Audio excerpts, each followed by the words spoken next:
So in this video, we will see what if Naruto become a gunslinger and seal master. But before we start, remember to subscribe and like this video. Now let's start.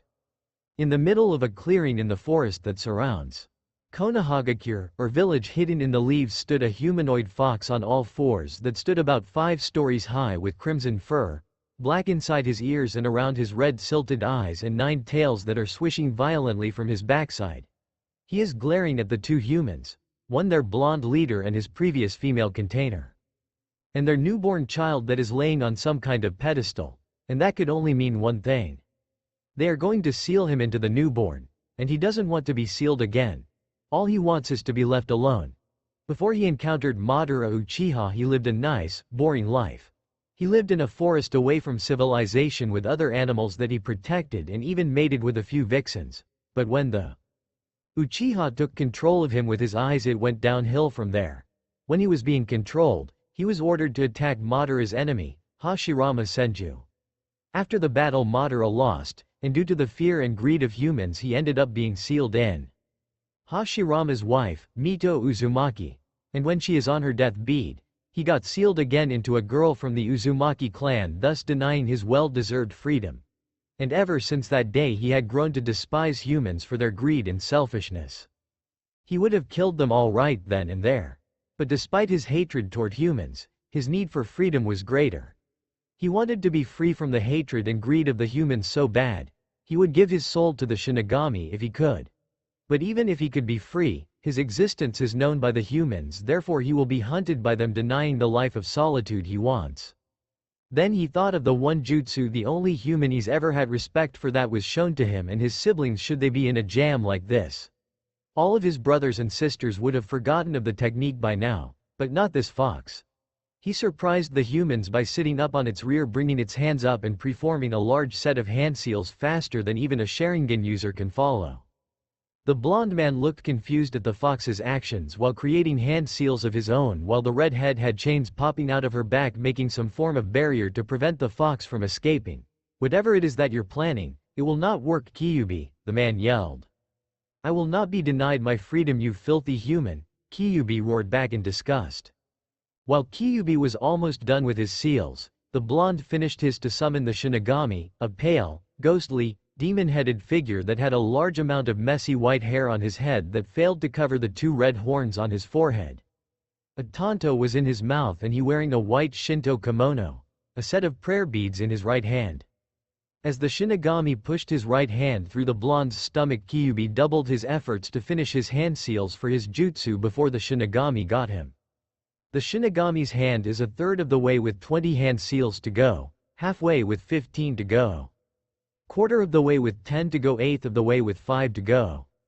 The hand has centimeters to go when Kyuubi finished the jutsu that encased him in a white light, but it was too late as the Shinigami already got to him and dragged him to the infant's stomach, successfully sealing him. But the white light is now around the baby as he slowly started to fade away. By the time a group of Anbu with an elderly man in armor arrived, there were only 2 people dead, one from preforming a forbidden jutsu and the other from chakra exhaustion, and no sign of the baby. 011 Tokyo, Japan, October 11, 1997 AD. Anno Domini, our time, 10,000 years later. It was a peaceful night in the big city of Tokyo, the many neon lights of the city shining brightly on the many tall buildings for all to see. The sidewalks, normally crowded with people, were now only walked by a few, and only a few cars passed by on the streets. A group of people, one man with short brown hair and a woman with long blonde hair, both wearing black business suits, the only variation being black slacks on the male while the female wore a black pencil skirt. They were also adorned with black leather gloves and black sunglasses to hide their eyes. Both were holding briefcases that could hold anything as they walked causally into a dark alleyway. When they reached the end, a big man wearing a tan trench coat and an akubra hat that shadowed his face from view suppressed his surprise when he saw the 2. There was an uncomfortable moment of silence, then the man in the large trench coat spoke. "Since you're here, I trust the job I gave you is complete?" Yeah, about that." The male of the pair trailed off before the female quickly pulled out a silenced 9mm pistol and shot the fat man. He slumped to the floor and weakly uttered a single word, "WY?" That was for betraying us, Katsutashi, you fat fuck. You gave us the location of our target, only to have your thugs try to ambush us. You thought it would be that easy? The female said in a cold, harsh tone normally reserved for the most ruthless of killers. Yeah, we're just that awesome. Shouldn't screw with us, the male said right after the light faded from the Japanese guy's eyes. His tone was juvenile and jolly, the polar opposite of his traveling companion. The female turned to the male and said, "Cut the crap, John, and dispose of the body before the authorities get here." John picked up the body and replied in his joking tone, "Love you too, Sam." Sam just scoffed at her partner's childish behavior while sweeping the area for any eavesdroppers or other thugs that might pose a threat to them. Though luckily she found none. Of course, John's nervous voice broke her inner peace as he called, Sam, you may want to take a look at this." She went over to her partner's location, at which he had dumped the body. She was about to ask what was wrong when she saw John holding a baby with blonde hair and 3 whisker marks on both cheeks. A tattoo that was on his stomach had a swirl-like pattern and what appears to be an old version of kanjin surrounding it, with it branching off into 8 different directions. Poor thing's a otaku midnight dumpster baby. As John said that, Sam couldn't help but be reminded of her bad childhood, how she was abandoned at birth in the streets of East Berlin, trapped on the Soviet side of the wall during the end of the Cold War. Always fighting for her next meal at 8. Always feeling the cold bite her poorly clothed body. Always lacking that feeling of safety a child needed. That was until she was rescued by Keigo Hayabusa, head of the Hayabusa, a clan of highly trained ninjas specializing in stealth and assassination. But after that it was downhill from there. He trained her till she passed out from exhaustion every day, treating her little better than the streets had, until she successfully ran away at 14. It was afterwards she had started her career as an assassin to earn money for living expenses. She was interrupted from reliving her life story by her partner's hyper voice. "I mean, really, do these kids even bother to use protection? Or can they even afford it after getting their costumes for role-playing?" John stopped his rant when he heard the few words that he would least to expect to come from her mouth. "We're taking him with us." John, having his mouth open in disbelief, stared at her shocked. "Are you serious? You want to take the kid with us?" She just stared at him, telling him that she isn't backing down. "You're serious? But, I mean, why?" She said the 3 words that said it all. "He's like me." She picked up the child and looked into his now opened blue eyes. He stared at her for a few minutes and let out a satisfied gurgle to let her know that he liked her. She smiled a little, which to her was a smirk. "Ahat, are we going to call him?" she asked. John thinks for a moment before he snapped his fingers. "I got it, how about Naruto?" "You've been eating ramen again, haven't you?" she asked in her signature, cold as ice, tone. "Nani?" She looked at him with a glare that said, "WTF? What? I thought since we're in Japan I should speak a little Japanese." He responded jovially. "Anyway, true as that may be, me eating ramen and Naruto meaning fish cake, it isn't why. Naruto also means maelstrom in Japanese, and when I found him he wailed and thrashed a lot. He's a wild child, just like me," he said with as much passion as he could muster. She glared at him, making John shut up and back away, and Naruto to gurgle with glee, letting her know that he liked it when John got in trouble. She looked at the giggling Naruto and smiles, despite the fact that the world, myself included, doesn't need 2 Johns. "I think you and I are going to get along just fine," she said in a soft tone as she wrapped him up in an orange blanket she had on her. Then she turned to John as her personality did a complete 180. "Our flight leaves in 45 minutes, let's go." John sighs as his partner leaves the alleyway with their new bundle of joy. "I don't know what to make of this, but I have a feeling that life will be a little more exciting with Naruto around. I just wish she could show me that sweet side instead of hiding under that unemotional mask all the time." He muttered this before he followed her out to the new life that would soon follow. 1959 Home, Las Vegas, Nevada, the 16th of June 2001 AD. A blonde-haired toddler is jumping on his bed with orange sheets in his blue-colored room yelling, "Story time, story time, story time," over and over with as much energy as a toddler can produce after eating 6 double chocolate cookies. Coming into the room is John, but in a white short-sleeve shirt, a pair of brown shorts, a pair of flip-flops, and his face has no form of eyewear exposing brown eyes. "All right. Alright, already I'm coming. Naruto, he said, which made Naruto stop and had him sitting on his bed. When John sat down besides the little boy he said, now which of one of my amazing tales do you want to hear? Oh, I know how about how I became so amazing. You mean the one about how you were born into a rich family in Miami and thus given everything to you on a silver platter, in some cases literally. Stuff from a whole candy store to premiere tickets to Scarface to horseback and archery lessons. The fact you hated it and one day left without a word and took to the streets to work on the wrong side of the law for the right reasons. Along the way you managed to master every gun known to man and used said skills to take on a drug cartel which ironically was led by your family. With the help from a few friends and a lot of firepower you wiped out your family, thus getting the drugs off the street, and saved a damsel in distress only to break up with her the following week. Naruto deadpanned, getting a nod from the man as a yes. I already heard that one a million times already. What I want is for you to tell me about the time when you and mom meet. Oh, okay. And is there any reason why you want to hear this story again?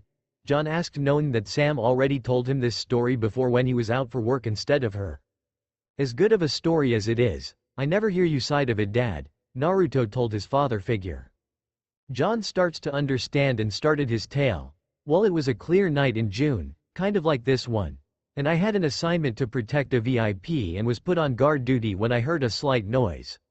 I went to check it out when I spotted the most gorgeous woman I have ever laid my eyes on.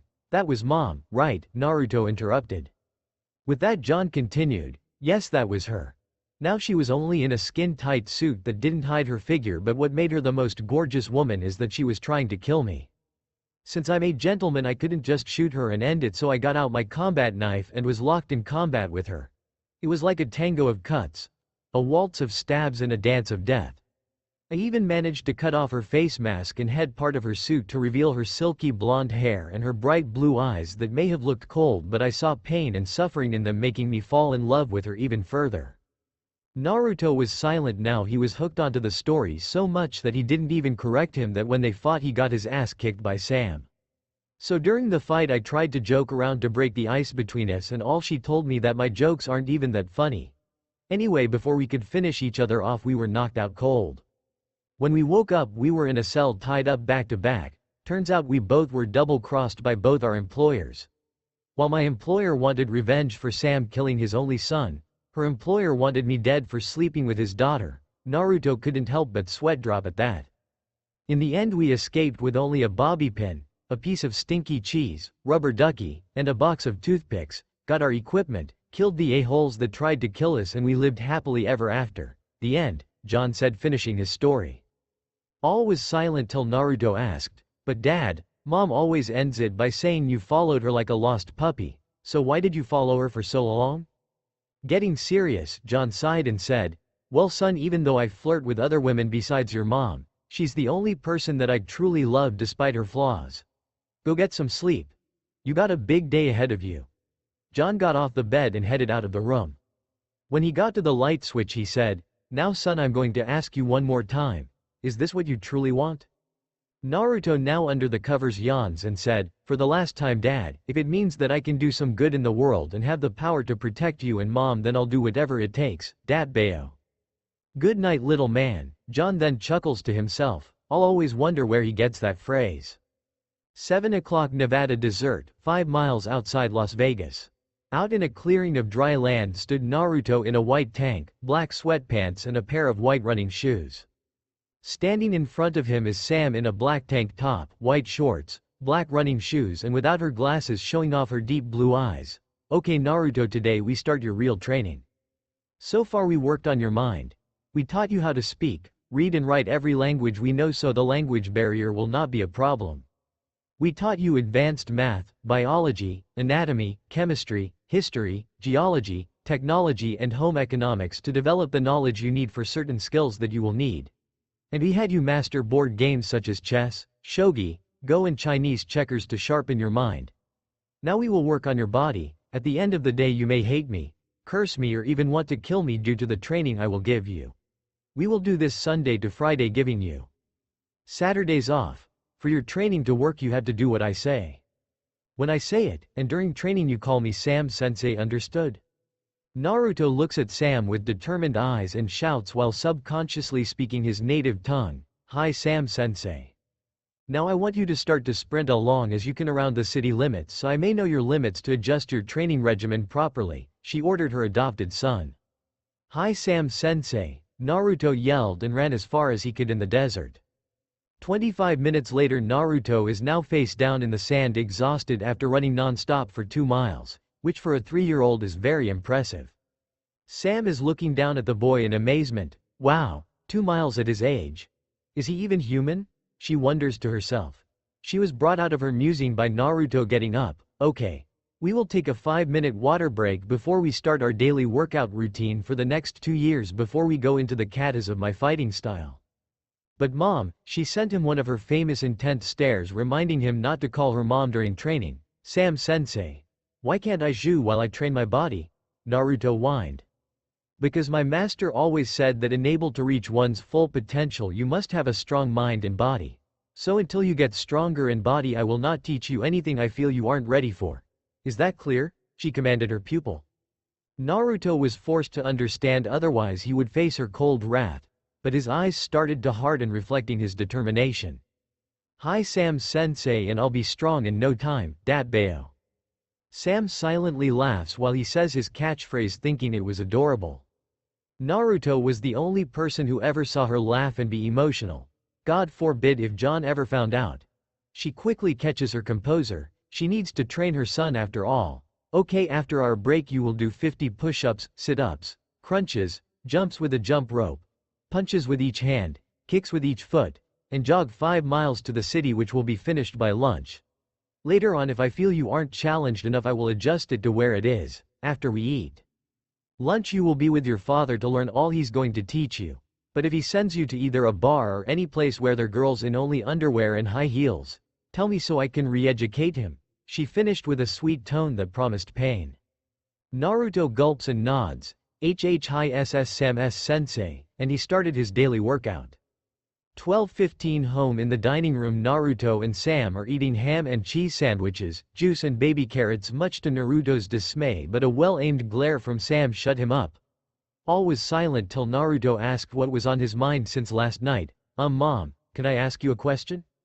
She looks at her son with a questioning look but notices his uneasiness when asking, sure, what's on your mind? He takes a deep breath to steel his nerves and asks, do you love Dad?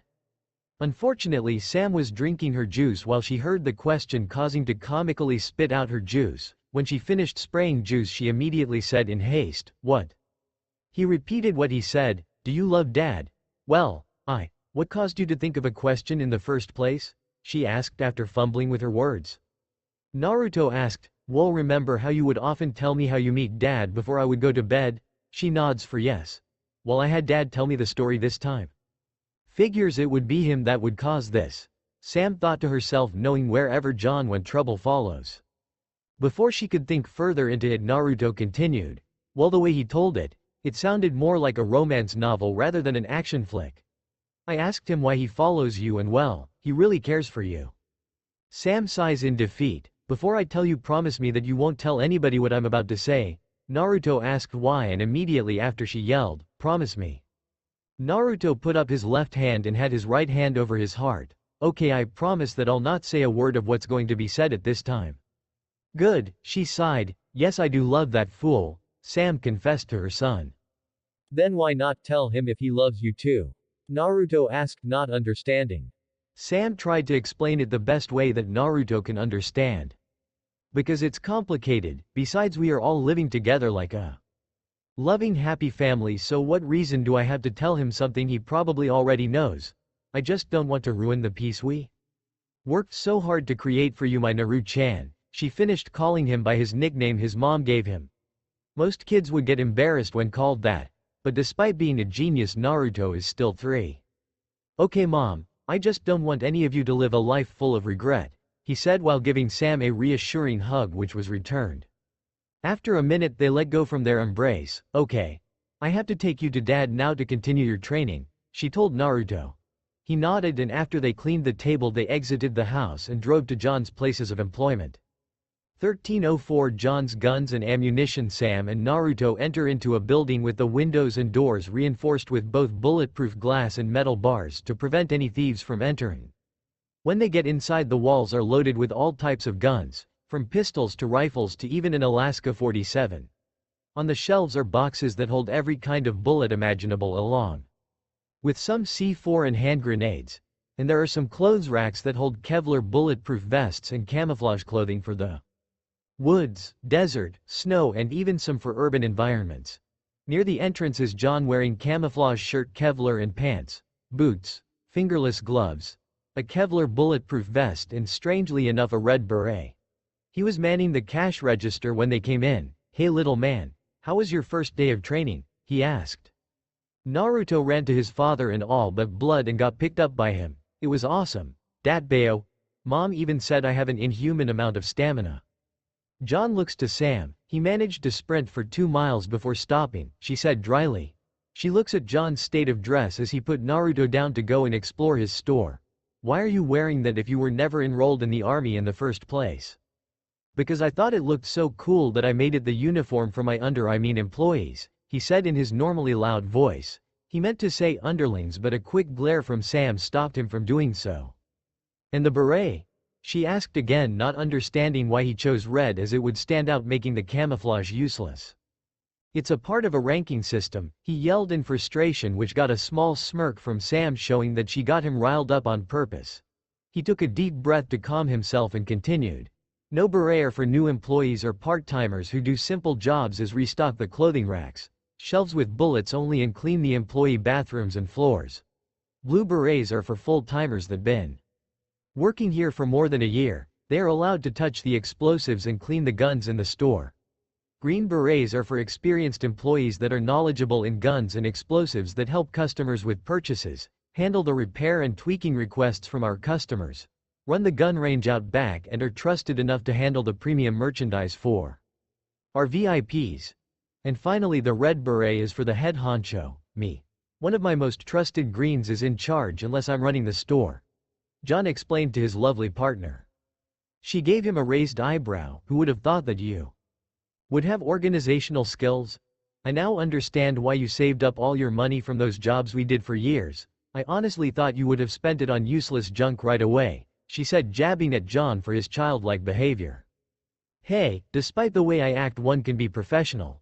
I just like to be casual to help make people feel more relaxed and friendly. You should try it sometime," he shot right back, with both not noticing that Naruto walked away to explore in a shop with dangerous weapons that could kill someone if they weren't careful.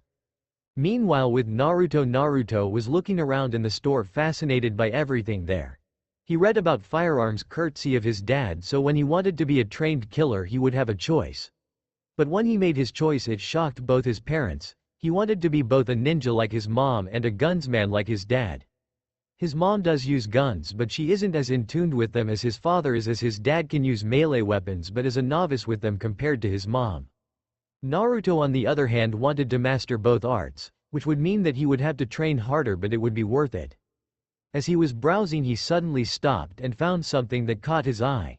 It was a pair of first-generation Colt single-action army revolver with both barrel lengths of 4 3/4, and they looked like they were in perfect condition.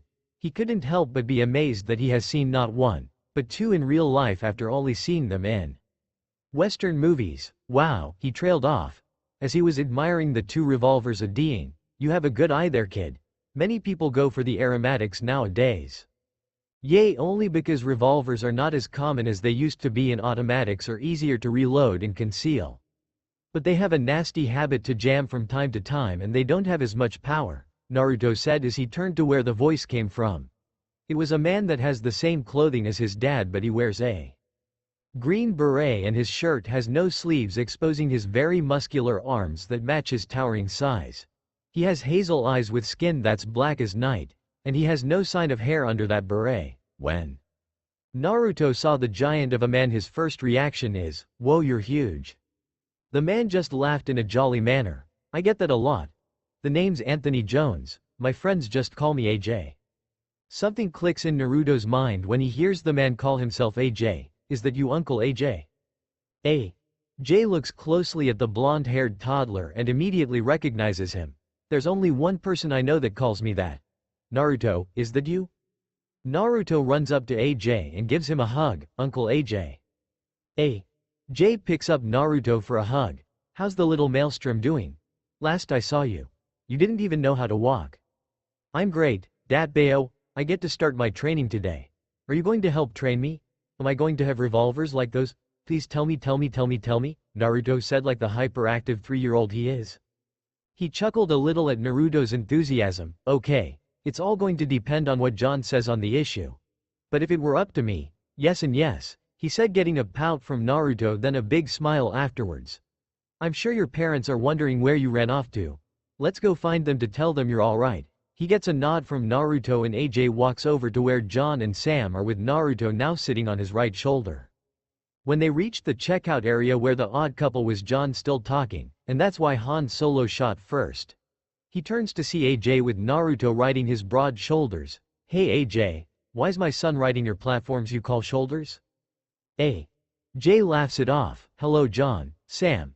I just saw your little guy admiring the set of peacemakers that you have displayed on the back wall. You mean the ones that are my rarest firearms that just attract customers? John asks his very large friend. The very same, was AJ's short reply. I don't know, John trailed off. Those peacemakers are a part of his advertisement as they attract wealthy collectors. But his son was giving him those puppy dog eyes that he of all people taught him.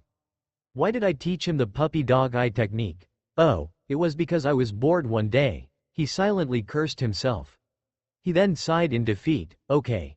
You can have them, but only if you can fix them. They may look nice, but I could never get them to work. The trigger on both gets stuck from time to time and the cylinders don't move every time you shoot. When you have time after your work is done here, you can work on it in the workshop out back. Can I work on it on Saturdays when I'm free? Naruto asked hopefully. Sure, but only for 4 hours, John said sternly. He didn't want his son to end up like a workaholic like his own mother. He is suddenly glommed by Naruto, who jumped off from AJ's shoulders. Thank you Thankyu, you are the best daddy ever, Dat Bayo, he yelled like he got the best Christmas gift ever. Okay sport, he addressed the bundle of energy as he put him down. I want you to get dressed in your uniform that should be in the employee bathroom for you, and since you know enough about firearms and explosives, you can start by cleaning the guns in the back and inventory the C4. And if you play your cards right, you can be firing in 6 months. Naruto looked up at John with determination. I promise that I will make you and mom proud. He left to get changed in his uniform. Jay looks in the direction of where Naruto ran off to and said, that kid will do great things when he gets older. I agree, Sam replied briefly. 1127 Desert Training Ground, October 10, 2003 AD. A small figure in only a black bodysuit, complete with both a kunai pouch on his right thigh and a shuriken pouch on the right side of his waist, and a black face mask that covers everything but his hard blue eyes, is currently speeding through the desert, which is littered with targets that you would find in an archery range. As he sped through them, he threw kunai and shuriken at them, always hitting the bull's eye every time. As he was running, he also had to dodge the numerous kunai and shuriken that were thrown in his direction, even going as far as to deflect them with throwing his own. He threw his last kunai at the last target and kept running till he heard the click of a stopwatch. 2 minutes and 13 seconds. A new record, Naru-chan. You get faster every day, but you are never winded. What's your secret? Said Sam in her own black bodysuit that covers everything, but unlike the other, it doesn't cover the head and there's no face mask on, exposing her face. The figure removed the head part and face mask to reveal a slightly older Naruto. Other than your sadistic training regime, I just have an inhuman amount of stamina, he said without a hint of sarcasm but with a little humor, reminding her that she said that the first time she saw him run non-stop for 2 miles. She chuckled a little at the jab. Okay, it's time for lunch, then you got to change for work. But first pick up the kunai and shuriken that litter. The training ground, she ordered. He nodded and ran to gather his equipment. Over the past 2 years have gone by slowly at first, but after 6 months of exercise and cleaning the guns in his father's shop, they decided to move him on the next step. His mom started to teach him the basics of being a ninja. Stealth and mobility by playing tag in the city parkour style. Speed by running 5 miles with lead weights on his chest, arms and legs. strength by adding the weights on the warm-up exercises, the ones he had to do before this point, dexterity by learning to throw kunai and shuriken from at least 50 yards, and he learned the katas for both his mom's hand-to-hand and dual sword styles of combat. Due to the results of her training, his body's buffed up, in a balanced manner. Due to this, he's been given lustful stares from girls twice his age. His father may call him a lucky bastard, before getting his ass kicked by Sam for using that kind of language in front of their son, but he still believes that girls have cooties and stays away from them. His father, on the other hand, got him to learn how to shoot, and thanks to him learning to throw his ninja projectiles, he was a damn good shot. His accuracy is at an astounding 99.99%. Once he got the feel of the gun, he always shot the bull's eye dead center. In addition to that, John also taught Naruto how to drive and fix vehicles so that when he had to drive a car he wouldn't be a clueless idiot. In addition to that, he took the guy to the local bar and taught him how to listen and gather information, as well as to bring him to the strip to show him how to blend in with the crowd, as it would only benefit him in the long run. He didn't get him to drink or Sam would have his head on a platter. Luckily, his time cleaning guns wasn't useless, as he learned to take apart then put back together any gun, and also got a good sense of the inside of one, which helped him on fixing his dual peacemakers. So far, he fixed the trigger problem by replacing some of the parts that he had to buy with his allowance he got for working at the shop. The only obstacle now is the cylinder, which no matter what he tried they wouldn't turn after firing. It's frustrating, but he would never give up no matter how hopeless it was. At times he would get help from AJ, his role model, with not only his revolvers, but with work in general, while he taught him some of his life lessons. Like, look out for you allies as if they were your own family, or, don't put comrades in a situation that you could never imagine being in. But Naruto's favorite odd lesson is, it takes power to kill someone, but it takes strength to protect someone, and to this day Naruto lives by that rule. When he was done thinking of the past 2 years, he finished gathering all the kunai and shuriken that used to litter the small section of dessert and ran towards his mom. He told her he was finished and they headed home, but not before he asked, "Can we have your special ramen for dinner tonight?" "Of course, Naru-chan, it's not every day that you turn 6, she said while ruffling up Naruto's hair. "Thanks, Mom, and stop calling me that. I'm not a baby anymore," Naruto said, muttering the last part. "No matter how old you are, even if you're a 50-year-old grandpa, you will still be my Naru-chan," she said before she kneeled down and gave her son a kiss on the forehead. "Moom," Naruto yelled, earning a laugh from Sam. 1554 John's Guns and Ammunition Gun Range. Naruto, in a camouflage shirt and pants, wearing combat boots, black fingerless gloves, a Kevlar bulletproof vest and a green beret, is cruising through a gun course that involves cardboard cutouts of crooks, other gunmen and the occasional civilian, while wielding 9 MMS, one in each hand. As he was progressing, he shot the crooks and gunmen as soon as they popped up, and ignoring the civilians. As he was about to finish, a gunman popped up with a civilian that covered most of the gunmen in front to simulate a hostage situation. Naruto just aimed his automatic and fired, missing the civilian by millimeters and hitting the gunman square in the head. A buzzer goes off signaling the end of the course. 3 minutes and 40 seconds. You didn't even graze the civilians and all your shots meet their mark. "I heard of the younger generation surpassing the older, but this is ridiculous," said the voice of John through a PA system. "It would have been sooner, but someone had to change the course just before I started," Naruto said, stressing the someone in the sentence, indicating it was said sarcastically. John, annoyed at his son's whining, yelled, "Well, life is never predictable in the first place, so get used to it." He calmed down a little and said through the PA system, "Okay champ, since today's a special day we will close early, so go meet me and your Uncle AJ outside by my truck." "Okay father, I can't wait, Datbayo," Naruto yelled as he ran away from the cardboard-littered gun range. John looks up to the heavens and yells as he shakes his fists, "Curse whoever gave my boy that verbal tick. If I didn't know any better, then I'd swear he has Tourette syndrome." While sitting on the side reading an issue of People magazine, stated, "Technically he does have minor case of Tourette's." "Shut up AJ," John snapped, earning a chuckle from the big strong man. 1830 Home. Naruto, John, Sam and AJ are all seated at the dining room table, all wearing civilian clothing, and strapped to their heads are colorful coned party hats. On the table is a birthday cake shaped just like a bowl full of ramen with the noodles inside spell Happy 6th birthday Naruto. And 6 lit candles are evenly placed on the outside of the cake in a circle. The 3 adults were singing happy birthday to Naruto. Once they were done, the birthday boy blew out all of the candles and made a wish. I wish that I knew where I came from. And everyone started to eat cake. Once all of the cake was gone, he started to open presents. From his father he got a dark brown cowboy hat and a trench coat to match, and AJ got him 2 boxes of bullets for when he gets the dual peacemakers working. But it was Sam's gift that shocked Naruto. Are these? Yes, they're the Hayabusa family swords, she said, gesturing to the pair of kodachis Naruto has in his hands. They had a simple black suka, handle, no suba, guard, and are sheathed in black sayas, scabbards. Legend has it that once these blades were able to cut through a solid wall with a single strike. Though I have failed to find the secret like the Hayabusas before me, now it's time I pass on the task to you, my son, she said with pride. Sam, I thought you hated that family after what they did to you? John asked in confusion. Well, I do hate my father and the others, but I adopted all their customs and stories as my own. And it didn't hurt to take their most prized possessions to deflate their egos, she said with a smirk. Naruto didn't pay attention as all of his was on the 2 swords, and for some reason they felt right in his possession. He also felt a slight hum from them but paid it no mind. After getting over his own shock, he said quietly at first but crescendos into a yell of determination. Thank you, Mom, and I'll find the secret to them, then share it with my children one day as they will theirs, Datbeo.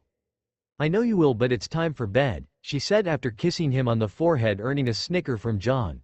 But a well-aimed shot to the ribs with his elbow AJ shut him up. Moom. Not in front of the guys, he winced in embarrassment as it showed on his red cheeks. After Sam let go of Naruto, AJ kneeled in front of him and put a hand on his shoulder. Don't feel embarrassed, Naruto. She is only showing that she loves you as a mother should.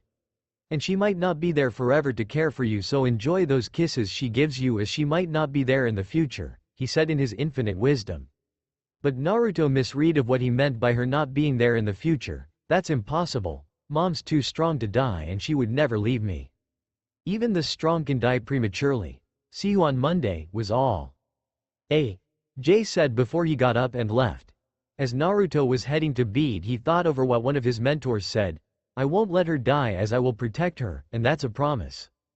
Mindscape. Later that night, Naruto in a white t-shirt and a pair of orange boxers finds himself sitting in some type of sewer with pipes on the walls. 2 that glow blue and a wider one that glows red. He got himself up to his feet, noticing that he isn't even wet. I ate too much cake, didn't I? He asked himself. He started to notice the energy radiating of the pipes is going in one direction. Well, I should see where it leads to. And he wandered the strange sewer following the glowing pipes. What felt like forever, he now found himself in front of the biggest cage he has ever seen, with some sort of paper charm with the kanji for seal written on it, and it is on what he assumed is the lock. When he looks further inside the cage, he only sees a silhouette of some sort of giant animal with 9 tails behind it. On the other side, the fox is observing the human in disgust. They're all the same. He's just going to demand power from me, treating me like a battery. No matter how he says it, it'll never change. But to the fox's surprise, Naruto said, this is no place for any animal to live. He started to climb up the cage towards the seal. Nani, is he going to do what I think he's going to do? The fox asked himself. As to prove him right, Naruto is getting further to the paper seal. He is. But why would he do such a thing? Naruto is now at the paper seal. No, I got to stop him or he will die. I got to at least know why this child would free me. Don't worry, big guy. You won't be living in a depressing sewer any longer, Naruto said as he was about to reach for the paper and rip it off. But before he could, 2 red tails grabbed him and took him off the cage gently. Naruto looked at the animal in confusion till he heard a deep voice coming from the cage that spooked him a little. Why? The voice asked. Naruto looked frantically around the sewer, wondering where it came from. But no matter where he looked, it was just him and the caged animal. He pointed a finger at said animal and asked, did you just talk? The animal got closer to the light to reveal a giant red and black humanoid fox with 9 tails swishing back and forth from behind. Yes, little ninja, I did. Now I ask you, why would you set me free? He asked a shocked Naruto. He sat there in shock for a few minutes until he sported a grin. Awesome, you can talk, Datbeo. "GSIX-year-old," the fox yelled, "will you focus already?" Naruto regained his focus and answered, "Because my mom took me to a zoo once and I don't agree with the cages other animals live in. I want them to be free so they can go back to their friends and family. And this place is even worse than the cages in the zoos that I went to. The only time I believe someone should be in a cage is if they did something to deserve it, like criminals and anyone that's a danger to others. And by looking at your eyes I see hurt and betrayal, not evil and any hint of ill intent." The fox is staring at the human in amazement. Maybe he isn't like the others after all, he hoped. It was time his birthday wish came true. "Before I tell you why I wanted to know why you would free me, I need you to listen to what I have to tell you with no interruptions, is that clear?" the fox said, getting a nod from Naruto as he sat on the wet floor. The Kyuubi cleared his throat and started his tale. Long ago there existed a monster with 10 tails that was so powerful it could destroy continents while just simply passing through. It nearly destroyed the world as we knew it. And worst of all, it has no mind of its own, so no one could tame it for their own gain. That is till one man came to face it with a newfound energy found in every living being. This energy is called chakra. It's a mix of physical energy that's found in the billions of cells in your body and spiritual energy that's found in experience and knowledge. By combining those energies, that man can do feats that normal humans find impossible, like summoning the elements to your aid to obtaining inhuman strength. It was a long, hard battle, but in the end the man used a sealing technique to seal the beast inside of him, making him the first Jinchuriki ever to walk the earth. After sealing the beast, he taught others of how to use chakra to better prepare the people should another catastrophe ever surface. As time went by, the man grew older to the point that he was on his deathbed, fearing that the Jubi, as he called it, would be freed when he passes away, so he split the Jubi's chakra into 9 other tailed beast or Biju, and I happened to be the most powerful of them all with 9 tails to my idiotic brother with 1. And the body of the Jubi is trapped inside the moon, which the old man created with a jutsu or technique. After that was done, we slid up to live in peace as a way to prevent the Jubi from walking the earth. Afterwards he had to pick a successor from one of his 2 sons, the older one that inherited his eyes and the other that inherited his body. Before he had to make a decision, he asked them what is the best way to bring about peace. The older one said that power is the way, but the younger one said it was love that was the way. In the end he chose the younger one's answer as it was the best one out of the 2. This in turn made the older one hate his brother as he wanted to be the successor himself, so out of hate he attacked his younger brother. This started the rivalry of 2 clans, the Uchiha and the Senju. Over the centuries I was living in the forests of what was once the land of fire with other animals that I called friends and others I called mates, until one day he showed up. He had the eyes of an Uchiha like I've never seen. The Teme managed to get control over me and I had to do his bidding by attacking the leader of a newly formed village being run by a Senju of all people. I was forced to fight even though I didn't want to. All I wanted was to go back to the forest and be with my mates. In the end that Senju freed me from the Uchiha's control, but did he let me go? No, instead he deemed me too dangerous to be left alone, so he sealed me into his wife like I was some kind of anniversary gift. And from that day on I started to despise humanity for their greed and selfishness. Years passed and my first container was on her deathbed. I was excited that I might be free once she dies. But then they send in a little girl of the same blood as her and they transfer me into the little girl, denying me of my freedom. I was so pissed, and the new seal didn't help either. I was pinned in place like a hunter's trophy. I couldn't move or anything, it just sucked. A few more years passed and my second container became pregnant with that blonde flaky idiot. How he became Hokage I'll never know. Well, at least with her emotions were unstable I was able to control her to some extent to get that man to sleep on the couch for that time. That was a good 10 months. On the day that my container gave birth a masked man came and released me, but before I could celebrate my freedom I was put under control by those accursed eyes again and was forced to attack the village my container lived in. I had to witness the deaths of so many people by my clawed hands, it made me sick. When I regained control, that flaky blonde was going to seal me in his newborn child, so I recalled a jutsu that the old man taught my siblings and me before passing on, so if we find ourselves in this situation we can escape. So with all the speed I could muster I performed the thousands of hand signs required for said jutsu while the blonde did his own set to summon the Shinigami to seal me.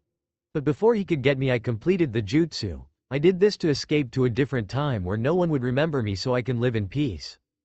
Unfortunately, that didn't work out as I was still sealed inside of the child and he simply went along for the ride.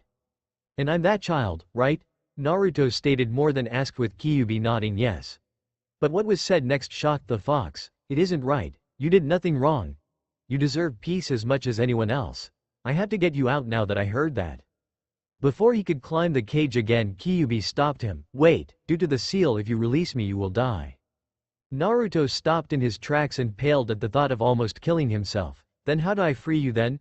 I would be happy to kill myself to give you freedom if I didn't have much to live for. You can't.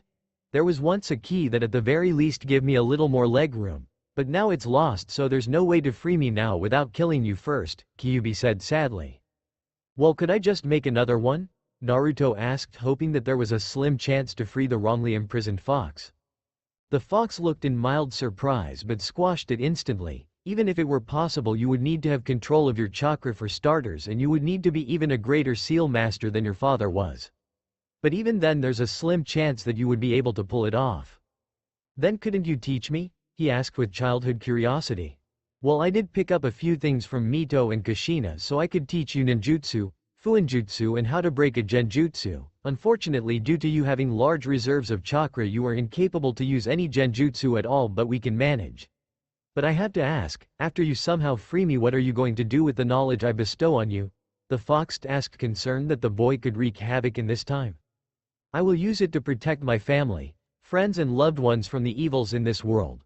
One of my mentors once told me, it takes power to kill someone, but it takes strength to protect someone.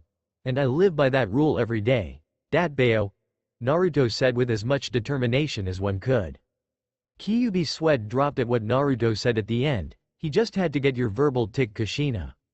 Before he could say anything, Naruto cut him off by holding out his hand to shake. By the way, I'm Naruto Hayabusa. What's your name, Mr. Fox? Kyuubi blinked in disbelief. Nobody has ever bothered to know my name. They always assume it's Kyuubi or the number of tails I have, just like my other brothers and sisters. Well, except Shu Baka, as I heard when it got sealed in Suna they referred him to his name. No doubt it's to boost his ego despite being the weakest of us all. Anyway, my name is Kurama. But you will call me Kurama-sensei. When you wake up, IND link to let you know that this was not a dream and to give you direction for your chakra training. When you are asleep you will work on fuinjutsu in here. I still want you to keep up on your other training, but request some time for private training in the week, as I highly doubt they will let you train all day tomorrow. And most importantly, do not show anyone anything I teach you. Trust me, it'll do more harm than good. Now get out of here, it's time to wake up. After hearing Kurama insult one of his siblings, he couldn't help picture a Wookiee with a fat furry tail, but quickly shakes the funny thought out of his head. Naruto nods in understanding. I'll make you proud, Kurama-sensei, and that's a promise. He then fades out of his mindscape in a shimmer in his form. Kurama looks to where the 6-year-old human was and said, "You better, kid, for I'm pinning all of my hopes for humanity on you." 7:31 Naruto's bedroom, October 11th. Naruto opened his eyes and rose from his comfy twin-size bed all refreshed. Man, what a weird dream. But it felt so real, he said to himself. But all of a sudden he heard a familiar voice. It was no dream, kid. Kurama, is that you? Naruto asked, not knowing if it was the fox from the dream. 1. That's Kurama-sensei to you. 2. Think to talk to me, as we don't need people labeling you as insane. And 3. The one and only, he replied in his own cheeky way. Hi Kurama-sensei, so what should I do to start my training? Naruto asked the supposed demon fox.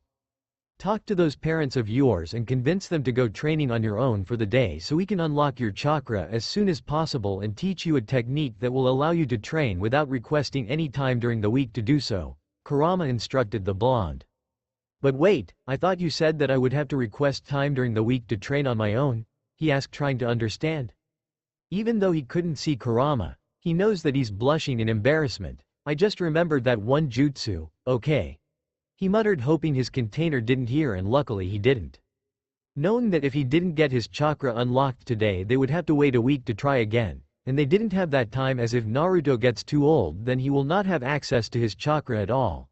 Well kid, we don't have all day, so chop chop, he yelled to get the kid moving. Hi Kurama-sensei, was all Naruto said to the fox before he quickly got dressed in his training cloths and bolted out of his room. 7:43 Kitchen Sam, in capri pants and a white t-shirt, was at the stove cooking bacon, fried eggs and pancakes. She fixes a plate of finished food, and as soon as she finished, a black and white blur snatched the plate and a glass of milk that was conveniently placed there by Sam. The blur stops to sit at the table, revealing it to be Naruto, now stuffing his face with his breakfast. "You'll choke to death if you eat too fast," she deadpans at her son's antics. As he stuffed his face, he replied, "I no nom, but nom I'm excited nom to look over nom the family sword. So I only have nom today to look nom at it to find what nom makes it nom tick." Little did he know Kurama paid attention to the part about the family swords and what would make it so special. Despite being a lie, he was interested to hear about it. "Still, you can't do anything if you really choke to death, so slow down and chew your food," she said while glaring at him, which made him stop his feeding frenzy and gulp the food that was in his mouth. He rubbed the back of his head and laughed nervously. "Sorry mom, just excited about studying the family blades is all." "So you're going to be in your room all day to study the family swords like a man possessed?" she asked, only to get a nod from the boy. "You know how your father and I feel about that." She tried to reason, but he was using the puppy dog eyes technique that John had to teach him. "Normally I'm immune to this tactic, but he's, no, pull yourself together." "But, he's so," she eventually cracked. "Cute," she sighed, defeated by the tactic. "Okay, but just for today." He jumped up and hugged Sam. Thank you, thank you, thank you. You're the best mom ever, Dat Bayo." Then he ran to his room in a blur and shut the door. As she started to where Naruto disappeared to, she shook her head in amusement. 8:23 Naruto's room. As he enters back into his room, he shuts the door, gets on his bed in a meditative position. "Okay Kurama-sensei, what do I do?" Naruto asked his trapped friend. "First, to make it easier to find and draw out your chakra, you need to make and hold the hand seal." "Hand seal?" Naruto asked, not knowing what it was. Kurama sighed for forgetting to tell him about hand seals before rushing to unlocking his container's chakra. "But if you had a limited time to unlock it yourself or lose it forever, you'd do the same. Hand seals make it easier to draw, channel and mold your chakra. There are 12 different basic hand seals, each named after the animals in what is called the Chinese zodiac. You make them by using both your hands to make signs by putting your fingers in different positions. A jutsu requires a set of these hand seals to mold the chakra in a certain way to do as you want." "Kind of like the keys on a keypad?" he asked. "Precisely, except as you get more experienced in using any jutsu, you can reduce the amount of hand seals to even not having to use any at all. Now I want you to make the ram seal, and before you say anything I'll show you how the seal looks in your mind. Focus on your core to find two energies inside your body. Mix the two together perfectly and draw it throughout your body." Kurama instructed, showing Naruto a set of hands put together with both form, middle and thumbs up, with the right ring and pinky laying on top of the left ones. Naruto nodded and did what he was told and sat on top of his bed with his legs crossed and eyes closed in concentration. For what seemed like hours, he was looking in his core when he felt a tugging sensation from two different areas. He followed the sensations and mentally grabbed the feelings, dragged them together and started mixing them with some difficulty for what seemed like forever to the 6-year-old blonde. After he succeeded in mixing the two, he drew the mixture throughout his body and felt it get pleasantly warmer, like a security blanket was wrapped around him. And as soon as it started, he heard the fox say, "Okay, you can stop now," and he did what the fox said. Naruto was amazed at how he felt when he drew what he assumed was chakra. He felt so powerful that he could do anything that was previously impossible and what only superheroes could do on TV. "Wow, was that feeling my chakra?" he asked in a daze. "Yes, it was, Kit. Now we need to get you to control it, otherwise you will either use too much of it for a simple jutsu and tire quickly, have it backfire or not work at all. What we need now is a leaf," Kurama said, getting a confused look from Naruto. How can I get a leaf if I live in a city that was built in the middle of a desert?" Naruto asked, as dry as the desert. "You're smart, Kit, so you figure that out," he said, getting a grumble out of the blonde. He swore he heard, "lazy ass fox," but ignored it. Naruto is deep in thought. Now what is a good substitute for a leaf? He looked around his room and spotted some of his dirty clothes but shook his head. No, a leaf is very fragile compared to cloth. Next he found some opened candy wrappers in the garbage, but that was not it. Finally he saw his desk with his notebook with his notes on the dual revolvers he was working on. Then it hit him, that's it. He ran over to his desk, opened one of his drawers, got out a blank notebook and ripped a small piece of paper off the first page. "Will this do?" he asked his sensei. As he held the torn piece of paper to his eyes, Kurama was analyzing it with a critical eye. After a minute has passed, he said, "It's not the best substitute, but beggars can't be choosers. Now put the piece of paper on your forehead, amount of chakra to that part of your forehead to make it stick. Too little and it'll fall off, but too much and it'll make the paper explode due to the overload of chakra. But the trick is to keep focused on that part of your head, otherwise the paper will fall off." He immediately places the paper on his forehead and channels the same warm energy he felt, and right away the paper is incinerated into ashes, indicating that he used too much chakra. This is going to be a long day, he thought. 16:10 After 20 pages of paper from his notebook, he managed to get it to at least stay on his forehead for 30 seconds before falling harmlessly on the ground. At least it beats burning the paper to nothingness. As a piece that's stuck to his head fall off, Naruto got up off the bed and looked at his clock. "Kurama-sensei, is it okay if I grab something to eat? I've been at it for nearly 8 hours and I skipped lunch," he asked his foxy friend. "Sure, you made remarkable progress today that most ninja in our time make in years, and I don't make compliments this positive to anyone. But come right back to continue, because by the end of the day you will have enough control to preform that jutsu to continue your training without interruptions," Kurama told the blonde. Then said blonde got up and left his room. Kitchen. Naruto walks to the fridge and gets some cheese for a snack when he heard John's voice call to him, "Yo Squirt, how's it hanging?" Naruto's head turns towards the table where John is sitting eating a peanut butter and strawberry jelly sandwich. He shrugs his shoulders, "Not much, but I'm onto something," he admitted. John shot his eyebrows up in surprise. "Really now? Sam said that the secret was lost for centuries or something like that, and you only had them for less than a day. How the hell did you find something so fast?" With a piece of cheese sticking out of his mouth, he said, "I looked at the blades and found something strange." "And that would be?" John asked. "You see, once I got one good look of them, I found that it's the same color as iron, but it was too light to be as such, and they survived for so long that they don't have a hint of rust on them at all. Other than that, nothing," he told him, hoping that is enough to satisfy his father because that's all he had. John stares intently at Naruto, making the blonde nervous. After a few minutes he lightens up his stare and said, "Well, that's impressive. It may not be much, but you only had them for a day and you're only 6 years old. Just don't push yourself too hard now." He ruffled his son's blonde spiky hair and left the kitchen.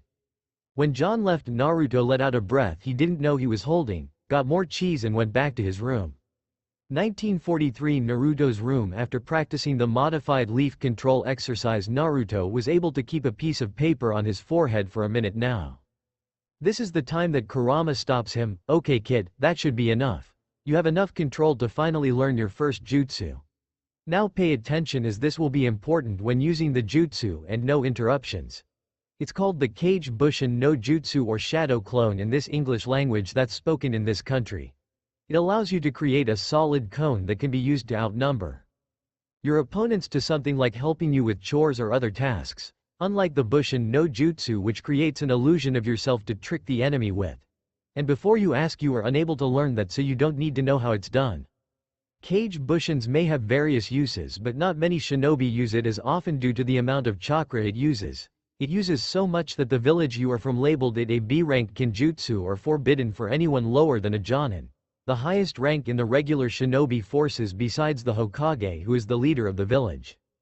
But you are a special case, with both your Kekkei Genkei and me being sealed inside of you grants you with an immense amount of chakra that makes even Kage-level dwarf in comparison.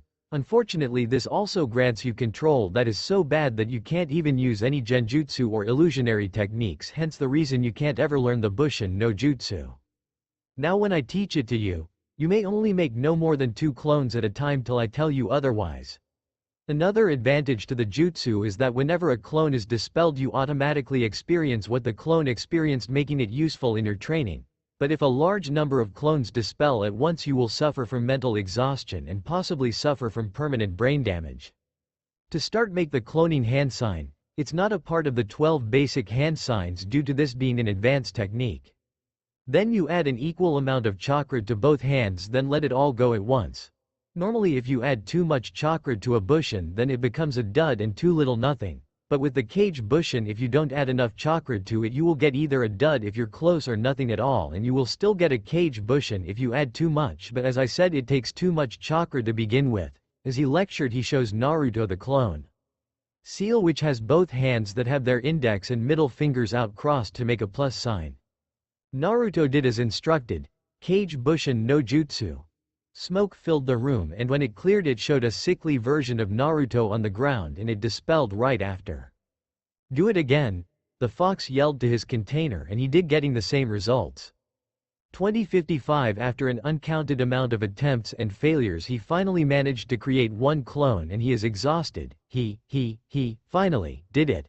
Then he passed out on his bed with his clone dispersing in the process. Seconds later, John opened his door to tuck him into bed, but he found him passed out on his bed, so he put the covers on him and quietly turned out the lights before he left and shut the door. Mindscape Naruto is now sitting on the damp floor in front of Kurama's cage like an elementary school student. I finally made one clone Kurama, now what do I do? He asks. That's when a big black book appears right in front of him. Now when you're in here sleeping, you will study that book, which I poured all my knowledge about fuinjutsu, or the sealing art, that I gathered from my last 2 containers. And when you can make 2 clones, have the other practice his calligraphy while you have the other practice chakra control, and as you make more, divide them up, but have chakra control your primary objective.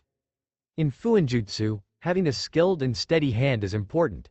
One wrong move and you could make a storage scroll blow up as an exploding tag right in your face. Naruto's face turned into a not-so-healthy shade of white when he heard about the last part, but still couldn't get over his excitement of learning a new skill. He opened the book to the first page and started reading, as his silence was enough for the fox. 1422 John's Guns and Ammunition Workshop, April 17, 2009. It's been a little over 5 years since Naruto met Kurama and learned when he came from. He now wears his bodysuit with his bulletproof vest and holsters on each side of him for his peacemakers under his trench coat and hat that he made seals to make his clothes to grow with him, as well as some inside the coat that holds stuff like his kunai and shuriken to money and important documents needed to go anywhere in the world with the less hassle, one on each arm to hold his swords and one inside of his hat. If for some reason he wants to pull a rabbit or something out of his hat or something, don't ask.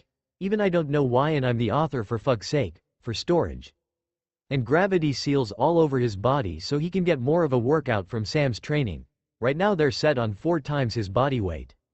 In that time, Kurama taught him everything from the history and culture of the elemental nations to some fire and wind jutsus, on top of how to dispel genjutsu, the henge and the kawarimi. After he had enough control over his chakra by mastering both the tree walking and watso, now he can make a whole army of clones for training on top of, under henge, to visit the casinos, plays all of the games and wins nearly almost every time thanks to that ridiculous amount of luck he has. Thankfully, by the time he started to do that, he knew how to make a storage seal to keep it all with the money he gets from going on missions, or his parents would get suspicious. When he turned 8, Sam and John started to take him along on missions. From escort missions to assassination, he did it all. They didn't force Naruto to kill, but he was determined to get his first kill over with then later, so he wouldn't freeze up when he needed to move. Later they helped him cope with it, and after a day he went back to normal. And for every mission Naruto helps complete, he gets a generous sum of the profits which he's saving up for the future. He also read through Kurama's entire book of fuinjutsu and mastered the art nearly a year ago, and ever since then he's been making seals of his own. But despite the progress he's made with fuinjutsu, he still hasn't found a way to give Kurama any freedom without sacrificing his own life. But that doesn't mean he's given up yet.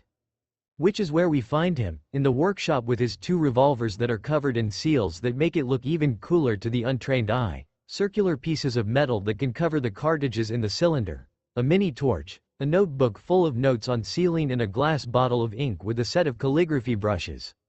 One of those brushes, the smallest one, is in his hand as he drew a seal on the little piece of metal with a magnifying glass over it so he can see what he is doing, occasionally glancing at his notes.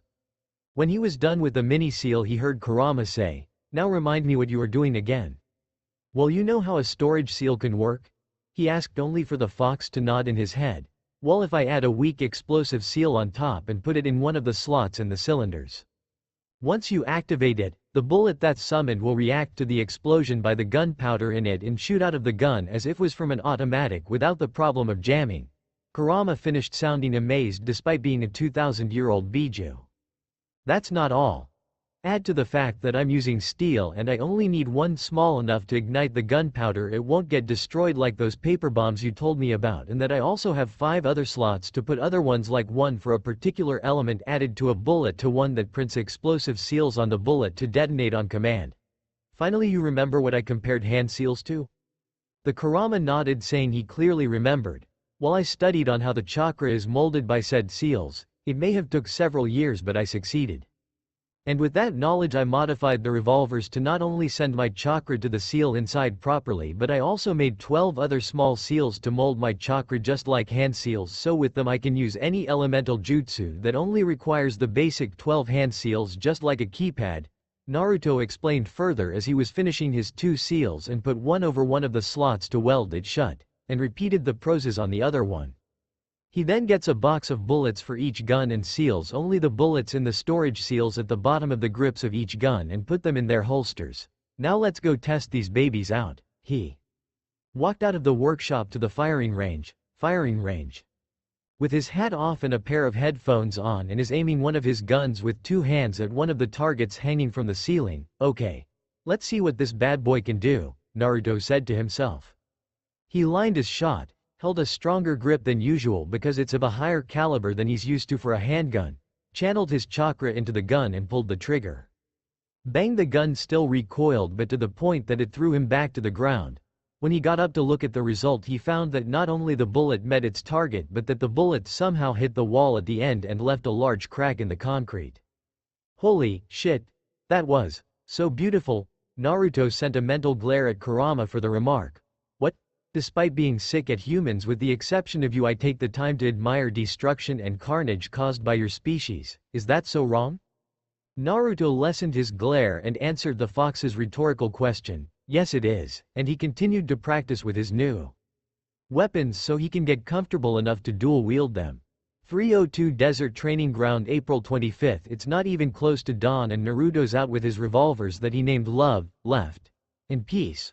Right after Vash the Stampede's catchphrase from Trigun, an anime he got hooked on a few years back. Why did you have to name your main weapons after that ridiculous catchphrase from that blonde baka in an anime for Kami's sake? Kurama asked in a fit.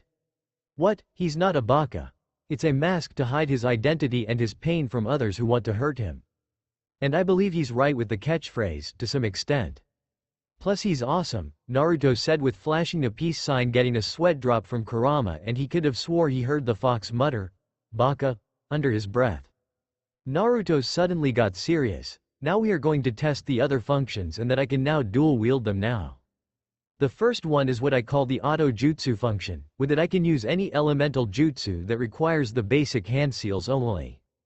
He got peace out, rotated the cylinder to a slot that doesn't have a piece of metal blocking one of the slots. He held it in both hands, not sure if it's going to recoil like the first time he fired it, aimed, and concentrated. Okay. Horse, snake, ram, monkey, boar, horse, tiger. Kaden. Gokakyu no jutsu. And a fireball the size of a fully grown man shot out of the barrel and melted the sand into glass as it passed and incinerated one of the targets he brought out. He looked on amazed. Wow, well that works. Try another one of a different element, just to be sure, Kurama suggested. Naruto nodded and put in a new sequence on the seals, this time holding it by one hand and aimed at a new target, futon. Renkuden. A blast of air came out of the barrel this time and shattered the target in seconds. After a little silence, Naruto found his voice. On to the next one. This one is similar to regular seal that summons my bullets, but it has an extra seal that prints powerful explosive seals on the bullets that can detonate on my command. He rotates the cylinder till he finds a covered slot that has the pair kanji that make up the word detonate on it, aimed at another target and fired with the bullet hit the bull's eye. He holstered his gun, held the half-ram hand seal, katsu, and the target blew up into smoldering pieces of wood. Okay, on to the last feature. This one adds an element to a summoned bullet. But since we only have wind and fire to work with and the fact that I know the Gokakyu no Jutsu, it doesn't make sense that I add fire to my bullets, so I only have wind to add. It kind of works the same as my explosive bullets, but it converts normal chakra into the desired elemental chakra, in this case wind. And with that he pulled out piece, set the cylinder to another covered slot, but this one has the kanji for wind on it, aimed at a target. But unlike the other targets, this one has 5 lined up behind one another, with the front one at 60 feet away, with the second one 75 feet, the third one 100 feet, the fourth one 125 feet and the last one at 200 feet. He molded his chakra and fired. The results were more than satisfactory. Not only did it cut through all the targets that were placed, it kept on going and stopped when it hit a metal road sign on the highway 500 feet away. "Wow, I thought it would stop at the third target, not keep on going," he said in shock. "Well, you do have a powerful wind nature, and those targets are made out of a cheap wood that you could cut with a butter knife if you wanted to, so it's to be expected. The fox indent be possible. Have I not found the secret to the Hayabusa blades?" Naruto said, glancing down at his arms. Storage seals were placed on both his wrists that hold said swords. Flashback 2 years ago, a 9-year-old Naruto is sitting on his bed looking at the Hayabusa blades, hoping he found out how to unlock their full potential. "What do you have there?" Kurama asked, generally curious. "They're the Hayabusa family swords. Legend has it that once these blades were able to cut through a solid wall with a single strike. I was tasked to finding out how, but I'm no closer than when I got them." Ironically, I got them just before we met, and I used that as an excuse just to unlock my chakra under their noses," the blonde reminisced. Well, I'll be damned. They're made of chakra metal," Kurama said as he observed them himself from his host's eyes. "Chakra metal?" Naruto asked in wonder. Kurama explained to his student, during the shinobi era there was a metal that was made with the blacksmith adding chakra to the ores that needed to make the metal. This not only made it lighter and stronger, but it also made it easier to channel your chakra to it for an added effect. For example, if you had a wind affinity, it would not only cut through almost anything, but with more chakra poured into it you also increase range as well. But for something like this to last that long is impossible, unless Kit put them over a bright light now. Naruto did as he was told, and when he put his desk light over the hilt of one of the swords he could find traces of seals on it, and one kanji he recognized as the one for wind. He did the same thing to the other one and got the same result, seals. But how can something from the shinobi era last so long? They kept on looking at it as Kurama points out. Well, this seal is an elemental converting seal. It transfers chakra that's poured into the metal through the seal turns into elemental chakra, in this case wind, and if you already have a wind element it will strengthen the effects of the effect it has on the weapon. Not understanding, Naruto asked, "How so?" To the point that it surpasses its legend. The blonde went silent when he heard that. "Now what is this other seal on here?" Kurama inspected the seals more till his surprise showed in his container's mind. Rikudo Sanin. Whoever made the seals is a freaking genius. "Okay, why did you say Rikudo's name in vain when it was you who told me not to do so in the first place, and what do you mean?" our blonde protagonist asked. The fox took a deep breath and explained his findings to his host. 1. Because I can, and 2. It has a stasis seal on it. Naruto thought for a moment, thinking about what he knows about the seal. Wait, I thought stasis seals are usually placed on prisoners to prevent them from escaping as they are transported to another cell or prison, or to help preserve bodies till they can be examined? I thought so too, but apparently someone else thought outside of the box on this one. Normally with the stasis seal it will put the person on pause by stopping all physical and chemical processes, including those of life, thus preserving them till either someone releases the seal or it gets too worn out by the sands of time. But what this does is a little different. It not only has the stasis seal but an auto-repair seal similar to the Kabikirabocho, except instead of blood it sucks up minerals straight from the earth itself. It must have been in the earth all this time, maintaining not only the blades but the seals as well. Whoever this guy was made the only immortal blades in existence. All was silent after the revelation as Naruto took out his notebook and started to copy the seals for future use. Well, we finally discovered the secret to them. Too bad we can't tell anyone. Naruto then sighed and went back to copying. End flashback. He was interrupted of his thoughts by a sudden memory of the cage bushin that's supposed to act as a decoy so his parents wouldn't catch him doing things with chakra, and add to the fact that no one but Kurama and himself even know about chakra, which meant only one thing. Something's wrong. Then it hit him, Mom, and he ran towards home not knowing how much his life's about to change. When Naruto got there, the place was trashed with furniture toppled over. Slash marks are littered all over, and worst of all, there were no sign of Sam or John in the house. He looked for any clue as to where they would be but couldn't find any. But when he went into his room, it was nearly untouched, with only a gash on his bed where the clone laid. When he got to his desk, he found a note pinned by a kunai. He pulled the sharp object off, picked up the note that was written in kanji and read, "Hello Naruto, you may not know me, but I'm sure your mother has told you about me. I've been watching you for a long time now, and I've got to say I'm impressed, even with those special abilities you kept from your parents, you naughty boy. If you're wondering if I hurt your family, don't, they're safe for now. If you want to see them again, you will bring all of your equipment and necessities over to Area 51 and join me. If you don't comply by noon tomorrow, I will kill them, and if you refuse my offer or even think to trick me, I'll have my ninja pin you down and force you to watch me kill them in front of you. Sincerely, your GG." Several emotions were going through Naruto at the time: shock, fear, dread, guilt, sorrow, but most of all anger and hate. So much so that his body's emitting Kurama's chakra. "Kit, snap out of it," said Fox, yelled as the chakra disappeared. "You're right, I need a cool head to figure out a way to save them," the now calm blonde said. "You know, even you can't save everyone," Kurama mentioned. Naruto paused for a moment and answered, "Well, I can at least try." He went under his bed and pulled out a large suitcase with a steel coating that prevented the sword that killed his clone to go through. He opened it up to reveal 3 large scrolls in it. The first one has a red outline with weapons written in kanji in the middle. The second one has a blue outline with transport written in kanji, and the last one has a black outline with other written in kanji. He got the third one out, unrolled it, gathered all the stuff from not only his room but all the others as well, furniture and all, and sealed it inside the scroll. Afterwards he rolled it back up and put it back in the suitcase and closed it. Then he went to where his desk was. He pulled a loose board and picked up a small scroll that has a yellow outline with money written in kanji. He sealed it in one of the seals inside of his trench coat. He was on his way out of the house when he spotted his family portrait on the ground with a crack on Sam and John and AJ's face. He picked it up and just stared at it with a tear coming out of his eye.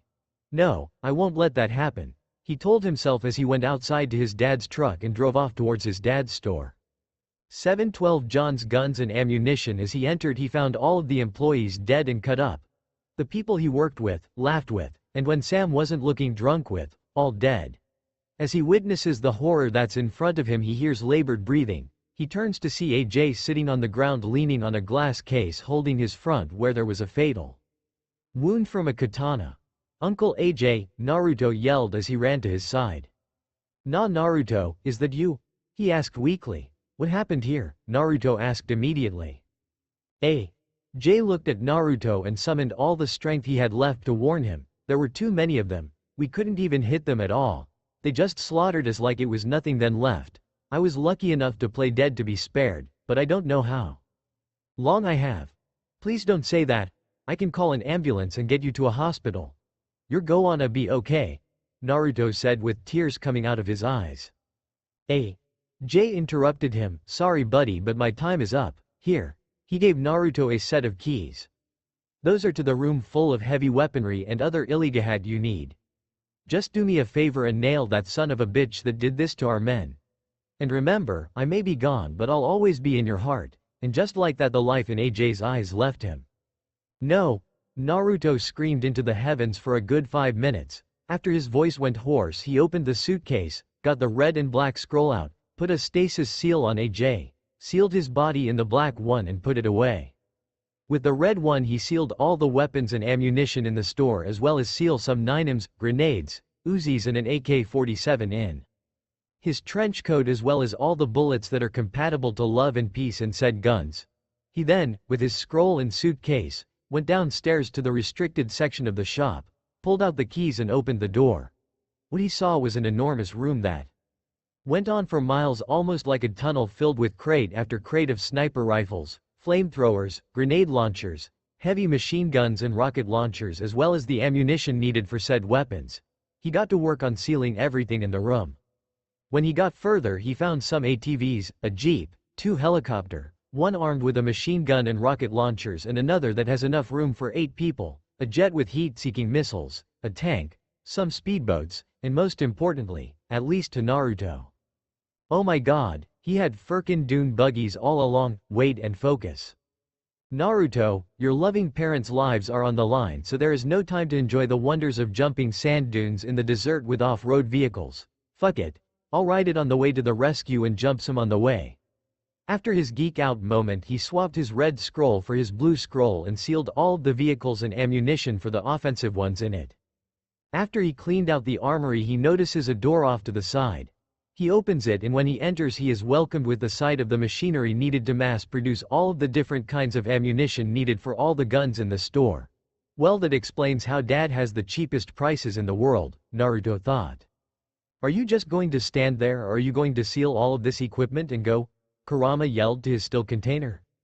Right, was all Naruto said before he grabbed the red scroll and sealed all of the equipment in it.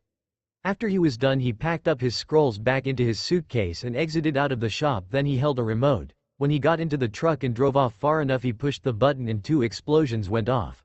One in the direction of where the gun shop was and the other is where his home is. Before Kurama opened his mouth, Naruto explained without any humor in his voice. As hired guns, you tend to make a lot of enemies, and when they find your HQ you move and leave no trace that you were ever there, period. They were both quiet for a while till the fox brought up an interesting point. When we get there, how are you going to save them? I'll think of something on the way, was all Naruto said about the subject. 1158 Aircraft Hangar Area 51 April 26. If someone were to look at Area 51, they wouldn't find aliens, UFOs or anything related to those ridiculous rumors. The truth is that it's actually a military base that was taken over by the Hayabusa clan shortly after, and they made it their HQ in the US. They normally use it to house their clan's men that operate in the country and some of their abducted people for human trafficking. It's the ideal place for a secret HQ, as it's in the middle of nowhere yet close enough to the harbor for a short supply route. It's surrounded by mountains, not only hiding it from the populace but to also have guards placed there to have a good vantage point to seek out trespassers and kill them once they venture too far in, and the fact that it's a military base and that the government doesn't know that it's been taken over makes it easy to keep the government out of the way so long as they give out fake reports every now and again. This is what the leader Keigo, a tall man with some wrinkles on his face that tells everyone that he's old, but the stature he carries himself with says otherwise. He has short black hair with some gray streaks in it, a goatee and cold black eyes on his aged face. He is wearing the same bodysuit that Sam and Naruto wear, but with some crimson armor plating on his shoulders, forearms, shins, chest and groin. And he has a katana with a crimson saya with red tape wrapped around the suka, and a black no ts. Right behind him is John and Sam tied up in ninja wire, guarded by 30 of his ninja with 50 more hiding in the shadows. They wear the bodysuit with the hood and face mask on, wielding tantos instead. He turned to them and smirked in a mocking way. Well, my daughter and, whoever you are, he got a hey from John for that remark. It seems that my grandson isn't going to make it in time. Too bad. I have to warrant the death of one of my protégés, and she was doing so well outside of the compound. What makes you think I'm still a part of your so-called family, you sick son of a bitch? Sam yelled hatefully to her adoptive father. Keigo just wagged his finger in a scolding manner. Now what makes you think you left on your own? She grew wide-eyed due to the revelation. That's right, that night I let you escape. I would have gone with the last step by killing your heart, but you had nothing close to it to begin with. So I let you free to socialize with the world, to find that special someone, whether it be a friend, mother, child or lover. He said the last word in sick satisfaction. I had my ninja watch you all this time, waiting till the right moment to strike. When you met this buffoon, we saw the chemistry right away and knew that he was the one. We waited for years to let the bond grow and expand until it grew to love. You may have not known it, but we did. We were about to strike on October 11, 1997 until it happened. Sam and John grew shocked and relied when we found Naruto. The old ninja smirked. That's right. Normally we would capture you anyway and kill both the buffoon and the child. But luckily I was there and saw potential in the child, so I called it off and instead focused on the child, and I'm glad I did. What do you mean? John asked. That he not only is stronger and smarter than the average human, but by the age of 6 he was able to perform feats that are even impossible for humans. Like he can make duplicates of himself, transform into other people, walk on walls and water, shoot fireballs out of his mouth, make stuff disappear inside of a scroll and many more. Those traits are of the ninjas of an era that has long passed, one I and my clan have been searching for. When Naruto becomes part of the clan, he will teach it to the other ninja how to tap into that power, and with this power no one can stop us from complete control over the world. Think about it. We can impersonate government officials to pass and prevent laws that we want, to start any war we want, to even have the power to weasel our way into office as presidents, kings, emperors, dictators and every world leader imaginable. I'll be king, no, god of this world. And there is nothing you or anyone can do to stop me.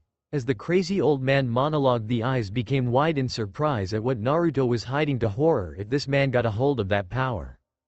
Just as he was about to order his men to kill the two, a voice that Sam and John recognized in a mix of relief and horror yells out, "I'm here, now let them go."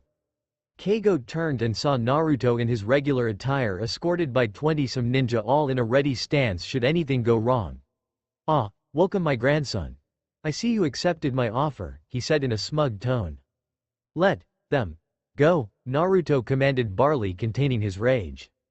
Keigo wagged his finger as if scolding a child. Tisk, tisk, tisk. "Now I didn't say I would let them go, only that you would see them, not let them go." "Damn," he muttered under his breath.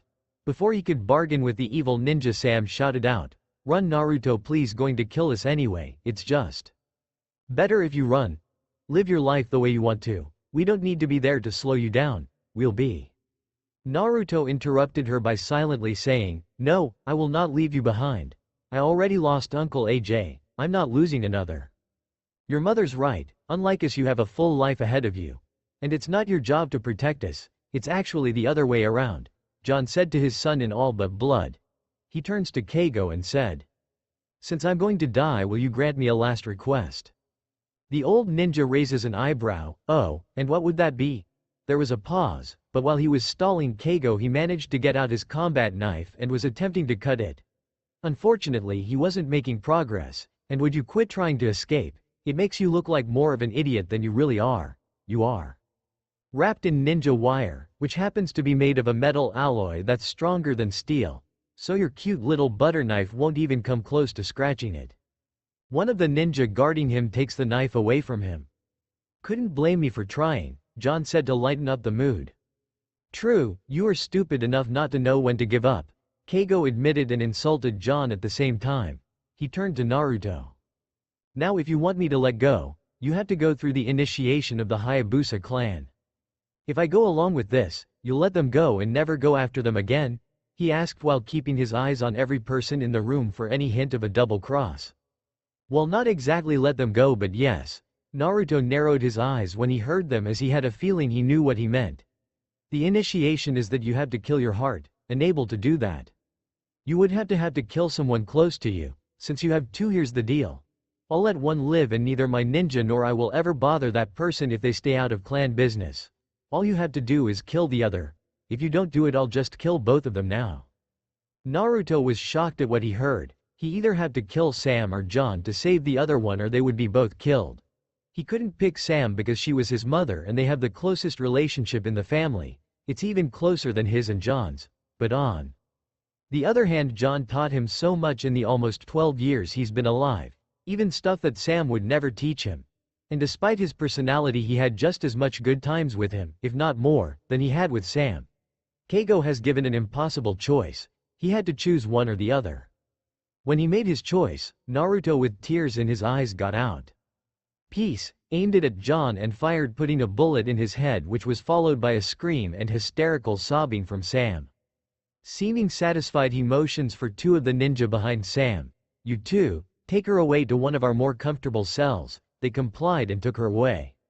Seeing as they wouldn't let go, he yelled in outrage, "Oi, I did what you asked, now let her go." Keigo just chuckled at the outburst. "Now I didn't say I would let her go, I said I would let her live. I'll keep her alive unless you betray your clan." The blonde scowled but kept his cool. The old ninja turned to the one behind John's now dead body. "You take out that trash, it's stinking up the place." But to his surprise, the ninja didn't move. "I said take it out, and that's an order." He still didn't follow orders. In fact, he and the other ninja walked closer to him as if they're a predator stalking their prey. What's the meaning of this? He looked at Naruto's now smiling face. What have you done? Naruto's smile got even larger, like that of a fox. I think this charade has gone on long enough. He held out the ram seal and John's body disappeared in a puff of smoke and the ninja all did the same thing only to appear as exact replicas of Naruto. Keigo motioned for the ninja in the shadows but none of them came to his aid. Now before you die of a heart attack let me explain. From what my mother has told me about, you are a manipulative, prideful narcissist. From that, it was easy to manipulate you by thinking you have won but in the end you really have lost. You see, the reason I was late is because I took my time eliminating your border patrol before they had the chance to alert you that I have arrived. From there I had my cage. Bushin's replaced some of your guards with a hench to fool you into thinking I would never make a move agent you. Looking calm but feeling nervous he asks, but what about the guards in here and when did you have the time to switch the buffoon with what I assume was one of your cage Bushin's? Kawarimi or the body replacement, it's a basic technique that all ninja from where I'm from use. What it normally does is replace the user of the technique with an object just before he gets hit, but I used it by replacing my hanged clones with your ninja and my dad. You broke one of the most important rules to being a ninja. Never take your eyes off your opponent. Now you're outnumbered and outgunned, he said, leaving out the part about how he had to put in more chakra for John's body double to stay stable long enough to appear dead and that replacing with live targets also takes a lot of chakra too. Keigo's face changed from nervous to red with anger. Too bad you're outclassed, you little brat. And he unsheathed his katana and charged at the hundreds of clones as the ones close got out their twin blades while the others further back got out love and peace and aimed. 12:23 outside Area 51. Sam and her escorts were walking past the prison, and Sam noticed. Weren't you taking me to a cell? She asked in an emotionless voice. One of the guards shook his head and released her from her bindings. Now why would we do that, Mom? Sam's eyes widened when he heard the guard call her Mom. Naruto? The two guards dispelled their hench's, revealing them to be both Naruto. Close. The boss is taking care of the old man. She stares dumbfounded and hesitantly asked, and John? Just as she asked that, they turn to the back of a building and find John sitting on the edge holding his head as if he has a migraine. I was held up at gunpoint by our own son and the next thing I know is that I'm out here with a massive headache. He then looks up and finds Sam on the verge of tears and two Narutos, one on each flank. Great, now I'm seeing double and Sam is crying. Either I'm dreaming or I'm drunk. Sam then tackles John into a hug and cries in relief, you jerk, I thought I almost lost you. Then she does what anyone least expected. She kissed him for a good 30 seconds. After the kiss he stares into space for a good minute then said, if this is a dream I don't want to wake up. Naruto Clone 1 decides to drop him into reality, sorry dad, but this isn't a dream. Then Clone 2 inputs, yay, and we need to get out of here. I don't know how long the boss can hold that crazy old man up but it can't be long, and this place is set to blow. The two now start to notice that every building and more importantly fuel tank is filled with paper tags that have red borders and a web of kanji written on them. Being the most vocal of the group, John asked, what are those things of paper for? Clone 1 answered, paper bombs, it's self-explanatory. And Clone 2 adds his 2 cents. Once we get out of range one of us will disappear to let the boss know so he can sneak away from the fight and detonate them to turn this place into a crater and grab's tomb. The two looked skeptical that a piece of paper can act as a bomb, but after seeing Naruto make duplicates out of himself, transform himself into a perfect copy of one of Keigo's ninja, fake John's death and make it look real. Well, they weren't going to take any chances and they were carried by their son's clones. But as they were running, Sam asked a very important question. Why can't the real Naruto escort us out of here instead of joining the battle with his other clones? The clone holding John answered, because only the boss can create clone sesh the number of clones fighting, otherwise that crazy old man will catch up to us. Around same time Hanger, despite the numbers on Naruto's side, his clones were getting slaughtered by Keigo with his mastery of Kenjutsu and despite his age, speed and dexterity. But Naruto just kept on making more clones to keep the man busy. Every strike and shot Naruto made would either be blocked or dodged while he suffered from the memories of the clones getting cut or slashed, but it also got him to learn about his opponent without suffering physical damage.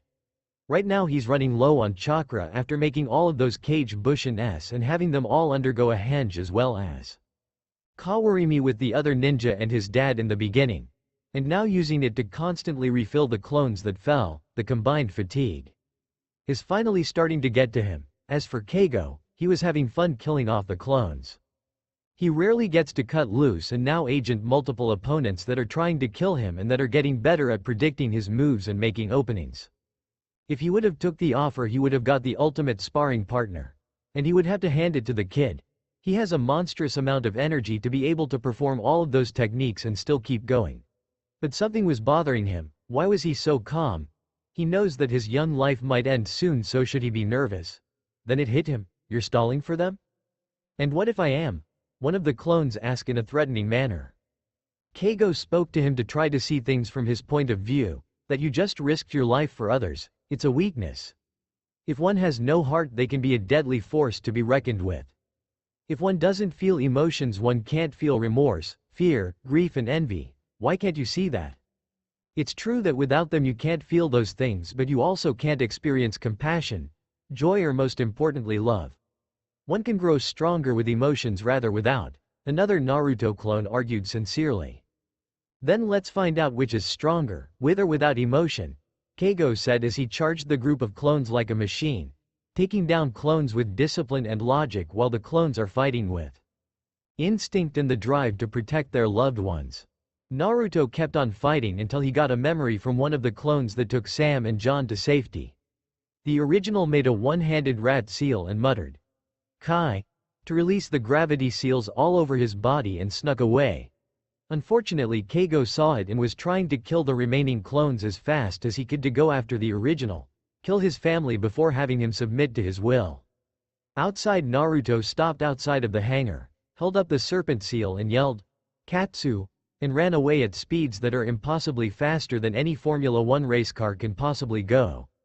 And after a few seconds the whole base explodes in a chain reaction from the paper bombs that were placed all over the base, and Naruto was fast enough to escape easily but at a cost.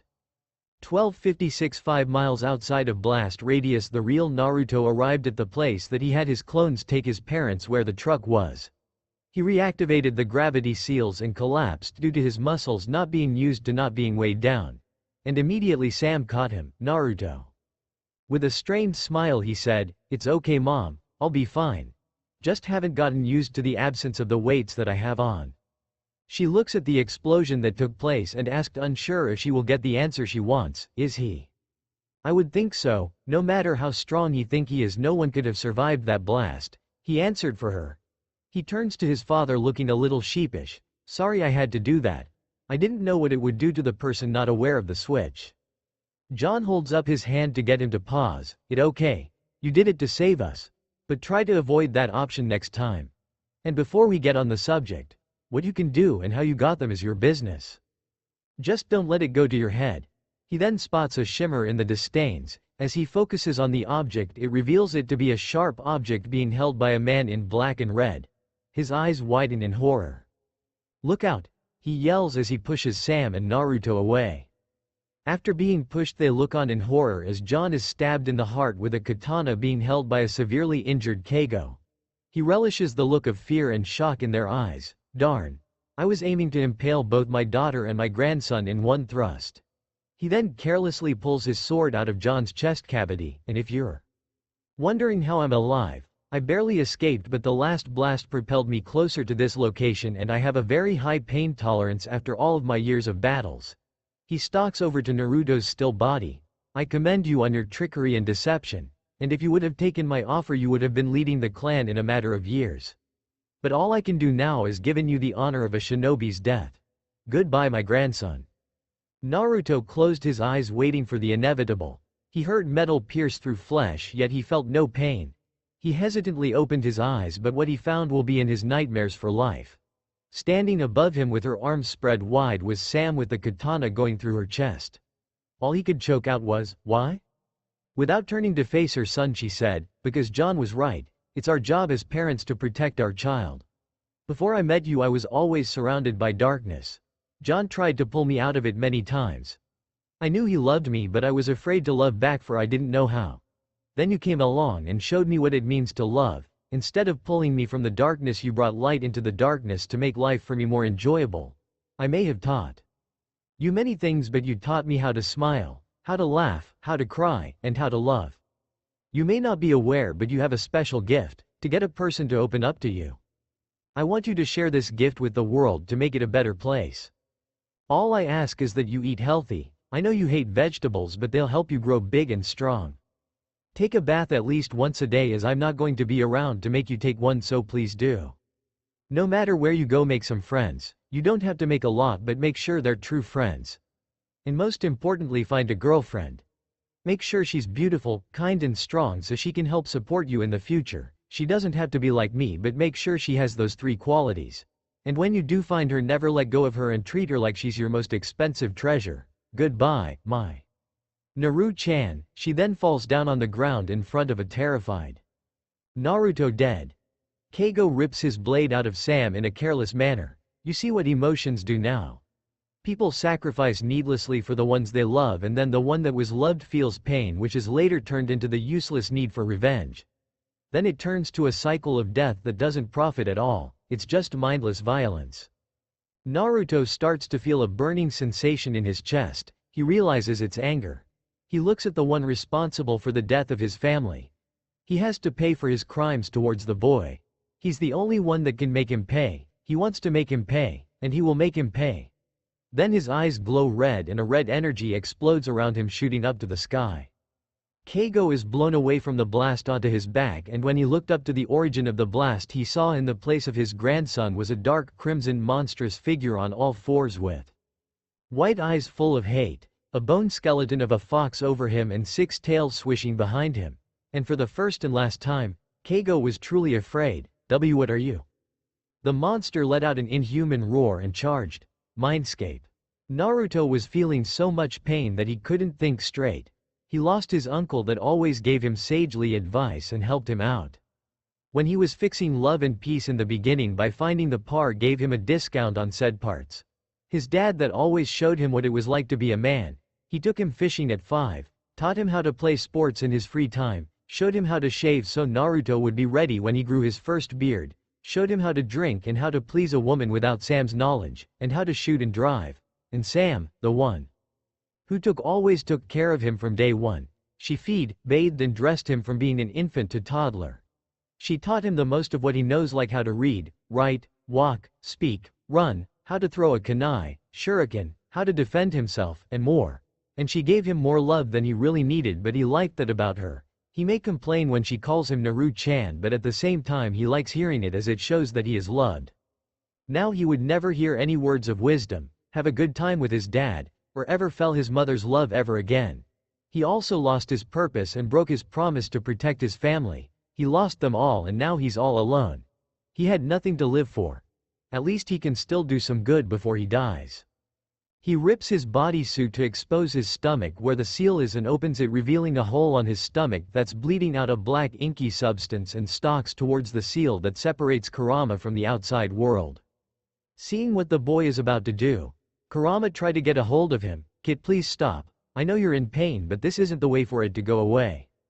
I'll admit, if I haven't have met you, then I would tempt you to free me, but as I got to know you, I was shown that not all humans were evil, and I've learned to forgive your father and Hashirama for sealing me, and Mito and your mother for containing me. I may be a mass of chakra, but I can't lose you. I may not admit it enough, but you've become my friend ever since the old man created me, and not just any friend, my best friend. And you're not alone, because you still got me, so snap out of it, baka. Despite Kurama's heartfelt confession, Naruto still went after the seal like he was a lifeless zombie. When he got to the cage, a vortex of water pushed him up to the paper seal. When he got a hold of the seal, another hand suddenly grabs Naruto's and flings him away from the seal and awakening him from his daze. Shit, what the hell, man? He said, and got a good look at the man. He was a fairly tall, fair-skinned man who looks just like Naruto but with narrow eyes, jaw-length bangs, and without the whisker marks on his face. He is wearing a long-sleeve blue shirt with 2 bands each on both of his sleeves, pants of a matching color that are wrapped up in tape at the lower shins, some type of blue sandals that he hasn't seen before, a green flak jacket, blue headband with a metal plate that has the symbol of Konoha that Kurama talked about, and a long white coat decorated by flames-like motifs on the edges with the kanji for fourth Hokage written vertically down the back and closed on the front by a thin orange rope. After all of the stories that the fox told him, he couldn't believe who this man was. "Dad?" he said, unsure if it was him or a figment of his imagination. The man smiled, but before he could answer his son, Kurama butted in the family moment. "I'd never thought I would be glad to see you again, Minato." The now identified Minato turned to the cage and did the one thing the fox didn't expect a Hokage to do. He got on his hands and knees and bowed. "I am so sorry, Kurama-sama, for not understanding your intentions before.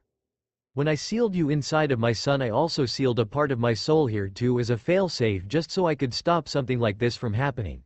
It also let me view Naruto's life, and when I heard about your story I felt ashamed, that I was no better than the villagers that hated Kushina-chan for containing you. I know you will never forgive me, but I wanted you to know that I regret what I did and that I can't repay you enough for teaching my son the art of ninjutsu and fuinjutsu." He turned to Naruto, "And I'm sorry, Sochi, for placing this burden onto you, but I couldn't use someone else's child when I had my own. But I still left you alone, and had it not been for Sam and John, who knows what have happened. I don't expect you to forgive me in being reckless, but just so you know that I'm proud of what you've become." Minato closed his eyes expecting a punch to the gut, but instead he got two arms circling around his waist. He opens his eyes to Naruto hugging him. "It's okay, Dad. And I forgave you for sealing Kurama up a long time ago. All I can do now is to find a way to free him or wait till I'm on my deathbed to do so. And it was the heat of the moment, so how could you know that Kurama wanted to leave or not?" He let go and he bowed to Kurama as if begging for forgiveness. The fox sighed and said, "That's enough, Minato. Like I already said, I already forgave you and Hashirama years ago. And I know you're here too, Kushina, so come out and meet your son." "Okay already, Databane," said a feminine voice from a dark corner. When the person arrived in the light, it showed her to be a woman. With a slender but feminine build, fair skin, blue eyes, long bright red hair with strands that framed both sides of her face, and a black clip that parts her hair to the left, which Naruto found beautiful. She wore a green, high-collared, sleeveless blouse under a white, long, loose-fitting dress, a dark blue band on her left wrist, and those same sandals on Minato, only in a pale purple. Naruto could only stare at her dumbfounded, and all he could utter was, "Mom?" When Kushina's right by Naruto, she hugs him. "I'm sorry too, my Sochi. If I would get to know the big fuzz ball over there, none of this would have ever happened. You would have hated us in Konoha living a normal life as a shinobi. But at the very least you have someone to take care of you and help you grow up into a good person, and gave you the love we couldn't give you." Naruto starts to cry on her shoulder. "But they're dead. I couldn't save them, and now I got nothing to live for. It's just better if I release Kurama so he could have the peaceful life he's always wanted." She looked at her son in a scolding manner. "Watch your language, young man." He scratched the back of his head nervously. "Sorry, Mom. I kind of got carried away. Man, she can be just as scary as Sam when she's angry," he thought to himself. "I'll just find another purpose in life. Problem is that I don't know where to start." Naruto said the last part sadly. Now off from his kneeling position, Minato said, "Well, I chose you because I wanted to give you the power you'll need to save the shinobi era, as I believed you to be the child of prophecies. Sadly, you're stuck in the future with no way to go back." Kurama's ears perk up in interest. "Actually, that's not entirely true." The three look at him questionably, waiting for an explanation. "The jutsu I preformed to escape wasn't a time travel jutsu but a time jump jutsu. The difference is that time travel you can control where and when in time you want to go, but a time jump you can't. Where you are is where you'll end up, and when you jump one way, you have to jump the other way the second time around. But I have to have control without the nasty side effects this cage is causing." Growing a little more hopeful, Minato asked, "Are you saying that there's a way for Naruto to fulfill the role of the child of prophecies, and all it takes is to remove the cage that separates you from Naruto?" The fox nods. "Then what do we have to do?" he asks immediately. "First I need you to fix his seal, and don't worry about how long you have. I'll give you enough chakra to keep you both here till the job is done," he said, and Minato moves to Naruto, slams his right hand on his gut, and the hole in his stomach is closed up, meaning the seal is fixed. "Good, now can you make another key?" He thinks for a minute, wondering if it was possible, then said, "I don't know, but if I try it will take some time." That's all that I can ask. Now Naruto, while your father works on the key IW darkest part of your mind and confront your dark side. If you're going to get control of my chakra, you have to have a pure heart empty of any negative emotions. And take your mother with you as she can help you. He continued, and Naruto nodded, took his mother's hand and went on his way. Before the blonde and his mom were out of view, Kurama added, and remember, not all fights are won by violence. On the way to the dark side of the mindscape, as Naruto and Kushina were walking, Naruto decided to start a conversation. Mom, can I ask you something? What is it, Sochi? She asked. He took a deep breath and asked, I was wondering, how you and Dad met.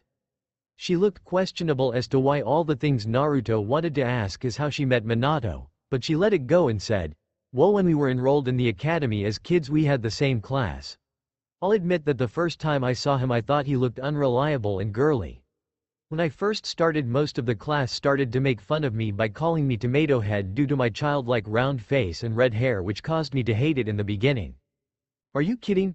Those guys were probably jealous that you had such awesome hair. Hell, I wish that I inherited your silky red hair. Instead of father's rat nest of blonde hair, Naruto interrupted. Then he could have sworn he heard snickering, and I heard that. That sounded a lot like his father. Kushina snickered herself but calmed down. I'm glad you think so. Now please let me continue with the story.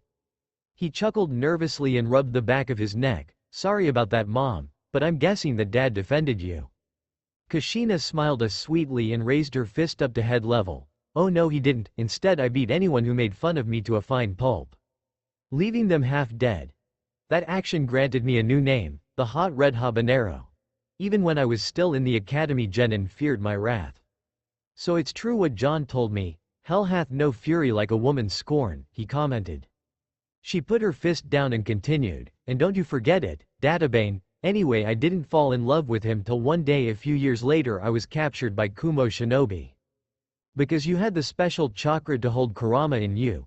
Naruto finished for her. She looked shocked that he would know that, but he explained. Kurama told me. And before you ask, he never said anything about you that's personal. So I know nothing about you except for the fact you're my mom and were the second person to hold Kurama inside of you.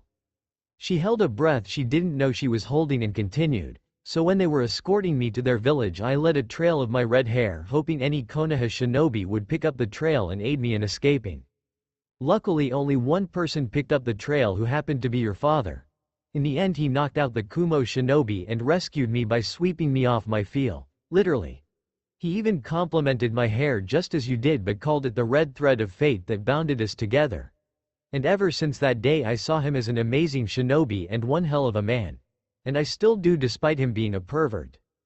Naruto's head turned so fast it was a wonder that it didn't pop off. Wait, Dad a pervert? He likes Jiraiya's books, enough said, was all she said. But who is Jiraiya? He asked, not knowing of the infamous super pervert. Not wanting her son to meet and be corrupted by the Toad Sage, purposely stumbled with her words. Well, she takes note that they arrived at their location and finds the opportunity to avoid the subject. Oh look, we're here, Databane. Naruto knew she was not going to tell him who Jiraiya was, but let it go as he saw the end of the hallway was shrouded in a darkness so dark even with a flashlight he wouldn't be able to see though, so I have to go in there, confront my darker half and somehow beat it? Kushina nodded. That's right, but before you go I have to tell you something very important. It's what I tell all the men that compliment my hair. I love you. And remember, the key to work with Kurama is love.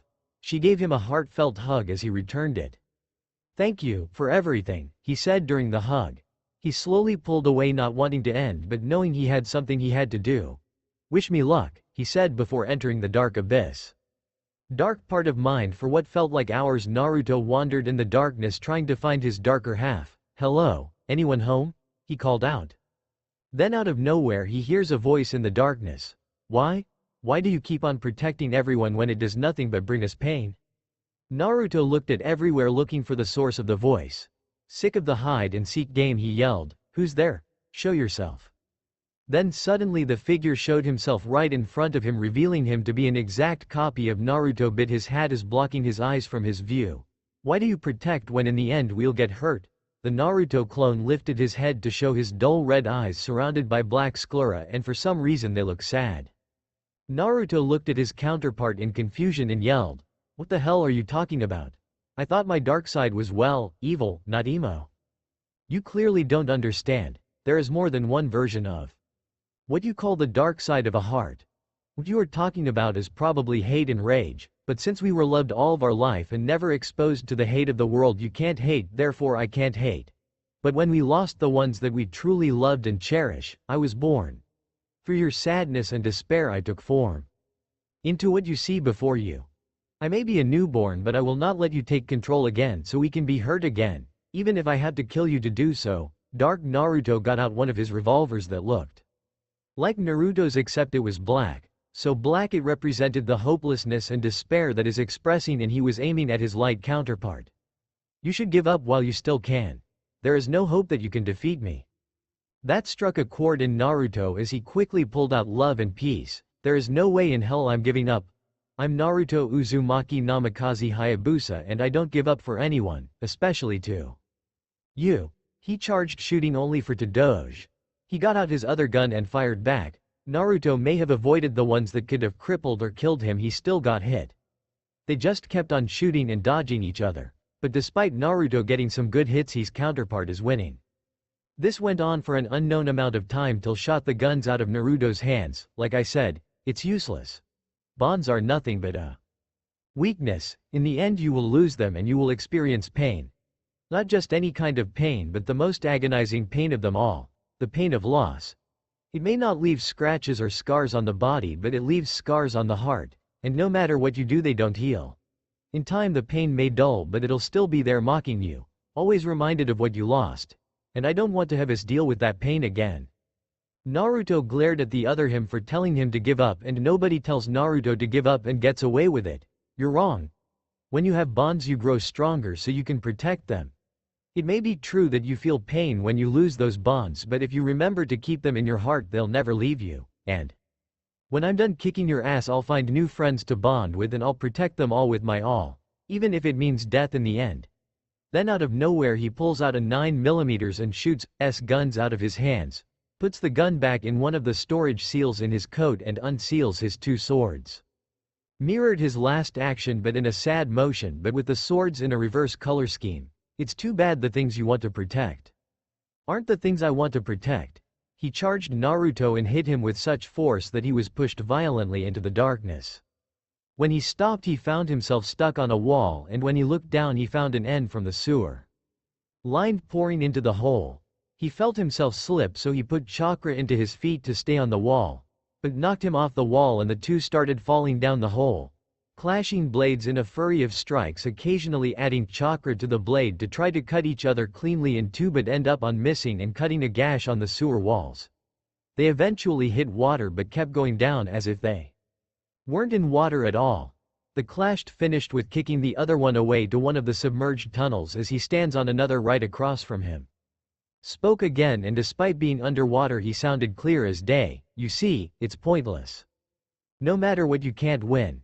Even before I was born, little by little you were wallowing yourself in despair. This sewer represents the insecurities you have, like wondering who our real parents are, why we can't have friends our age, or why you're different, a freak. And as those insecurities grew, so did the unshed tears that flow from the sewer pouring into this place and eventually drowning us in despair. Normally this would take years to do if you didn't get help, but the combination of bottling them up and the loss of our family pushed us to the edge.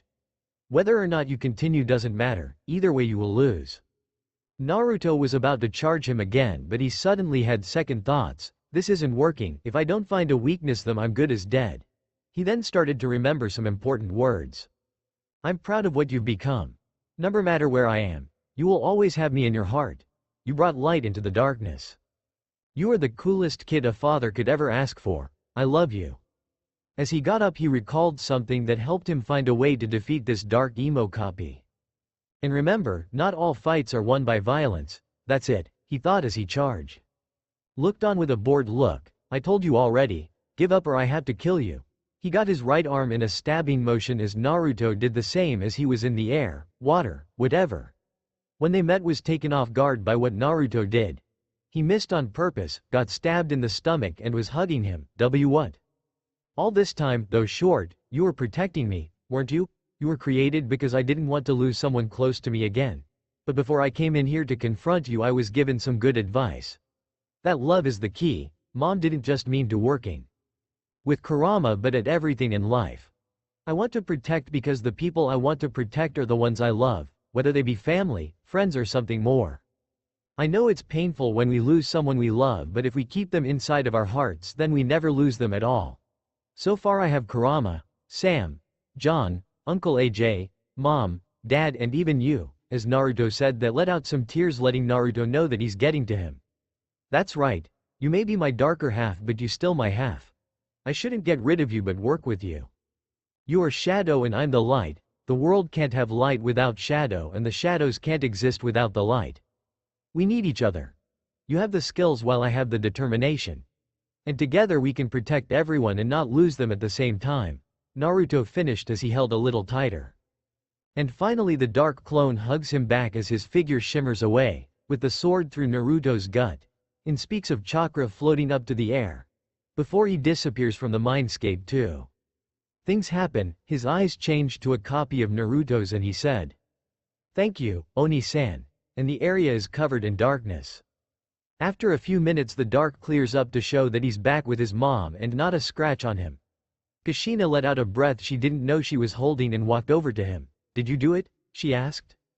He looked up to his mom and couldn't help but take notice that his heart felt a lot lighter. He smiled to her and answered, "You know it, Dat Bayo," and gave her a thumbs up with a smile that crept her out for some reason but shrugged the feeling off as they walked back to Kurama's cage. Kurama's cage. When Minato finished with the key, since he had time to spare decided to write something in a smaller scroll. When he was finished he faced Kurama. "Kurama-sama, I know you've done more for Naruto than Kushina-chan and I, but may I humbly ask for one request before we move on to the afterlife? I'll hear you out, but if it involves me doing anything degrading then no," the fox told the fourth Hokage. Said man put both hands up in protest. "Oh no Kurama-sama, I would never ask you to do such a thing. It's just," he gives the fox the small scroll, "I want you to teach Naruto this jutsu, and it's his right as my son to know it after all." Kurama looks at the title and is interested when he read what the jutsu was. "The Rasengan okay, I will head your request. Besides it'll help him when I teach him how to do the Bijudama, so I should be thanking you. If it wasn't for the fact that Kushina didn't learn that jutsu I would have had Naruto learn how to do it by 8. This is when Naruto and Kushina came back from their trip. "I'm ready. Is the key ready?" he said in a serious voice that meant all business. Minato nodded and opened the scroll for Naruto. "All you have to do is channel chakra to this spot to have possession of the key." Naruto did as he said and immediately the scroll rolls back up and vanishes into the mindscape for storage. "Okay, the rest should come to you." The young blonde went up to the paper seal and ripped it off of the cage to show a lock that looks like a spiral inside of a circle. He put up both his shirt to expose his stomach and his right sleeve to show that seals are going down his right arm and the seal on his tummy. He grabbed the seal with his right hand and turned it counterclockwise, causing the lock to unlock in a spiral motion. Once it unlocked all the way, the cage opened. "Now all that's left is to take my chakra while suppressing my will," Kurama instructed. Naruto with his parents look at one another, asking the silent question of if they're ready. They nod, giving an equally silent answer. The three went over to Kurama and with their chakra pulled out the foxes. It may took nearly 15 minutes to fight the will, but in the end they did it, and it would have took longer hadn't Kurama suppressed most of his will himself. When completed, Naruto was covered in a yellow shroud of chakra with his trench coat also covered in the yellow chakra that flickers like a flame. Underneath, the top half remains black with several magatama in yellow by his neck resembling a necklace. He has bold black lines going down his arms and legs and a yellow one on his torso with circles on both shoulders, and where the seal is on his stomach, where the bold lines on his limbs reach his hands and feet. They wrap around the palms and middle of the feet and leave a small circle on said places. His eyes change to orange and the pupils turn into slits and his whisker marks become bold just like the lines all around his body. Both of his parents are looking at Naruto's new transformation in awe. Kushina even thought, "Take the hat away," and he looks almost exactly like Minato. And almost immediately he went back to normal. As if they spent enough time with their son, they start to disappear in the same way did. "Looks like our time it is just about up, and there was so much that we wanted to teach you," Minato said, only to get cut off by a group hug by his son. "It is okay, Mom and Dad, just being here and all that you did is enough for me," he said during the hug. He looks to Kurama, that staying out of the family moment. "Well, aren't you going to join in or not?" The fox blinks in confusion. "Sorry, but I don't do hugs, and besides I don't want to oppose on a family moment between yours." "What are you talking about? Your family? From what you told me, you've been with the Uzumakis for about 100 years. And you may be my mentor and best friend, but I also see you as an older brother." So Komid an opening for Kurama to join in. He sighs in defeat and wraps his tails around the family, at first too. Kushina and Minato, it was a little awkward and a little ironic, but his fur sure did feel soft and warm, squashing the awkwardness away, but still felt ironic, which was okay to them. They parted after a good minute and Kushina said, "Well, this is goodbye. I love you, Sochi. And thank you for taking care of my baby Kurama. Maybe if I was a little more like Naruto we could have been good friends." Then the two souls were gone, finally, in the afterlife. "You might be right, Kushina, at least you called me by my name that time," he said, hoping she heard it. He then turned to Naruto with a threatening glare, "And if you ever speak about what happened just now, I'll use you as my new chew toy, do you understand? Don't worry, what happened in the mindscape stays in the mindscape," he said, as if it were an everyday thing. The fox sighed in relief. If the other Biju found out that he hugged other humans, they would never let him live it down. "Good, now it's about time you got back to the real world. And once you gather your things, I've got more to teach you about Biju mode." Naruto nodded and left the mindscape. 1314 outside of Area 51. When Naruto gained consciousness, the first thing he felt was that he was sore all over, but he powered right through it. Next he gained his sight, and what he saw was that the land was littered with craters and trenches all over it, and there was no sign of Keigo, probably been vaporized by a Bijudama, he thought, which Kurama nodded his head in agreement. The only thing that survived Naruto's rampage was the truck with all of its contents and the bodies of Sam and John.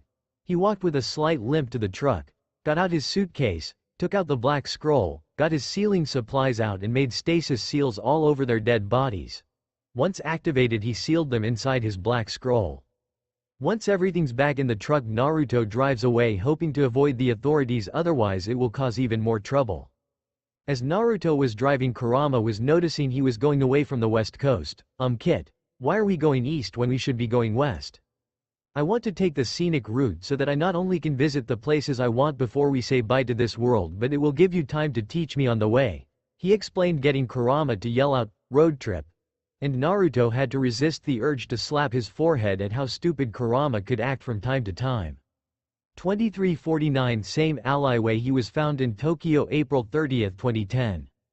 It's been over a year since his parents died, and he's been traveling the world, going to places like Chicago, New York, Washington, D.C., London, Miami, his mother's birthplace Berlin, the forests of South America, the wild plains of Africa, the deserts of the Middle East, the frozen plains of Russia, and many more.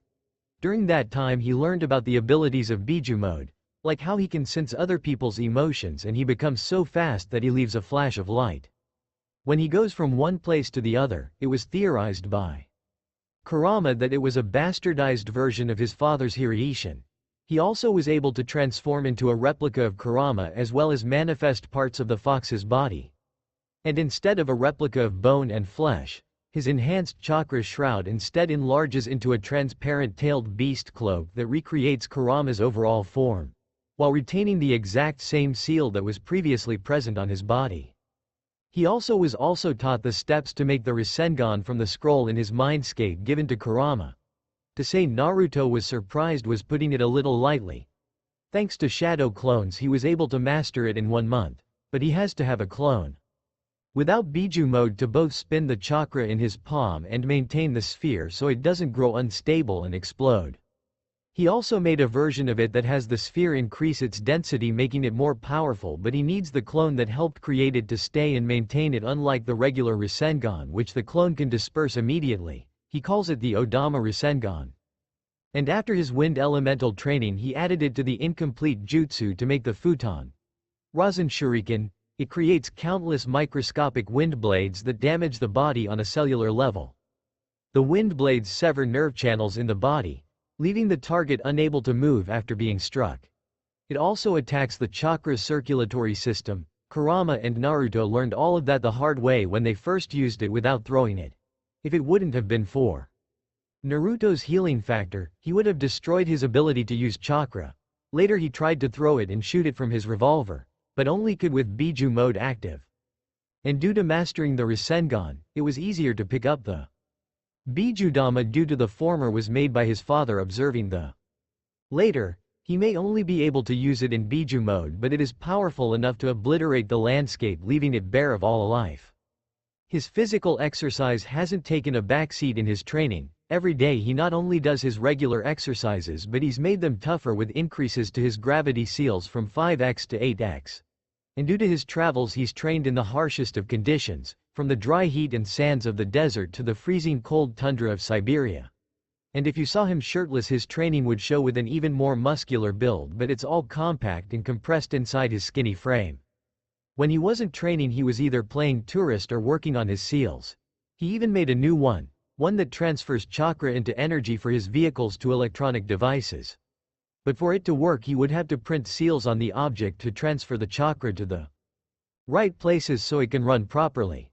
The problem with it is that it uses too much chakra, even for Naruto, and the energy only lasts for 4 hours of use, but if he had someone with either an earth or lightning element when he returned to the past he might be able to reduce the chakra intake by at least 40%. He also made a small seal that if placed on someone it'll not only show them what their elemental affinity is but also print the same elemental converting seal as well. He just needs to find someone other than himself to test the final product on. When he took breaks from training he was enjoying the new sights of the world and buying whatever he wanted, like an iPod Touch full of all of his favorite music, some Western movies and space Western manga he loves to read, a portable DVD player so he can watch his whole series of Trigun and Cowboy Bebop when he wanted to, and souvenirs, live t-shirts, postcards and a digital camera to take pictures so if he ever made friends in Konoha he could show them what the future looks like. He even went to a few amusement parks and even rode his dune buggy in the sandy desert as he always wanted to. Now it's near midnight and he has his suitcase in his hand and a belt with a belt buckle that he made with printing storage seals on it that holds his holsters and love and peace due to the strict gun laws of Japan and to sneak it by airport security. He looked left and right to make sure that the coast was clear. Seeming satisfied he entered and walked over to the dumpster he was found behind. "Okay, we're here. Are you ready, Kurama ni-san?" he asked his foxy brother. Naruto enters Biju mode and his eyes go from orange to red. "Ready as I'll ever be, kid," Kurama said while controlling Naruto's body. He put the suitcase close to his body and made the same hand seals he did about 12.5 years ago, only in the reverse order. When he made the last hand seal he yelled, "Kinjutsu! Jiken no Jixianpu no Jutsu!" as Naruto's body is encased in a more intense light as his Biju mode emits. He quickly grabbed his belongings and the whole alleyway was bathed in a blinding light.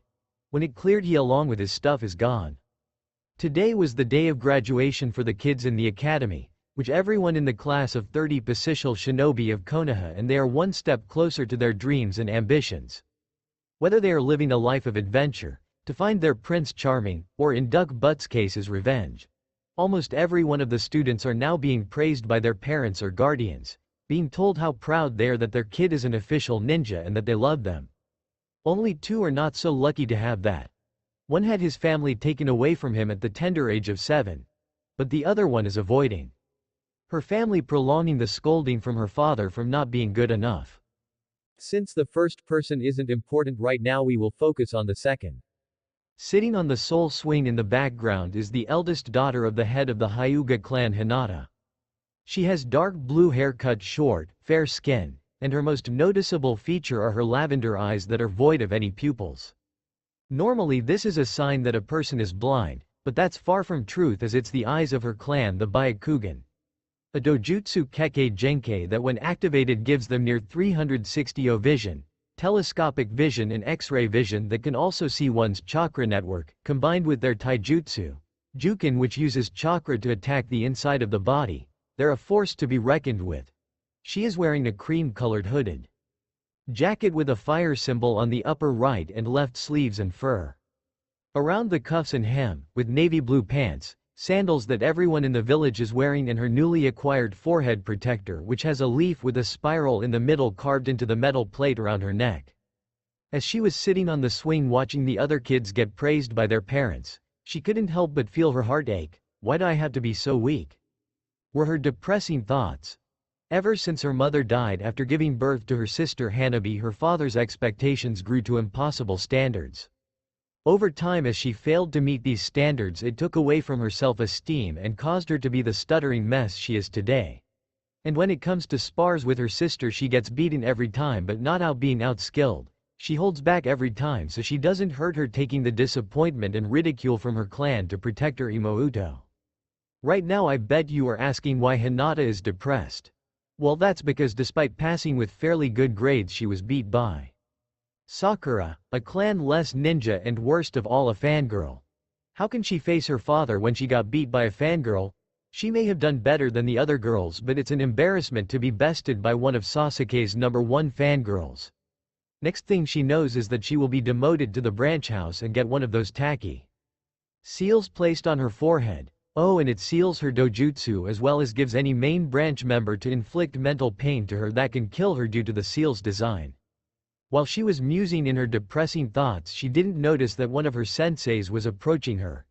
He was Mizuki, a chunin that wears the slandered uniform, a blue long-sleeved shirt and pants that are taped at the shins, a green flak jacket, a weapon pouch on the back of his hip, and ninja sandals. He has shoulder-length white hair that has a slight hint of blue to it, and green eyes that to the untrained eye look sincere, but if you look hard enough you can see the hatred in them. As he got close enough, he called to her in a gentle and caring voice, "Hey Hinata. Why are you so down after you graduated?" Not expecting someone to be behind her, she jumps up and lets out a small eep, and turns around comically. What are you doing here, Mizuki-sensei? I saw you all by yourself looking a little down and I was curious. Someone that got really good scores shouldn't be upset at all, he said sincerely. They were not good enough, she said quietly to herself.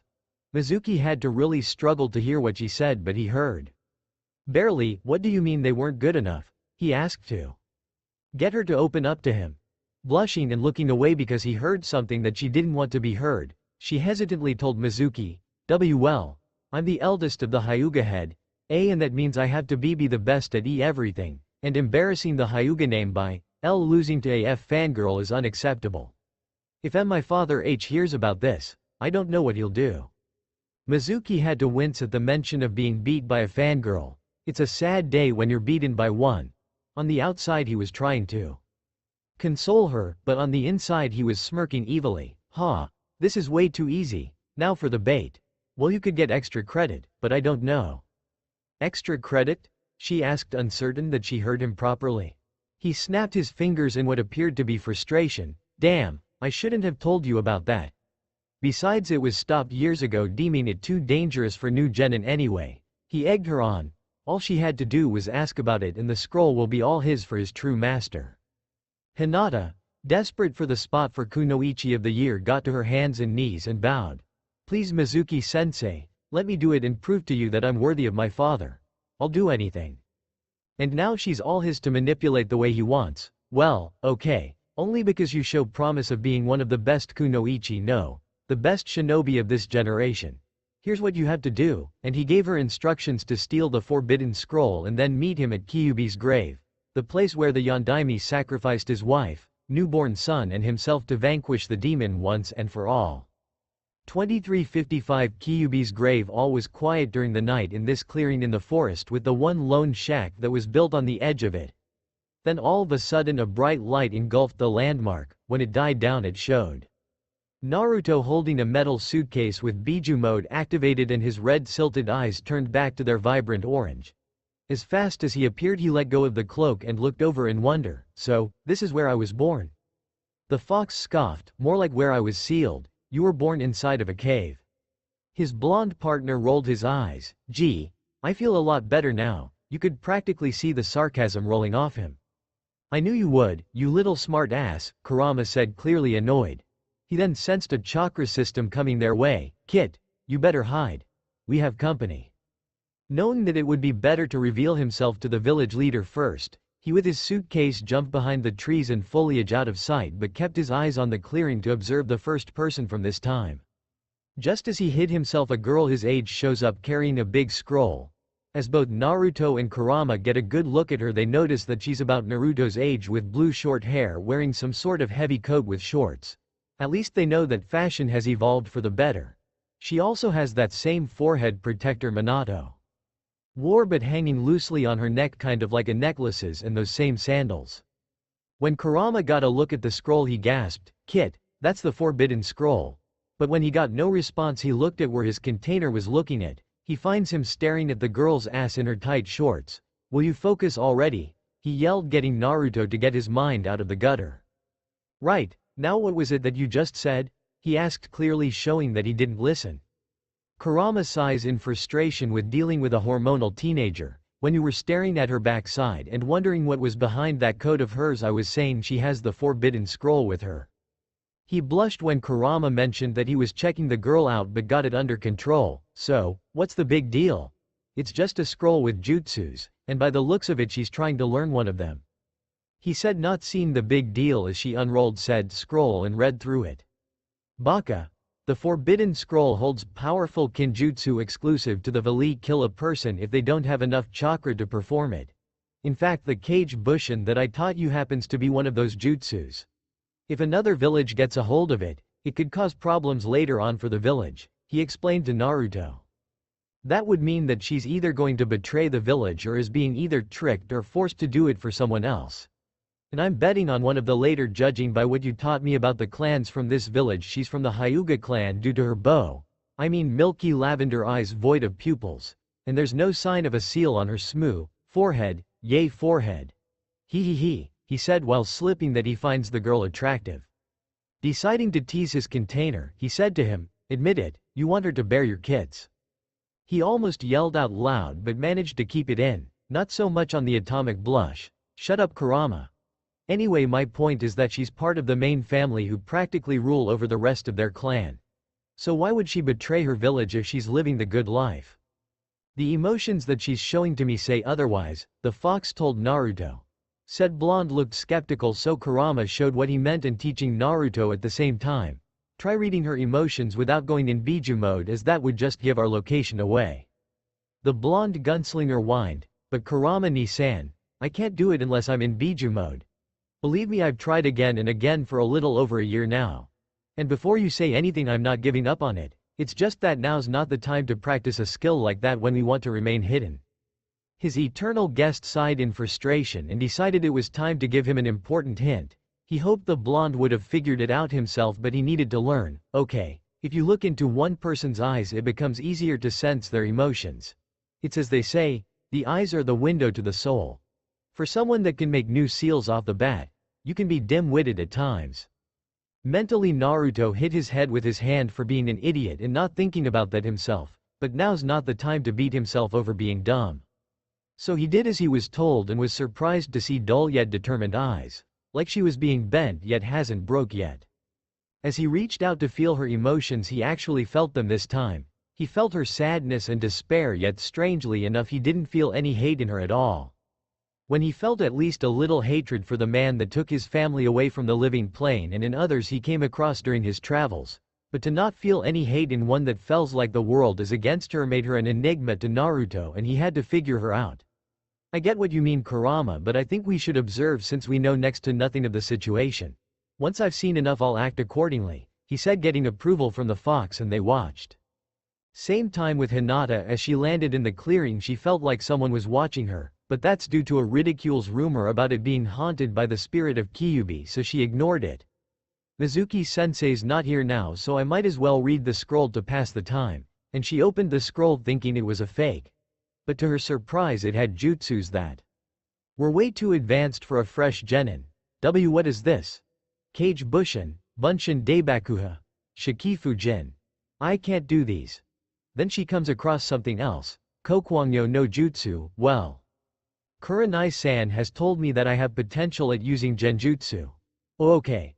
I will learn how to use this genjutsu if it's the last thing I do. Then maybe father will be proud of me for once. She read what the jutsu does and the needed hand signs and got to work. 3:31 May 1st. About 3.5 hours later, Hinata was exhausted, nearly ready to fall over and pass out, but in the end she managed to learn the genjutsu. It was about this time someone showed up. Hinata? The voice said, unsure of whom he was seeing. She jumped and squeaked in surprise. Hinata turned around to get a look of the person that entered the clearing, and it turned out to be her other instructor, Iruka Amino.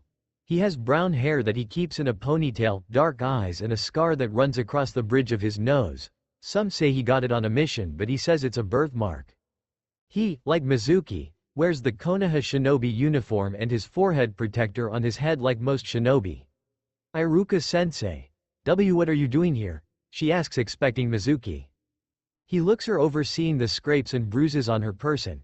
Has she been practicing all of this time? He asks himself, but remembered why he came here. Hinata, why did you steal the forbidden scroll?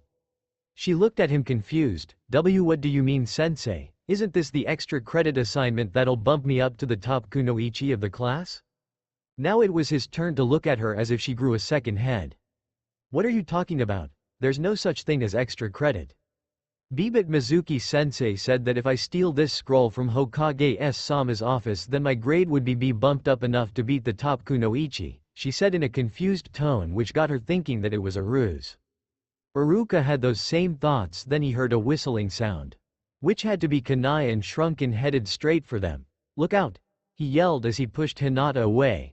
Unfortunately, he got pinned down on the shed wall by the projectiles. He looks in the direction of where they came from, only to find Mizuki now with his forehead protector worn as a bandana and two giant shuriken strapped onto his back. And by looking at his colleague's eyes, which are full of hate and insanity, he put the pieces together. So that's how it is, am I wrong, Mizuki? He gave a cruel laugh directed at Iruka. Ha ha ha ha, you were such a goody Iruka. He looked at Hinata with the scroll held tightly in her hands and reached his hand out to her. Good, Hinata. Just give me the scroll and you will be able to beat Sakura and make daddy proud. As soon as he said that, Iruka yelled, no, don't, Hinata. That scroll holds powerful jutsus from this village. If in the wrong hands, it'll endanger everyone we live with. But don't you want to be stronger, to prove daddy wrong? Then give me the scroll and I'll help you get your revenge towards the people that thought of you as weak and worthless. When he said that, Hinata got a good look at his eyes and was disgusted by what she saw: hatred, rage, and insanity.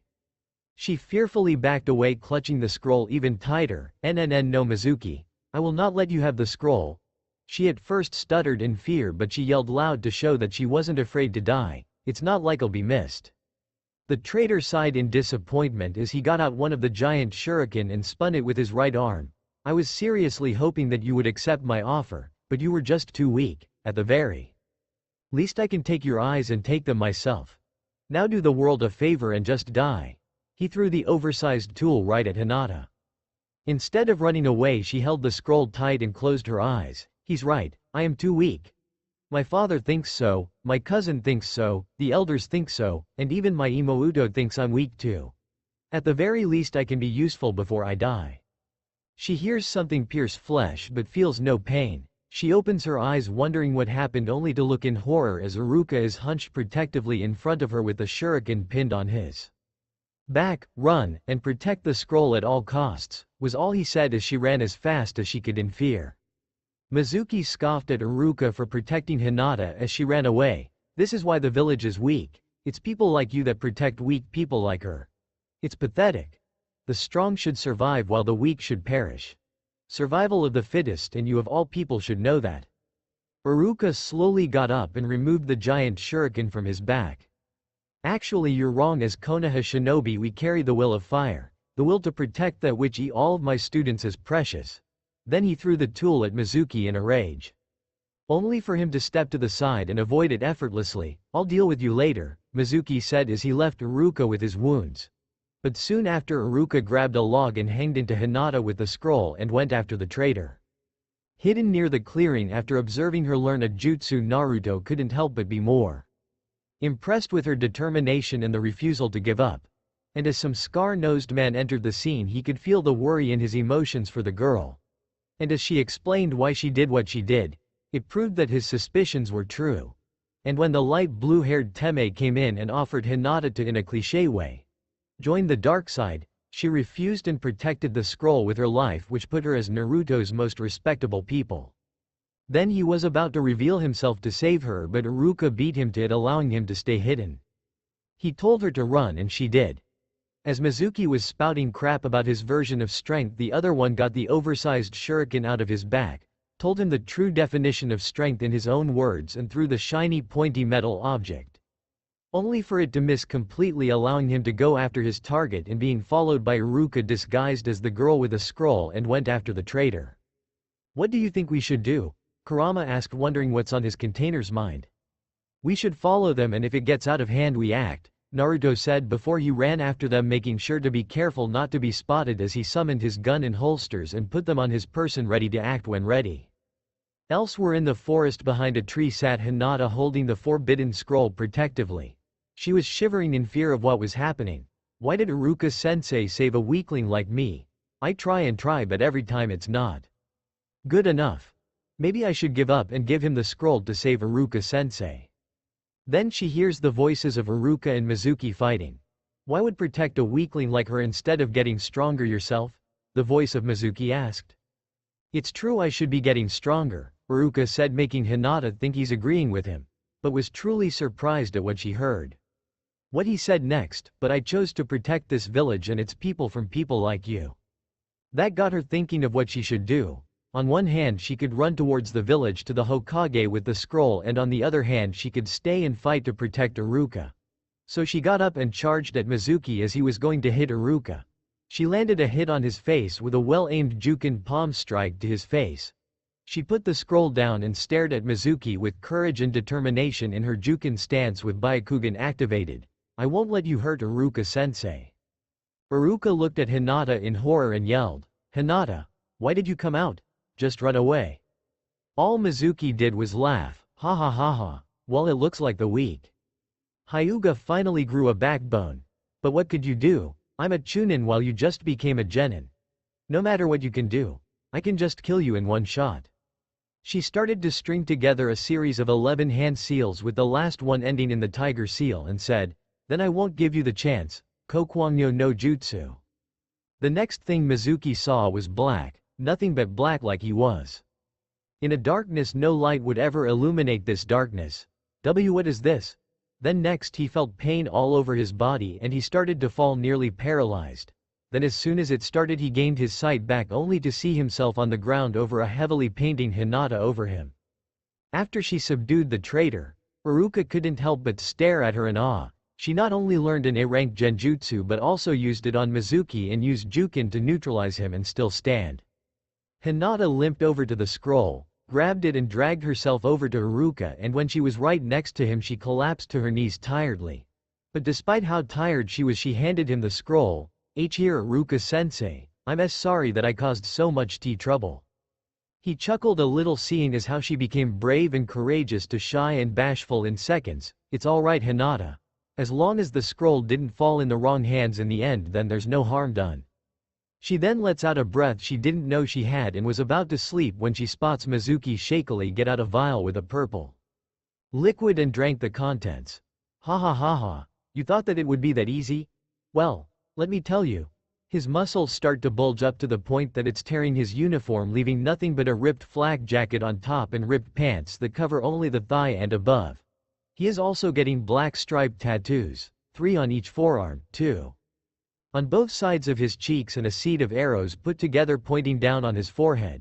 To top it off, he grew more animalistic in appearance. It's just begun, and he charged. With both Mizuki's speed and that the two ninjas are too exhausted, they couldn't move in time. But when Mizuki was about to hit them with a powerful punch, they heard, "Futon, Renkuden," and he was hit by a bullet of air that sent him through 5 trees. Both teacher and student looked to where the jutsu came from, only to find a boy with dull color clothes that make it look like he came from Kei's no Kuni, holding 2 strange L-shaped objects in his hands. And under his hat is a mop of blonde hair. As he got closer they could now make out the strange whisker marks on his face. Iruka wondered if it was the spirit of Kyuubi for a second, but squashed that idea as it was ridiculous to begin with. And he looked like he held no affiliation to any hidden village at all by the lack of a forehead protector on his person. Their thoughts were stopped when they heard the stranger. "You alright?" Iruka, having sensed a foreign chakra signature the whole time said, "Ye will live. Now tell me why you've been spying on us the entire time and chose now to step in." Naruto scratched the back of his head in embarrassment. "To tell you the truth, I got here hours ago, and when I saw her with the scroll I kept watch to get the whole story before I acted. And why I didn't act when that Teme decided to do you two in. I thought you had it under control." He turned his attention to the girl and said, "By the way, you were pretty strong out there using an A-ranked genjutsu despite being a genin." Hinata blushed at the praise. No one has ever said she was strong. Everyone has either thought she was weak or ignored her altogether because she was a main member of the Hyuga clan and they didn't want to say the wrong thing and make enemies out of them. Thank you, but I'm not strong. I couldn't defeat Mizuki," she said on the verge of tears. "What are you talking about? You managed to take down a Chunin, although temporarily, despite being a genin and used an A-ranked genjutsu to do so. Besides, you showed me you were strong by having the courage to protect your sensei. A wise man once told me it takes power to kill someone, but it takes strength to protect someone, and you showed me that you would protect the people close to you even if it meant death. So don't sell yourself short and don't let people make you think differently." He told Hinata what he thought was the truth to make her feel better, not wanting a beautiful angel like herself to cry. She looked at him in surprise and contemplated on his words, then she cleared her tears and looked happy for once. "Thank you." She thanked him, unable to finish as she doesn't know his name. Looking embarrassed, he introduced himself. "Sorry, I'm Naruto UN Hayabusa and it's nice to meet you." Hinata Hyuga, and thank you Naruto-kun, she returned the introduction, even going as far as to add kun to his name to thank him. He blushed at the new title and asked, "If you get to call me Naruto-kun, can I call you Hinata-chan?" She blushed but shyly nodded. Sensing the hatred of Mizuki coming closer, Kurama told his host, "You're flirting, but he who smells like tiger is on the prowl and is closing in fast." Naruto turned a little red due to his Oni-san's teasing but shook it off and stood protectively in front of the two ninjas. "Just sit back you two, I got this handled." Just as soon as he entered his stance, an injured and pissed off Mizuki entered and looked at the boy responsible for the attack that nailed him. "Okay, who the fuck are you?" Naruto just said, "The one who fucked your mom in the ass last night." Hinata blushed at the language that was coming from her new friend and Iruka looked on in amazement that a 12-year-old boy would know those types of words. But Mizuki was not amused and charged recklessly with his right fist cocked back. "I'll kill you, you fucking brat." But all Naruto did was put his pistols back in their holsters and catch Mizuki's punch as if it were a baseball, but it did cause a small crater to form beneath his feet. "Nice love tap. Want to see mine?" he asked mockingly. And the next thing the traitor knew, he felt pain in his abdomen as Naruto slammed his fist in it, causing him to rocket towards the sky, which he followed, as Mizuki reached his peak.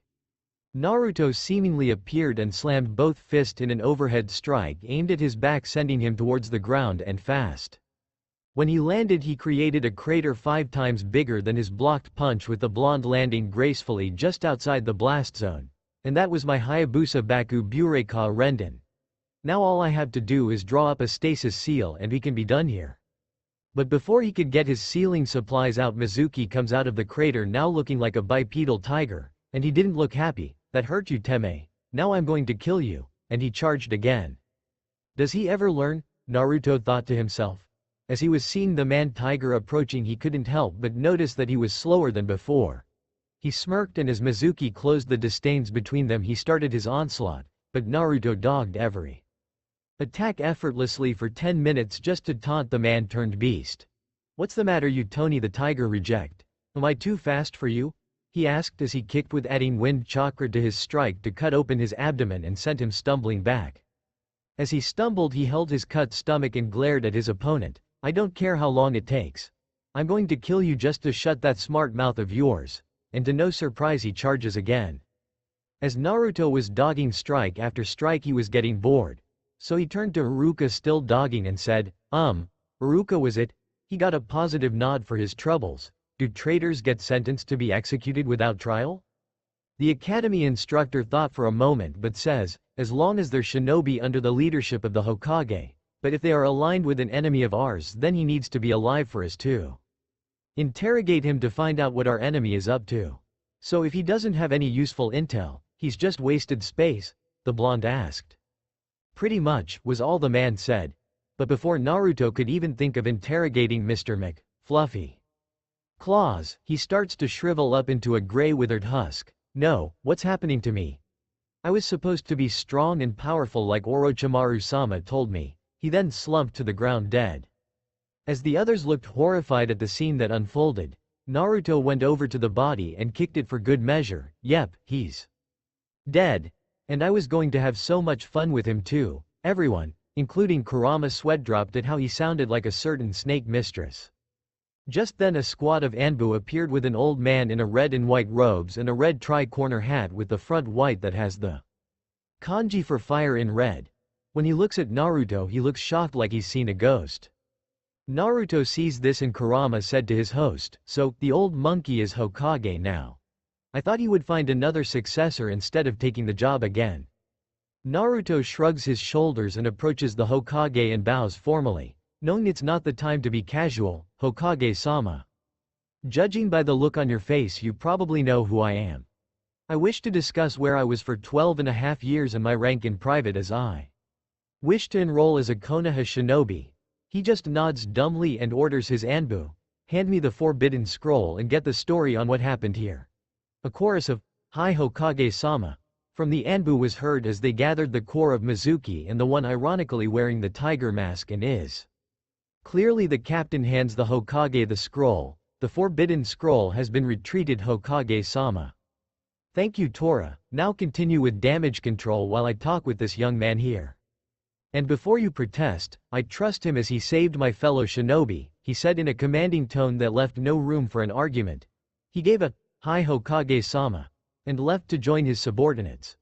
The blonde whistles and signals another blonde that came out but with a metal suitcase, handing it to the original before exploding into smoke. This got surprised looks from everyone, but they went back to what they were doing knowing that was more important. Then the old man and the blonde walked over to the former's office as the sun was coming out for a very long story. And Naruto's back in the village. Naruto and the old Hokage entered the office with the former closing the door and placing a sound and a sight blocking seal to prevent someone with a dojutsu from reading their lips during their private conversation. As the old man took a seat at his desk, Naruto looked everywhere around the office to make sure no one is eavesdropping. After some time the blonde asked the Hokage, "Hiruzen Sarutobi, you have Anbu in here right now?"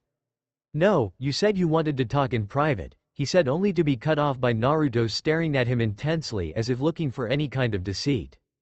After a minute the blonde smiled, "That's good, but you might want to cover your ears." Looking a little confused by the strange request, Hiruzen complies by listening to the somewhat bipolar blonde in the room. And then said blonde got out both love and peace and shot at 5 random spots in the office. Bang bang bang bang bang, and then 5 bodies fell to the floor that look like Anbu but have blank masks with the kanji for root on them. The old man was shocked by both how the blonde's weapons seemingly killed 5 Anbu like it was nothing and that his rival Danzo still has root open when he ordered it to be discontinued in the first place. It unnerved him that this boy could kill him so easily without feeling even remotely affected. Just as fast Naruto shot the Anbu not loyal to the old man, he put them away and sat down on one of the chairs in front of the desk casually. "We can talk now that the Anbu clearly not loyal to you are indisposed of. Let's start with introductions. I'm Naruto UN Hayabusa and I have a feeling that you know what the U and N stand for." Hiruzen shakily spoke as he didn't believe what he was hearing. "Yu Uzumaki and NNN Namikaze. HHH how?" Naruto sighed, already tired. "You might as well get comfy because it's a long story, and I'd appreciate it that you don't interrupt me as well as hold all questions till the end." The old man nodded. "Well, it all started with," and he told his and Kurama's tale, leaving nothing out. 4:53, a little over a half hour later after it was told, Hiruzen wondered if all he ever knows about the fox was a lie. He was under the impression that Kyuubi, no Kurama, was a demon that if free destroys all life in existence, but from what Naruto was saying is that Kurama is actually the victim in a Senju, Uchiha rivalry gone too far. He was going to say that he might be tricking his host, but as if Naruto knew what he was thinking. Leaked a little killing intent to get him to think otherwise. And if that's not too much, then the idea of Naruto being raised in the future sounded completely ridiculous. Keep in mind that hearing about a future without chakra and technology being a little more advanced, any other ninja wool is too. But the proof that he had was enough to say he wasn't lying, especially the music device he calls an iPod that played what he called Baby's Got Back, which is something he expected to come from Kumo.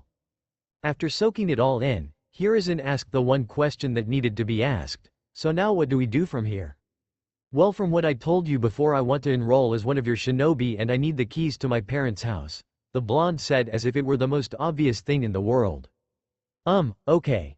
Before you officially become a Konoha shinobi, I need to know of what you can do so I can give you a rank, the old village leader said.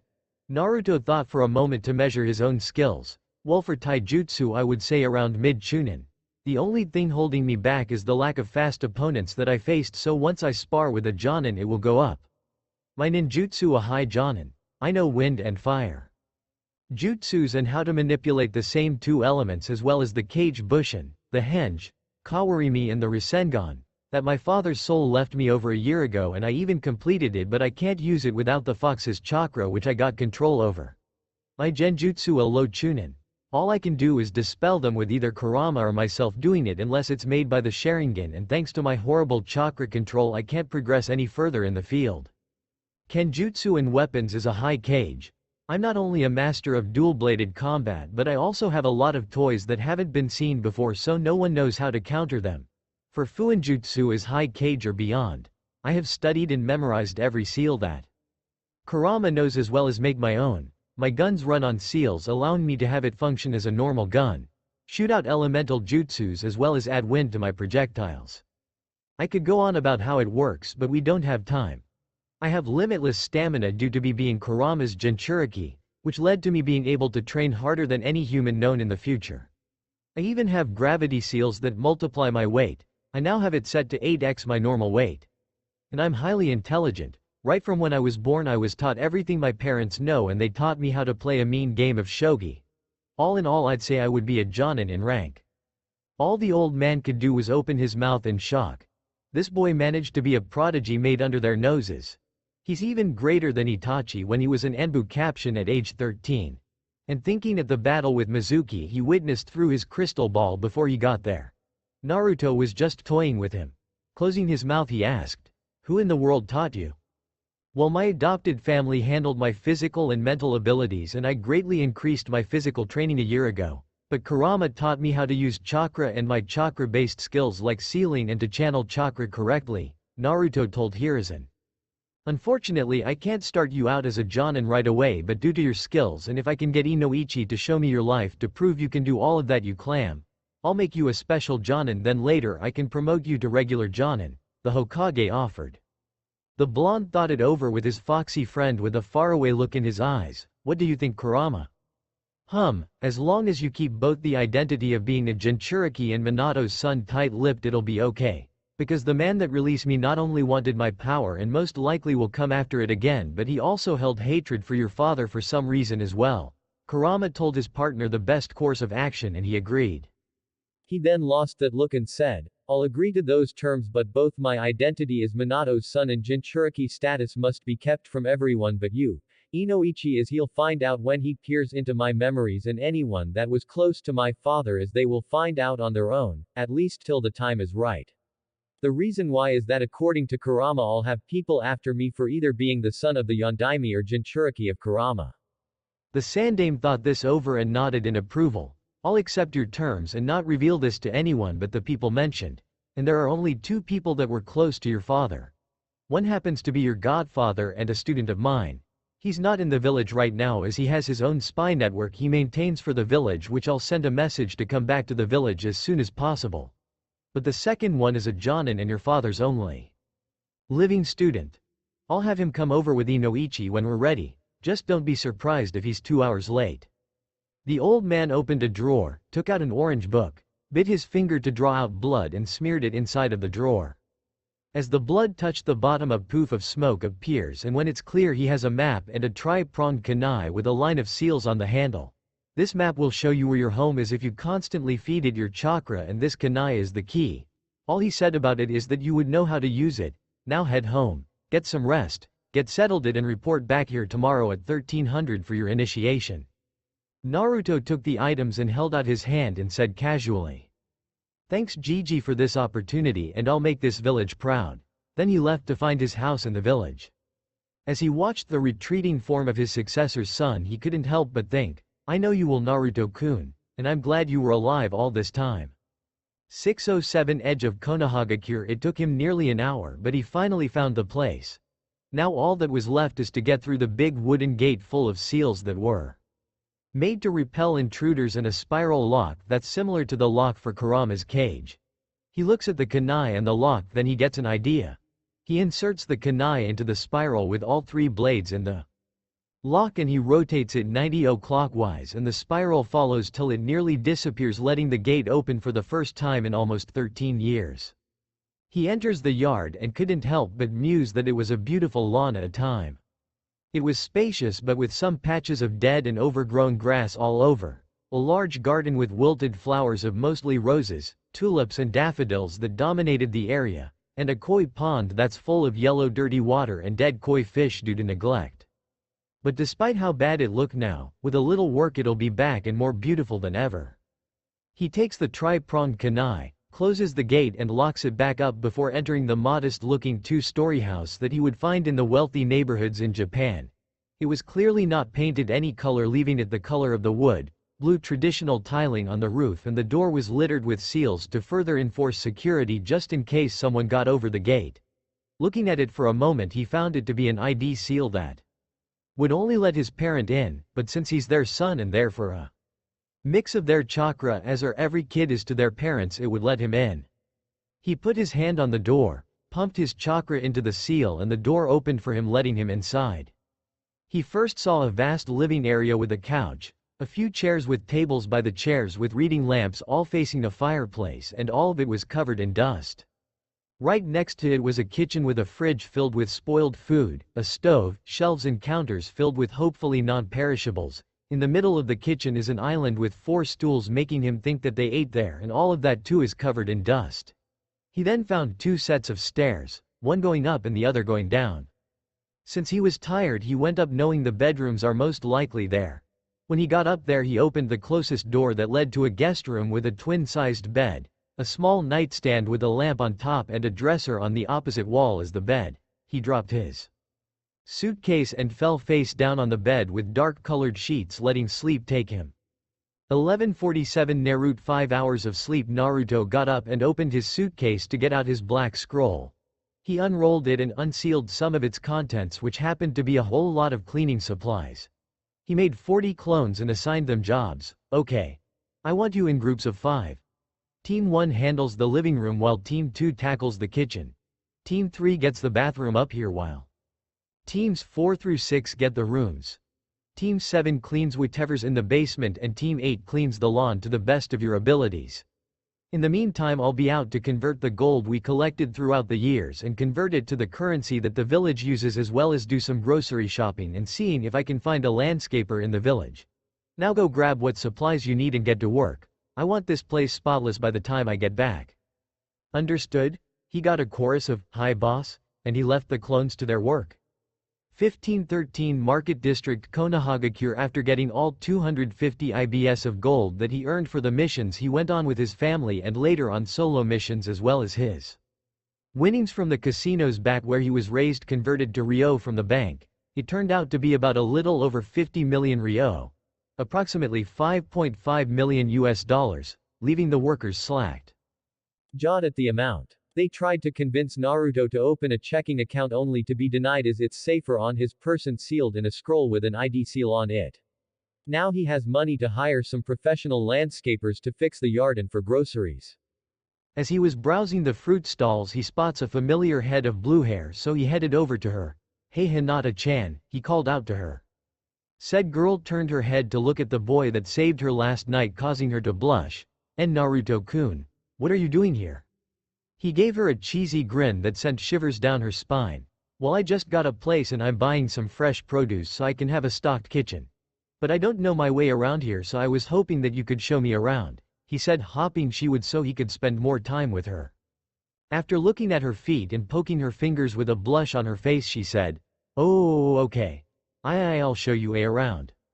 And he went on a tour of the village with Hinata as his lovely tour guide. She showed him the public bathhouses, the many stores that are in the village as he bought the produce he needed and sealed it inside of a small green scroll. The local parks where they ended up swinging on a swing set like they were 5. The many training grounds where shinobi practice their skills in the ninja art. And all of the restaurants like the Yakiniku-kyu, a Gyu-kaku-style yakiniku restaurant which specializes in barbecue beef, the local bars where the Senor Shinobi hang out, a bakery where he bought some cinnamon buns to Hinata's delight and in return he found Ichiraku's, a family-owned ramen bar that serves miso ramen which happens to be his favorite. And that's where they are now, with Hinata still on her first bowl while Naruto's on his 10th with the owner, cook who's named Tuchi, his daughter who introduced herself as a Yame and herself staring in awe as he devoured the noodle dish. Keep them coming, old man. This is the best ramen I've ever had in my life and I traveled all over the world too. He yelled for more as if 10 wasn't enough. The old man breaks out of his musing and goes back in the kitchen to whip up more for the hungry blonde, coming right up. As Tuchi is in the kitchen, Naruto started off with some small talk. Thanks again for showing me around. If it weren't for you I would have never come across a place like this. It was nothing, she answered shyly. So, what's life like in Konoha? He asks. Well it's okay. The people are nice and it is warm all year round. If only my family was the same. She said the last part quietly to herself, not wanting her friend to hear about her problems. But thanks to his enhanced sense of hearing he caught it. What do you mean by that? Why would your family not be like that? She thought about telling him but pulled back. And never mind. I don't want to trouble you with my problems. Naruto knew something was bothering her but let it go for now with giving her some advice. You don't have to tell me if you don't want to. But you will feel better if you do tell someone who's willing to. Listen. If there's something on your mind don't hesitate to talk to me. You wouldn't trouble me at all as I like listening to you. She was blushing up a storm and was failing to hide it from everyone's view. After she got control over the color of her face she said, Thank you Naruto-kun. But I still don't feel ready to share what I feel right now. That's quite alright, we are entitled to our secrets after all, he said, having some of his own. It was silent again but this time awkward until Hinata took the initiative, keeps the conversation going not noticing that her stutter vanished. Where did you live before coming to Konoha? Well, it's a land far, far away, and he told her what his life was like with Sam, John and AJ without telling her he was raised from the future. About Kurama, kept it vague when it came to when they died, and when it came to why he came here he told her that he found out that his birth parents lived here and he traveled a long way to get here, and Hinata listened, learning as much about the mystery that's known as Naruto UN Hayabusa. 2005 On the way to Hyuga compound they talked at Ichiraku's for hours about a little of their lives. But all things must come to an end, especially if it's getting dark. So we find Naruto walking Hinata home as to him is the way a man should treat a lady. But she kept on protesting, why you don't have to walk me home, I'll be fine. But he kept on insisting, and I said it was fine, it's on the way to my place. And what kind of gentleman would I be if I didn't escort a lady to her home? She blushed at being called a lady and tries to keep protesting but they already made it to the gates of the Hyuga compound. Thank you for today Naruto-kun. It's I that should be thanking you. You showing me around will help me a lot in the long run and the next time you're free we should hang out again, he suggested. I'd like that, she said to herself. Hinata looked at Naruto as he was walking away and waved. Bye Naruto-kun. Then she went inside in the first time since her mother died with a happy face. As she was about to enter her room and without turning greets the person behind her, good night Neji ni-san. Said man, a year older than Hinata with the same eyes and skin tone as her and long black hair tied in a loose ponytail. He wears a khaki shirt, under which he wore a dull blue shirt with mesh armor underneath it, dark brown shorts, and blue shinobi sandals. He also had bandages wrapped around his right arm, chest, and right leg. And his normal cold look is replaced by one of surprise, not by the fact she detected him but by being happy. Normally she would stay quiet and less spoken to like a good girl. Now as if her mood pulled a 360 for who knows what. Well, he was going to find out and take it away from her to make her learn her rightful place as fate dictates. 2041 Naruto's home. As he entered through the gate he looked at the lawn and found the grass cut with the weeds pulled out. The garden stripped bare for the replanting of new flowers and the koi pond a little less yellow and void of any dead fish.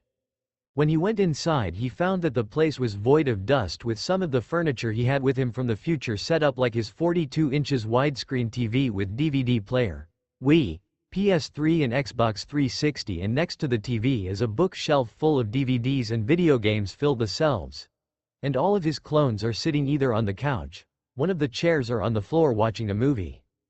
When they heard their master walk in they turned and shouted, "Where the hell were you, boss? We finished hours ago. We put our stuff away without you. We even went in of bleach." The real Naruto just put his hands up to shut up his doppelgangers, settle down. "And if you must know, I met up with Hinata-chan and she gave me a tour of the village. Now dispel yourselves, one group at a time." And as they did he discovered the other rooms he didn't come across that his clones did. The kitchen was sparkling with the fridge being so old that the old one was trashed and replaced with the one he had, and the stove's burners were busted so his clones drew fire elemental converting seals to where the burners were and chakra channeling seals so when he cooks he can channel his chakras safely. And all of the spoiled food in the pantries was indisposed of. There was also a library full of scrolls that had several jutsus and sealing formulas written in them and a few books that are like the one Hiruzen had in the drawer that he got the key and map out of. And a desk that was obviously used for studying on scrolls and writing up seals with a pile of blank scrolls on the floor and a bottle of ink and line of brushes of many sizes all lined up in a neat and tidy fashion. Upstairs in the rooms were now spotless and surprisingly nothing needed to be either fixed or replaced. There were 3 rooms, one guest room where he slept, a master bedroom with a king-sized bed with a red comforter over yellow sheets and matching pillowcases with a nightstand and lamp on each side of the bed. The corner has a shrine that's dedicated to his late family with their group picture in a new frame and incense that are ready to be lit whenever he wanted to pray to them, a dresser and 2 doors. One that leads to a closet full of clothes and the other to a master bathroom with an oversized tub, toilet and sink with a mirror above it. And a nursery with light blue wallpaper, a crib with orange and white sheets and a red chair. In the corner hinting that was once his and he kept the way it was for personal reasons. As he was viewing the memory he couldn't help but let out a tear from his eye. Downstairs is an empty cellar that he put his weapon, vehicle and miscellaneous scroll, some of his wine that he gathered from Europe and all over in his travels, and a washer and dryer that was already there. And outside there was also both a blank area he plans to make into a training ground and a private hot spring that still works perfectly. He might even try it later next week. After reviewing the memories of the house he first put up the food he bought today in the kitchen, then headed to the master bedroom and headed to bed as he had a long day tomorrow. 1458 Hokage's office, May 2nd. Today is the day after Naruto got up at 6 o'clock sharp, a habit he picked up from Sam getting him up every day for nearly 10 years. He did his normal warm-up for the day, meeting some colorful people along the way. Then he had a hearty breakfast of eggs and pancakes with a large glass of milk. He later trained at one of the training grounds to pass the time before lunch, where he went to Ichiraku's for some ramen, and finally he arrived for his appointment with the Hokage to get him in the ranks of the shinobi. All is going well except one person hasn't showed up and he's almost 2 hours late. At his desk is the Hokage and by the door is a man with long blonde hair reaching into his back, which he wore spiky on top and ending in a long ponytail, blue-green eyes and strong facial features, which included a well-defined jawline. He is wearing the standard flak jacket over a black outfit, complete with handguards, forehead protector and a sleeveless red haori. Hiruzen introduced him as Inoichi to the young blonde. Well, luckily for Naruto he's got someone to help him pass the time, as he was sitting on the floor in a meditative position conversing with Kurama. "So, what's Kakashi like?" he asked. Well, the first time Kushina met him he was so uptight for a kid, but after he lost both his teammates overtime he started to get depressed and enlisted in Anbu with nothing to lose, eventually becoming a captain of his own squad. Kurama answered for him. "I'm not going to get along with him, am I?" The blonde summed up what his partner told him. The fox added, "Keep in mind that my information's 12 half a year old. All I can say is who knows."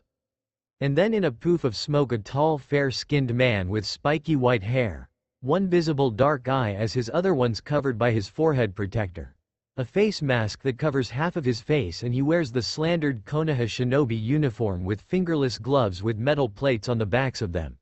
He appears to be relaxed and laid back, but as Naruto looked closer he was in a ready stance just in case he had to take action. When the smoke cleared out he gave everybody in the room an embarrassed eye smile. "Sorry I'm late, an old lady needed help crossing the street, but there was a black cat so we had to take the long way around and I got lost to the road to life." The old man just sighed. "Just get in here so I can get this meeting started."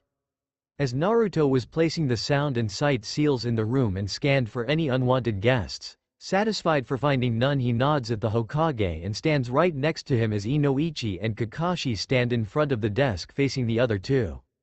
As Naruto was doing that, Kurama was shocked at the Kakashi he sees now. "What the hell happened to him while I was gone? He went from uptight overachiever to a lazy smart ass that's expected to be late. What's next? Is he going to be an open pervert?" And as if on cue he pulls out an orange book from one of the pockets on his flak jacket and reads it. "Seriously, what the fuck happened when I was gone?" Naruto picked his ear with his pinky due to his partner freaking out. "What's the problem, Oni-san? He's way better than you put him out to be. He's just changed a lot since the last time I saw him. I suspect he's baked as a potato," Kurama said, suggesting that the Cyclops was high. Internally Naruto was staring at the fox like he's gone insane. "What are you talking about? Marijuana doesn't even exist in this time," he said. "But they have certain herbs that if smoked can cause similar effects," Kurama countered, getting an internal sigh from his host. "Whatever, but I still say he's not high judging by the stance he holds.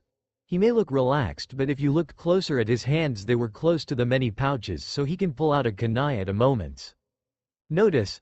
Naruto rebutted Kurama's earlier statement. Kurama didn't say anything more on the subject, telling him that he won this round. Without looking away from his erotic literature he asked, "Why did you call us and who's the kid?" The old man took a deep breath, awaiting the mass of emotions that Kakashi will show. "Kakashi, you were right, he is alive. And 2 nights ago we found him, or to be more accurate he found us." When Naruto was declared dead only one person didn't believe it, or he was in a state of eternal denial. That person was Kakashi. When he heard that there was no body of his sensei's child he knew that he didn't die, so he went on as many Anbu missions as he could that went all over the world to look for the child, hoping he found him alive and unharmed. He even convinced the Toad Sennin Jiraiya to keep an eye out for him in his travels. And 12.5 years later he's still looking for him, and he is finally found. The reaction was immediate. Kakashi slowly lost his grip on his book and it fell towards the ground with a wide eye expression, and if you look closely there was a tear leaking out of the eye. "Is he?"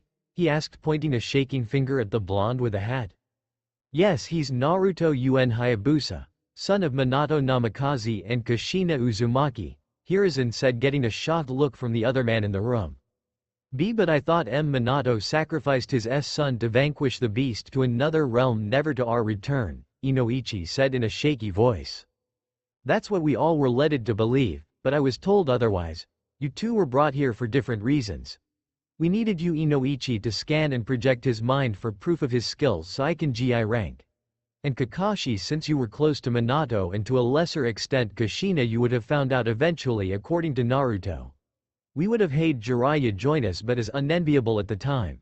Now Naruto, just sit and relax as Inoichi will look into your mind and project it on the wall for all of us to see." He told everybody to make sure they knew what to do.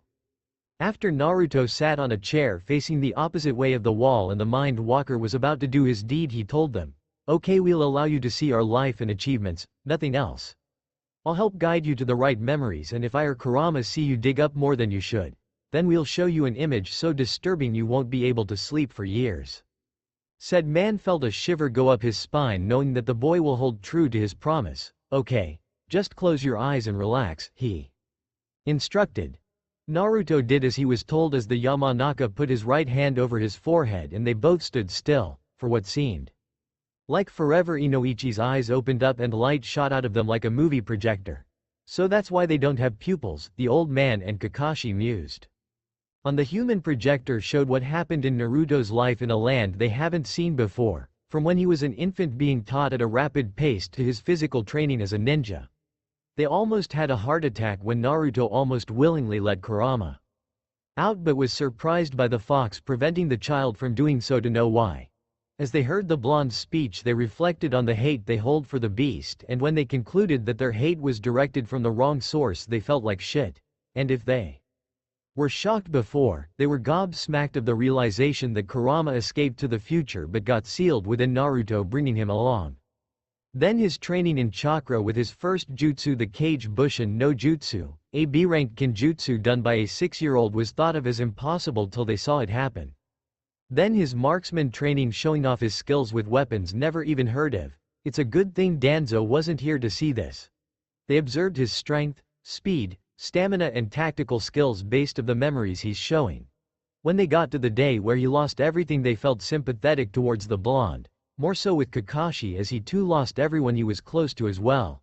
The memory skipped to him in his Biju mode training, showing them that his strength and speed increase as well as his jutsus getting a boost in power. He is shown to perform the Rasengan as well as other versions, one of which is a completed version with the wind element added to it. Finally he is seen in various climates training. At one point he's in a scorching desert, and the next he's on an iceberg in what looks like frozen weather, and the next he's climbing one of those huge structures that they've seen in his memories using the tree climbing exercise while maintaining 2 Rasengans. One in each hand with pieces of paper he ripped out of a notebook sticking all over his body. Kakashi was thankful his rival wasn't here, as he would not shut up about the springtime of youth that Naruto was showing. Finally the show ended as Inoichi closed his eyes and the two came back to reality. But as soon as the Mind Walker gained control over his body he stumbles back emotionally exhausted and strangely frightened. The old man and Kakashi came to his side in an instant. Inoichi-san, are you alright? Kakashi asked in concern for his fellow Konoha shinobi. All the old blonde did was shake and stutter. I'm not ggggg going in tttt there again. The two other shinobi look at Naruto accusingly as he lets out a nervous laugh. Sorry about that. I should have warned you about that particular memory. Kurama may tolerate humans now, but he still has his pride. Before Kakashi could question what Inoichi saw, the Hokage coughed loudly to get everyone's attention. Now that we reviewed Naruto-kun's interesting life. Kakashi, what do you think? Well, for someone his age his resume is impressive. He even learned to use his chakra in a world that doesn't have it in the first place. But despite his experience in assassination and espionage, his fastest opponent was so slow I was slowly falling asleep just following the movements. I don't think he's ready for Jonin yet, but if he spars with other Jonin to improve his hand-eye coordination then he'll be ready, he evaluated, giving his own opinion as a Jonin. Hiruzen nods in understanding as Naruto told him the same thing but in more detail. He turns to the recovering Inoichi. And you, Inoichi? The old blonde forcefully recovered from his shaking and told everyone on his thoughts on Naruto. He would make an exceptional squad leader with more experience. At his state right now he couldn't take a Jonin, but in time that could change. I recommend him to be a special Jonin for a while, then promote him when we think he's ready. The Hokage opened one of the drawers and took out a forehead protector. Then I've decided. Naruto Uzumaki Namikaze Hayabusa. I hereby appoint you as a special Jonin to Konohagakure. He tossed it to Naruto, who soon caught it. For a few weeks I will have Kakashi train you to get you up to snuff till I assign you to a squad. You are now dismissed. And his identity as either the son of Minato, being an Uzumaki, and his status as a Jinchuriki is an S-rank secret that if spoken to anyone will be killed on the spot, and the only ones that are an exception are Naruto and I. He gave a 2-finger salute they saw him do with his superiors in his memories, thus recognizing it as something similar to a bow that they used to show respect, as the other two bowed normally and all of them said in unison, "Hi, Hokage-sama." Naruto deactivated the seals in the office, then turned to the Jonin that was assigned to him awaiting his orders. Meet me at Training Ground 3 tomorrow at 8 o'clock sharp and don't eat breakfast, you'll puke. Ya nay. He then disappeared in the same manner he entered. Inoichi came up to his fellow blonde and bowed. Your father's a great man and an even greater shinobi that I owe my live to. If you ever need anything just ask Naruto-san. Naruto was about to respectfully decline but stopped himself and said, well, do you know of any professional landscapers in the village? You see, when I inherited my parents' place the yard was withered by neglect. I managed to cut the grass, empty the garden. and almost clean the now empty koi pond. All I need is for someone that knows what they're doing to help me plant new flowers and shrubs and finish cleaning the pond with adding new koi fish. My clan owns a flower shop and I know several landscapers all around Hai no Kuni. The family can supply the flowers and shrubs and I can contact a buddy to come over for a fair deal. Just tell me what your budget is and I'll try to work around that, he said, doing his best to help his late friend's son. Naruto just shrugged. Just pick who's the most trustworthy, as cost doesn't matter right now, and I have a plan drew up as to what I want it to look like. He got a folded piece of paper out of one of the storage seals from his trench coat and handed it to him. But the flowers all have, you suggest, sense if you can tell I'm color blind. Naruto joked, getting a chuckle from Inoichi. And I'm in no rush, so just contact me when you have a set date for the construction. Be thankful you're not wearing a kill me orange jumpsuit, he joked right back, getting a shiver of dread from Naruto. I'll get on it right away. Just meet me at Yamanaka Flowers in the Market District on the 10th between 9 o'clock to 2000 to set up the order, and sometime that week we'll get started, but I'll make sure it's done at the end of the next week at the most. Sooner if you don't have much added to the yard. Don't worry, all that has to be done is the gardening and I'll take care of everything else. And I'll be there. Datbeo, Naruto immediately covered his mouth and blushed in embarrassment. Inoichi just chew like Kushina. See you around, Naruto-san, and he waved as he left the office. Naruto waved to Hiruzen as he exited. See you later, Juju. Once everyone was gone, the old man closed his door, sat down in his desk and got out a similar orange book that Kakashi had. I'm not that old, am I? He thought, slightly depressed. At least I still got you. He then opened the book. Immediately afterwards blood came out of his nose and let out a perverted giggle. You did it again, my formal student. It has been 2 weeks since he's been given his rank as a special Jonin and started training under Kakashi. And so far the training's been nostalgic, as it reminded him of the training his adopted mom put him through. The only difference is that it's 10 times harder, but he can learn more jutsus without relying on Kurama for them. And to Kurama's dismay, he learned one of Kakashi's special finger jutsu, Senin Garashi, but he made it that he sticks one of his guns up the person's ass as he has a problem doing it with his fingers, but found the attack hilarious. He also improved his hand-eye coordination to the point that he can follow the one-eyed ninja's moves. He also got his yard fixed up.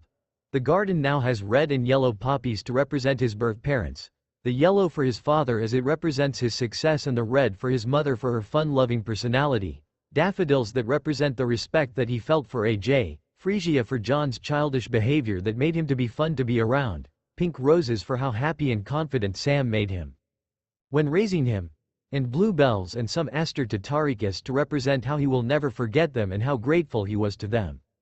The koi pond now has clean water with 2 new fish he named Yin and Yang, due to one being white with a black spot and the other being black with a white spot. The grass was reseeded with a hedge in front of the house and on the outside of the fence. Behind the house near the private hot spring is a picnic area with several picnic tables and a charcoal grill with a fire elemental converting seal on the bottom with the charcoal on top, and a sparring ring right by it with some benches outside of the circle for spectators. During that time he met some other people in that time. While visiting Inoichi, he had the pleasure to meet his flirtatious daughter Ino. Just like her father, she has long blonde hair in a high ponytail with some of it hanging to her right side almost covering that eye, and the same blue eyes. She wears a short purple vest-like blouse with a raised collar, a skirt that was cut off on the sides and bandage on her stomach and legs, purple and white elbow warmers, a pair of small silver hoop earrings and a Konoha forehead protector around her waist as a belt, telling him that she was a shinobi, and her innocent eyes told him that she was one of the new genin for this year like Hinata. She was the one to help him pick out the flowers for the garden, which he was grateful for, and they became great friends, despite her failed attempts to seduce her fellow blonde. When he ate at the barbecue restaurant, he also met 2 more kids his age. Shikamaru, a lazy kid, but Naruto saw an intellectual child. Instead, with long black hair tied into a spiky ponytail that makes his head resemble a pineapple, narrow blown eyes that gives you a look as if he'd be anywhere but where he is, and the same earrings on he saw on Ino. He wears a green-lined mesh t-shirt under a short-sleeved gray jacket with green edges, adorned on both the sleeves and the back with a circle with a line through it.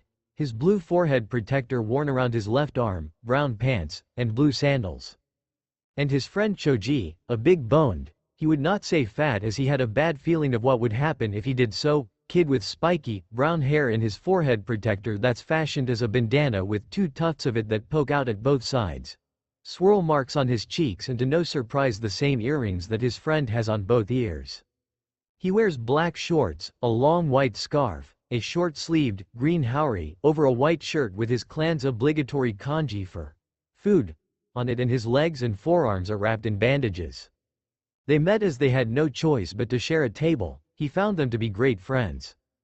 They were also fun to have a conversation with. Well, more with Shikamaru than Choji, as the latter kept stuffing his face with beef almost as fast Naruto is with ramen. During Choji's beef fest the other two had a friendly game of shogi, and to Naruto's surprise he lost, but it was a very close game. When the meal ended, Naruto ended up taking the tab much to Choji's joy, and was invited to the Nara compound for another game by Shikamaru as he enjoyed the challenge his opponent. Other times he kept on seeing the insane bushy brow duo, as he liked to call them, with guys two other students that to Naruto's relief are sane. Tenten is a girl with brown hair in Chinese-style buns on either side of her head with short fringe bangs falling over her forehead protector worn in a traditionally, and brown eyes. She wears a pink sleeveless blouse and dark green pants, and if Naruto didn't know any better he'd say she was Chinese, which is impossible as there was no such thing as China or any other continent he visited in the future. She was one of the level-headed members of the four-man squad, but she has her quirks too, like her fetish for weapons. As it showed when he showed her love and peace, and when Naruto explained how it works to her she got all giddy and showed off her sealing scrolls, and for a genin they were impressive to say the least, and he shared some of his storage seal notes and vice versa. In the end he got a new friend that shares the same interests. And Neji is a boy that gave him a bad vibe every time he looked at him. He was always scowling at everyone, more so with Lee and Guy, probably because he's annoyed with them. And when he talks about fate it pisses Naruto off as he doesn't believe in predetermined fate but in making his own. But he holds his tongue knowing that it would look bad if a jonin picked a fight with a genin despite him being a special jonin and he being a year younger, but once he catches Neji doing something that puts others in danger, then he can knock him down a peg or two. Due to him training with Kakashi as he's Guy's eternal rival, every day he challenges him to some sort of ridiculous contest with an even more ridiculous penalty for losing, like they would have to scale Mount Hokage with just their teeth or something like that. Lee always tries to challenge Naruto but he always disappears before he could respond. The first few times when he saw his temporary sensei engage with Guy was funny, but after seeing this every day he pitied the one-eyed shinobi. Naruto, now with a forehead protector of his own that's worn like a belt, is now sparring with Kakashi. In the first few days he would spar while reading his porn with little trouble. Now Naruto doesn't give him a chance to even think of getting it out. They separated from their close taijutsu battle and stopped. Okay, that's enough for today Naruto. Now let's get a mission from Hokage-sama, Kakashi said, getting a pouting look from Naruto. But Kakashi-sensei, all we get is D and C ranked missions.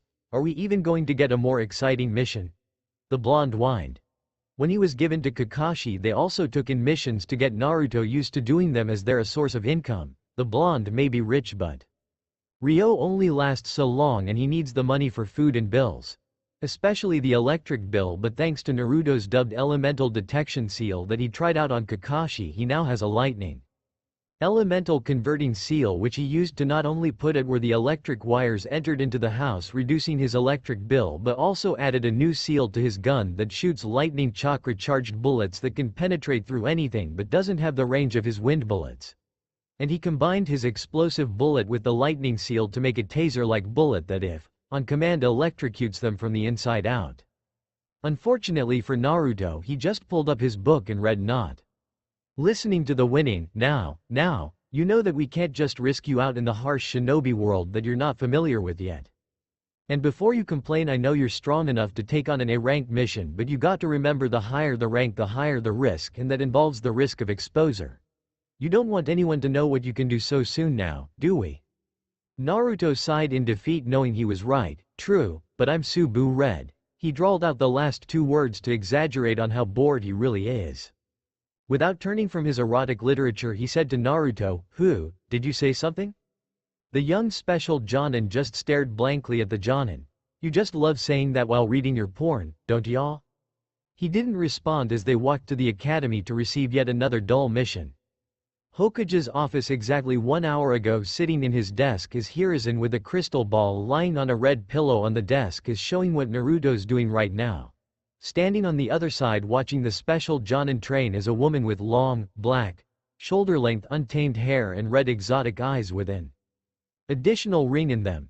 She is wearing makeup consisting of red lipstick and purple eyeshadow, a red mesh armor blouse with only the right sleeve visible under a very broad material which resembles bandages with a pattern on it similar to those of rose thorns. Her hands and upper thighs are wrapped in bandages, regular shinobi sandals and a forehead protector worn in the traditional way. As she was watching the boy train with Kakashi, she had to address the question on her mind when the Hokage started to show her that, Hokage-sama, as impressive as that kid is, why are you showing me this? I was wondering when you were going to ask that, Kurenai. The old man wondered, getting a mild glare from the woman. I'm showing you because he will be on your team as an assistant sensei. And before you accuse me of saying you're incompetent to be one, it's more for his benefit than yours, he said, getting a confused look from Kurenai. What do you mean, Hokage-sama? She asked the aged leader. The Hokage sighed tiredly. Kurenai, I can't give you details on his life, but he lost everything dear to him over a year ago. He may look fine on the outside, but he has witnessed things no child should ever have. He even hasn't met anyone his age when he was young, always trying to protect his family and getting stronger to do so. Still not getting it, she said. I get why you're assigning him with the position, but why not Kakashi? I know he's getting a genin team too and he's already training him. The boy's also familiar with him, so why not? Do you remember the scroll incident over 2 weeks ago? He asked the rookie Jonin. Yes, Hinata was tricked into stealing the forbidden scroll from Mizuki. Before he could get the scroll, Iruka showed up and unraveled the real Mizuki. They fought and in the end Hinata preformed an A-rank genjutsu from the scroll to help subdue the traitor. But he took some sort of potion that increased his physique and was about to kill them, but was effortlessly defeated by the mysterious stranger, as the ninja are calling him now, but was killed by whatever he injected into his body. Now what does that have to do with the kid? She asked after summarizing from the mission report that day. The boy, Naruto UN Hayabusa, is the mysterious stranger, Hiruzen stated, getting a look of shock and disbelief from the other occupant from the room. You mean that boy is the one who single-handedly defeated a Chunin like it was child's play? She asked skeptically. Not only that, but more importantly, he made a friend of Hinata who happens to be one of the genin assigned to your team. Kakashi might be close to him but not of his age, and with the team he will have it might not work that well for him, Sarutobi said, thinking that the blonde and the Uchiha's personalities would hold catastrophic consequences if they were teamed up together. The old man shuddered at the thought. From the mind scan Inoichi did tells me that he could be even stronger than Itachi was at his age. Kurenai's eyes widened. Impossible. There's no way he's serious. Then she looked at the village leader's stern expression. He is serious. She then asked, teams are officially assigned 1 week from today, so when do I meet him? Sarutobi got up from his desk and said, we will see him right now. He then left his office with Kurenai following behind him. 1331 Mission Assignment Office. When the two made it to get another mission, they find the Hokage and some woman with him. Being the somewhat blunt person in the room, Naruto started the inevitable conversation. Gigi. I hate to point out the elephant in the room, but who is this lady? Kurenai was appalled by the boy's casual attitude towards the Hokage, who deserved the utmost respect, and then she remembered what he referred to her, elephant in the room. Are you calling me fat? She asks in a deadly tone, not understanding what the saying meant. This caused Kakashi to hide behind his small charge in fright, but all Naruto did before explaining is sigh in annoyance. It's just an expression. It refers to an obvious truth that is either being ignored or going unaddressed. So no, I'm not calling you fat. In fact, you have a killer figure that would make any man want you and any woman green with envy. She then lost her scowl and replaced it with a grateful blush. Why, thank you, young man, but you're not my type. Kakashi got out from behind Naruto and sighed in relief. Thank Kami-sama, Naruto's good at sweet talking to anyone, or we would have faced the Ice Queen's wrath. Sarutobi coughed loudly, making everyone look at their leader. Now that I got your attention, this is Kurenai Yuhi. She along with Kakashi and many other Jonin are going to be assigned new genin who graduated from the academy. Since if you stay with Kakashi when he gets his team you will overpower it, so I'm going to hand you over to Kurenai here, and in 1 week from today you will meet your future genin. And before you ask, your role will be to assist Kurenai in teaching the genin. You will listen to Kurenai and help her with her training, and if she's missing, sick or incapacitated, you are in charge of the team. She will also try to teach you some genjutsu if ever possible and how to work on a team. As if someone pulled a switch inside of Naruto, he faced the Hokage, looking at him with the respect an all-powerful shinobi deserves. Hi Hokage-sama. And then it was turned off as he faced Kakashi. It was fun while it lasted, but come over anytime you want and I'll show you why I think Icha is tame. Kurenai had to face fault at that. He thinks that Smut is tame, she asks herself in utter disbelief. Kakashi just gives the blonde his famous eye smile. I'll take you up on that challenge, Naruto-kun, ya ne. He then disappears in a poof of smoke. Now with Kakashi gone, he looked at his ko-sensei with a smile. How about we go for a late lunch to get to know one another, my treat? Sounds like you're asking me on a date, she asked with an eyebrow raised. But Naruto shot that down. Kurenai, you may be a beautiful bombshell, but we're 15 years apart, not my type. I thought that since we will be working together for a while we should get to know one another to the point we can be casual with one another so we can function as a team. At first she felt the jib to her age, but he actually was right on the money with how old she was, so she stayed quiet about it, and she could see the logic in his argument. After all, he was paying. Okay. But I choose where we eat. After they left the office, Sarutobi looked frantically everywhere, and once the cost was clear he got out his copy of Icha and read. Now that the Ice Queen is gone I can get back to my favorite book. He then let out a perverted giggle with some blood dripping from his nose. Dear Kami. Who knew? Tomomi in Ren Woodami Classroom 105 May 24th. Ever since she met Naruto, Hinata couldn't get him out of her head. After the day she showed him around the village that day, she's been having feelings that she never felt about another boy. She didn't even feel it from Kiba. A childhood friend that has a ferial appearance with messy brown hair, black animalistic eyes, canine-like teeth and red fang markings going down on either side of his cheeks. His attire consisted of dark grayish pants reaching to his calves and a gray, hooded fur-lined coat with the hood up, a forehead protector worn on his forehead and blue sandals. And on his head resting comfortably under his hood is his partner Akamaru, a small white puppy with brown on his nose, ears and around his mouth. When they were younger Kiba had a small crush on her, but sadly for him she didn't. When he told her how he felt she gently told him that she doesn't feel the same but wanted to remain friends. It took about a year for him to accept it, and when he did he saw her as a little sister and scared off any other boy that would even think about Hinata in a perverted way. Ever since she spent that day with him she was starting to think of the blonde more, even ending up having dreams of sharing a meal with him or sitting with him watching the sunset. During the 3 weeks that she didn't see him she tried to find him to talk to again, but every time she found him training with a Jonin she would blush and instead just settle with watching him from afar. And whenever she sees Naruto look her way she averts her gaze and blushes. Now that she's thinking about that she does see Sasuke's fangirls react the same way she mentioned toward the Uchiha. And that could only mean one thing. She's fallen for Naruto, hard. I like Naruto-kun.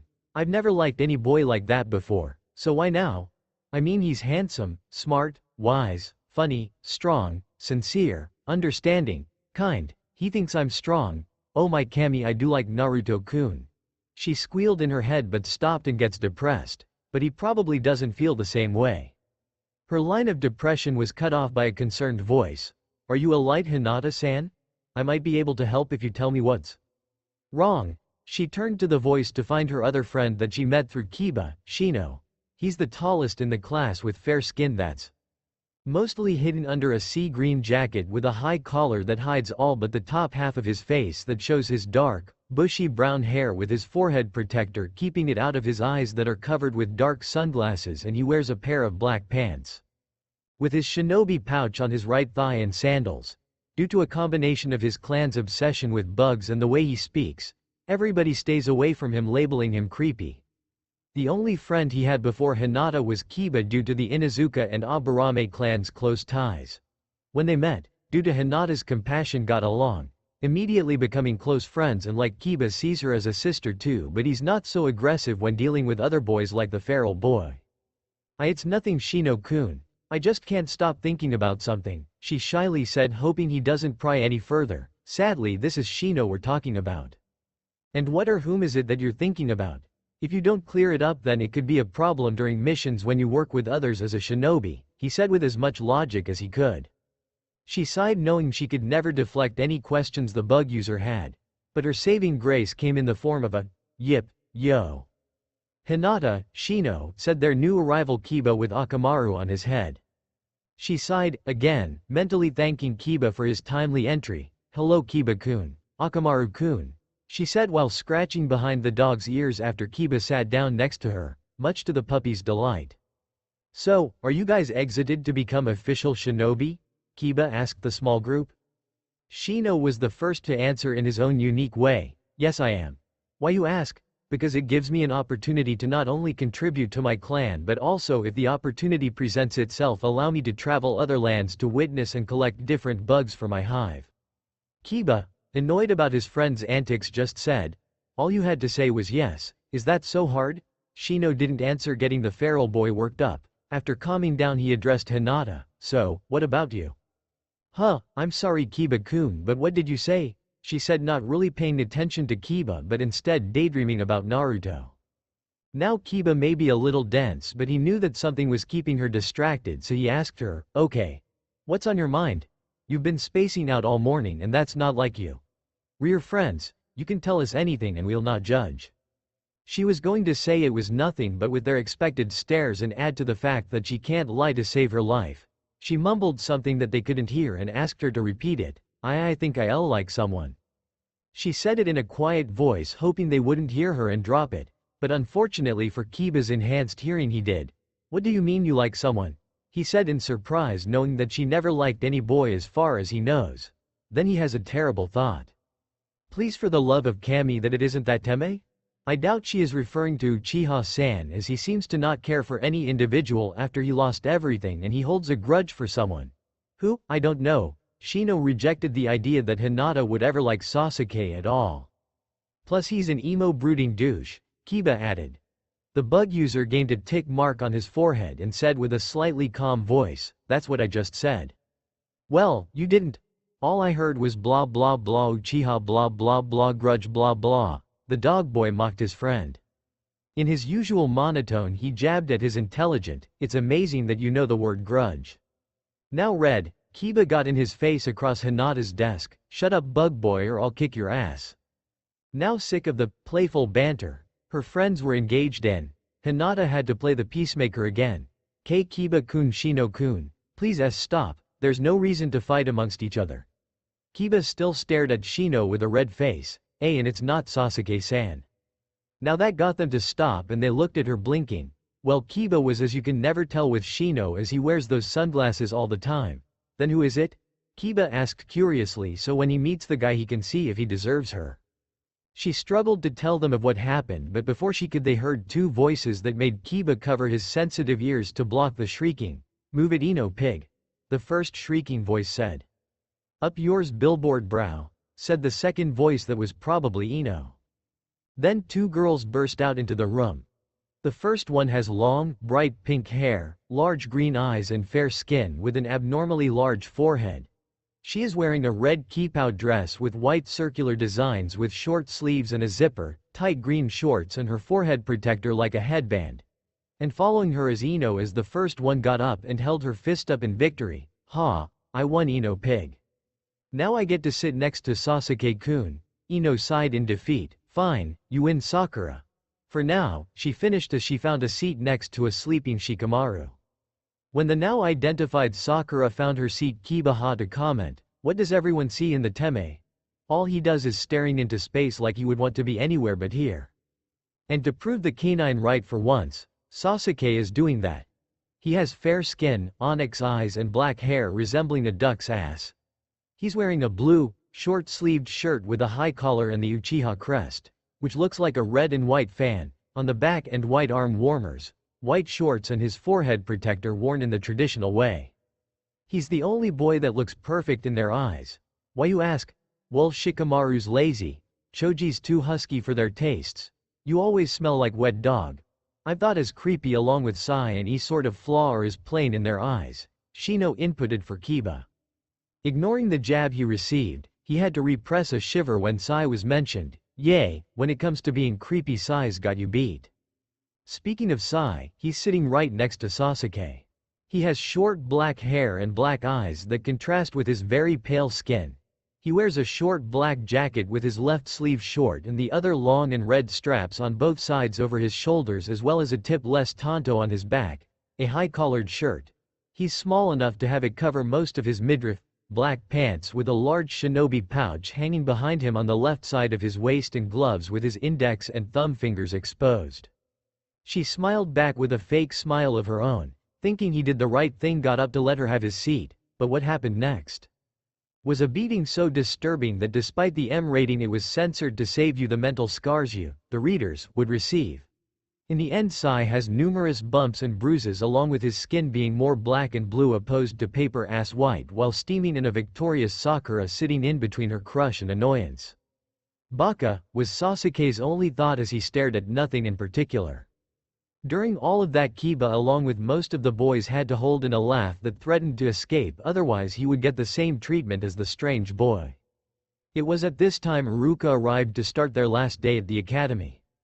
He shut every one of the rookie genin up and started his last lecture. Beginning today, all of you are real ninjas. But you are still merely rookie genin, the lowest of the low. This means the hard part has just started for all of you. Now you will be soon assigned missions by the village, so today you will be paired in threes with one jonin acting as a sensei. You will listen to your sensei's instructions as you serve the village. As he said this, all of Sasuke's fangirls were hoping to be on the Brooders team, but Ino wanted to be paired up with both him and Sai. We have the teams so they are all balanced, so depending on your scores, so team 1 is, and Iruka went on assigning the teams. Then he got to team 7, Sakura Haruno, Sai Shimura, Sakura and Ino hold their heads down in disappointment, and Sasuke Uchiha. Sakura swiftly gets up from her chair and puts her hand up cheering. Yay, take that Ino pig. True love conquers all. And in her head inner Sakura yelled, Shanaru. All Ino did was cry anime tears. I could handle you having Sasuke on your team, but why both of the hottest guys in the class? Can this get any worse? Team 8, Hinata Hyuga, Kiba Inuzuka and Shino Aburame, Iruka continued. Hinata was glad she was in a team with the only friends she has in her class, and the others feel the same way. Team 10, Shikamaru Nara, Ino Yamanaka and Choji Akamichi. Shikamaru just mutters, troublesome, for having Ino on the team. Choji is just happy that his only friend is on his team, but Ino isn't thrilled. No, why does Sakura get the two hottest boys in the class while I get the lazy bum and food boy? It's just not fair, she yelled, getting strange looks from the fangirls. What are you talking about, Ino pig? Don't you mean hottest boy? Sakura asks in concern for her rival for Sasuke's attention. The blonde blushed in embarrassment for spilling her crush for Sai. Anyo, yay, that's what I meant, billboard brow, you lucky bye. Before she could finish, Iruka coughed in his hand. If you are done, Ino, we take a 2-hour recess before you get picked up by your new sensei. Use this time to bond with your future comrades, and it was an honor to be your sensei. Make me and your village proud. He finished getting cheers from the students and having them gather in their teams to discuss various topics, while Team 7 didn't move from their spot as Sakura stared dreamily at Sasuke while he kept on staring into space as Sai was reading his book on human relationships. 1203 Team 8 just talked as they normally, forgetting about what Hinata said earlier in the morning. Now it was time for the senseis to pick their team up. Team 10 already got picked up by a jonin, a tall man, with brown eyes, short, black spiky hair, and beard. His clothing consisted of the standard Konoha ninja uniform with the sleeves rolled up halfway, flak jacket, regular shinobi sandals and forehead protector. He also wears a white sash with a black circle, and inside it is the kanji for fire in red, and a pair of black bangles and bandages wrapped around the arms of his sleeves. Then Kurenai comes in, giving a sincere smile to Hinata. Team 8, follow me. Then the three follow the jonin. As they are walking in the village for a while, Hinata addresses the elephant in the room. Anyo Kurenai-sensei, where are we going? You could practically hear the irritation in her voice. We are going to pick up our other teammate since he forgot to come on time. Were they hearing this right? They have an additional teammate? But that can't be right.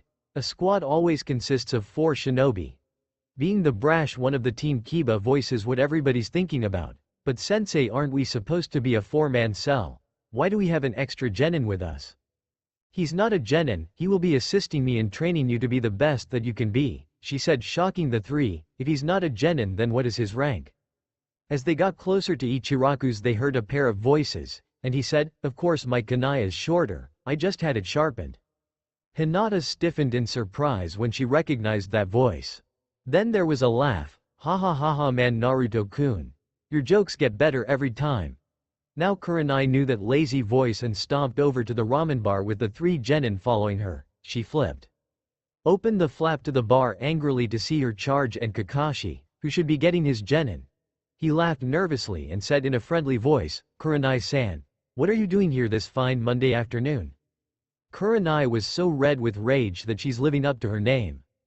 Kakashi, why do you have my assistant over for ramen when he should be meeting with the genin we were assigned to teach? Naruto slurped the remainder of his 8th bowl of ramen and looked at his senpai. But I thought that we had 2 hours before we meet the genin? Now who told you that? She asks him in an irritated tone, but seeing Kakashi sweat even more gave her the answer. The copycat nin nervously excused himself to escape Kurenai's wrath. What would you look at the time? I have to pick up my genin. Yane. He then left the bar as fast as he could.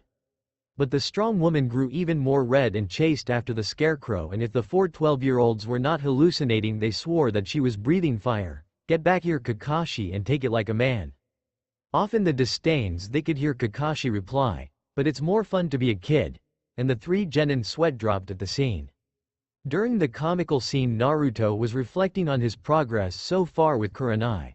On the first day they ate at a local izakaya bar on the woman's request as they served her favorite things, shochu, which was just strong sake, and takawasa, octopus marinated in wasabi sauce. As they had lunch he learned that she was a new jonin that to his surprise escorts Hinata from her clan compound to the academy and back before she graduated, and thanked him for keeping her safe that day. He also learned that she specializes in genjutsu, which helps cover his weakness and her hatred to perverts of all kinds and cake. Seriously, who hates cake? After the introduction they spent the week training and going over the genin training regimen, with Kurenai saying that Naruto's too hard on them and the other commenting that she was too soft. Eventually they made a compromise to how they would train their 3 students, that is if they can make it through the team test. They also have the perfect chemistry. While Kurenai is soft yet caring towards her future students, Naruto's hard and devoted to drilling any student he gets honest they can be. At times they will have a conflict of interests, but in the end they balance each other perfectly, the perfect yin and yang. When he was done with his musing he looks at his 3 genin and spots the red face of his friend in the group. Oh, hey Hinata-chan, I didn't know I'd be teaching you with Kurenai-senpai. The 3 freeze with Hinata red as a lobster. Kiba's jaw dropped in disbelief, and Shino being, well, Shino. And here are their thoughts about Naruto. Naruto-kun's teaching us, teaching me? Insert student, teacher fantasy. How in the hell is he a sensei? He looks to be our age, and how in the hell does he know Hinata? Interesting, my bugs refuse to get within a foot of his body, and they're telling me that he has enough chakra to dwarf Hokage-sama. Who is he? Then Naruto said, getting their attention, come sit and have a bowl of the food of the gods and we can get started with introductions, my treat. And they did, with Shino at the end that got miso ramen but light on the miso, then Kiba that got miso beef ramen with big pieces of meat to chew on, as well as a saucer of milk for Akamaru. Naruto, who ordered 5 more bowls to the 8 he ate already, and Hinata just had 1 bowl of miso. Alright, let's start by introducing ourselves, he said, to get to know the other 2 as he already met Hinata 3 weeks ago. Anyo, what do you mean sensei? Hinata asked, not knowing what to say due to her being a little nervous next to her new crush. Well, your name, likes and dislikes, dreams of the future, hobbies, stuff like that, he answered in a calm, cool tone he got from Kakashi. You should start, sensei. Why? Because it's polite to introduce oneself before asking others to do so, Shino said logically. Good point. I'm Special Jonin Naruto UN Hayabusa. I have no desire to tell you my likes and dislikes, my dreams for the future. As for my hobbies, I have lots of hobbies, he said, deciding to quote from Kakashi just to have fun with them. Shino and Kiba thought the same thing, all we learned was his name and rank. He then points to Shino, since you pointed out how disrespectful I almost was. Why don't you start? My name is Shino Aburame. I like bugs, salad, winter melon, and tropical weather. I dislike it when people who are my friends forget about me, tofu balls and any food that has a strong smell. My hobbies are entomology and collecting new specimens for my insect collection. My dream is to travel all over the world, catalog and collect every bug that I see, Shino introduced in a polite manner. Naruto nods in understanding. He seems to already know what he wants in life, but he sounds like he holds grudges, which can be easily fixed. He points to Kiba. Okay, you're next. Kiba addressed himself and Akamaru proudly. The name's Kiba Inuzuka and my faithful companion Akamaru, said Dog barked, letting everyone know he's in the room. I like Akamaru, beef steak jerky and cartilage. I dislike high-pitched noises, any food that's not chewy, and anyone who hurts Akamaru. I like taking care of my nin-ken by preparing his food, give him baths, let him sleep on my bed with me and taking him out on walks. My dream is to be known as the most badass ninja out there with Akamaru at my side. A bit arrogant and hot-headed but has a sense of loyalty to his friends. I just have to be really hard on him. I think I'll call him Kibble. Naruto mused, already picking out a nickname for his future student. Then he puts the spotlight on Hinata and giving her a lady killer smile. I know we know each other, but I would love to hear your introduction again. At first she struggled to keep a straight red-less face, but eventually she spoke in a slight stutter. My name's Hinata Hyuga. I'll like my family, flowers, zenzai and cinnamon rolls. I dislike bad people. Anyone who preys on the weak, and shellfish. I like to press flowers when I'm not training to get stronger. My dream is to be strong like my father and kind like my mother, she finished strong, getting looks of disbelief from Kiba and Shino. All Naruto did was smile at her in acknowledgement. Out of all of them she is the strongest. I just have to push her in the right direction. Okay. Now that the introductions are out of the way, tomorrow we have a mission, so make sure you have everything you need, including weapons. Kiba jumped up in excitement. Yahoo! You hear that, Akamaru? We have a mission right off the bat. I wonder what it's going to be. Maybe storm a castle or save a princess, or maybe, he would have continued had it not been for Naruto putting his hand up to stop the dog-like boy. Whoa, easy there, Kibble, before the neighbors throw a used boot to your face to quiet you down, Naruto said, getting a red-faced Kiba. Who are you calling Kibble, fishcakes? He shot back. In an instant Naruto appeared behind Kiba with one of his pistols aimed at his head, and Naruto said in a calm, eerie voice while adding killing intent that sent shivers down Kiba's spine, "It's Maelstrom, got it." The feral boy gulped and nodded. Hi sensei. Then Naruto was back in his seat eating another bowl of ramen. Now, as I was saying, you guys are not ready for stuff like that yet. Instead it will be a survival exercise. They all face fault due to the revelation. And Kiba, being the most aggressive in the group, yelled, "But we already did stuff like that at the academy." True, but this one's special. Out of all the genin that graduate there is a 66.66% chance of failure for you three, and if you do fail, you all will be sent back to the academy to start from square one, he said, shocking all three. What do you mean? We already passed as genin, so how's that possible? Kiba yelled in protest. But Naruto explained to the hot-headed boy, did you really think it was that easy to be genin? I had a look at the whole class and I got to say, with the exception of a few, you all suck. Did it even occur to you that everyone, including the fangirls, passed? All he got was silence for an answer, which was all he needed. Thought so. Meet Kurenai Senpai and myself at training ground 4 tomorrow at 7 o'clock sharp. Oh, and don't eat breakfast or you'll puke.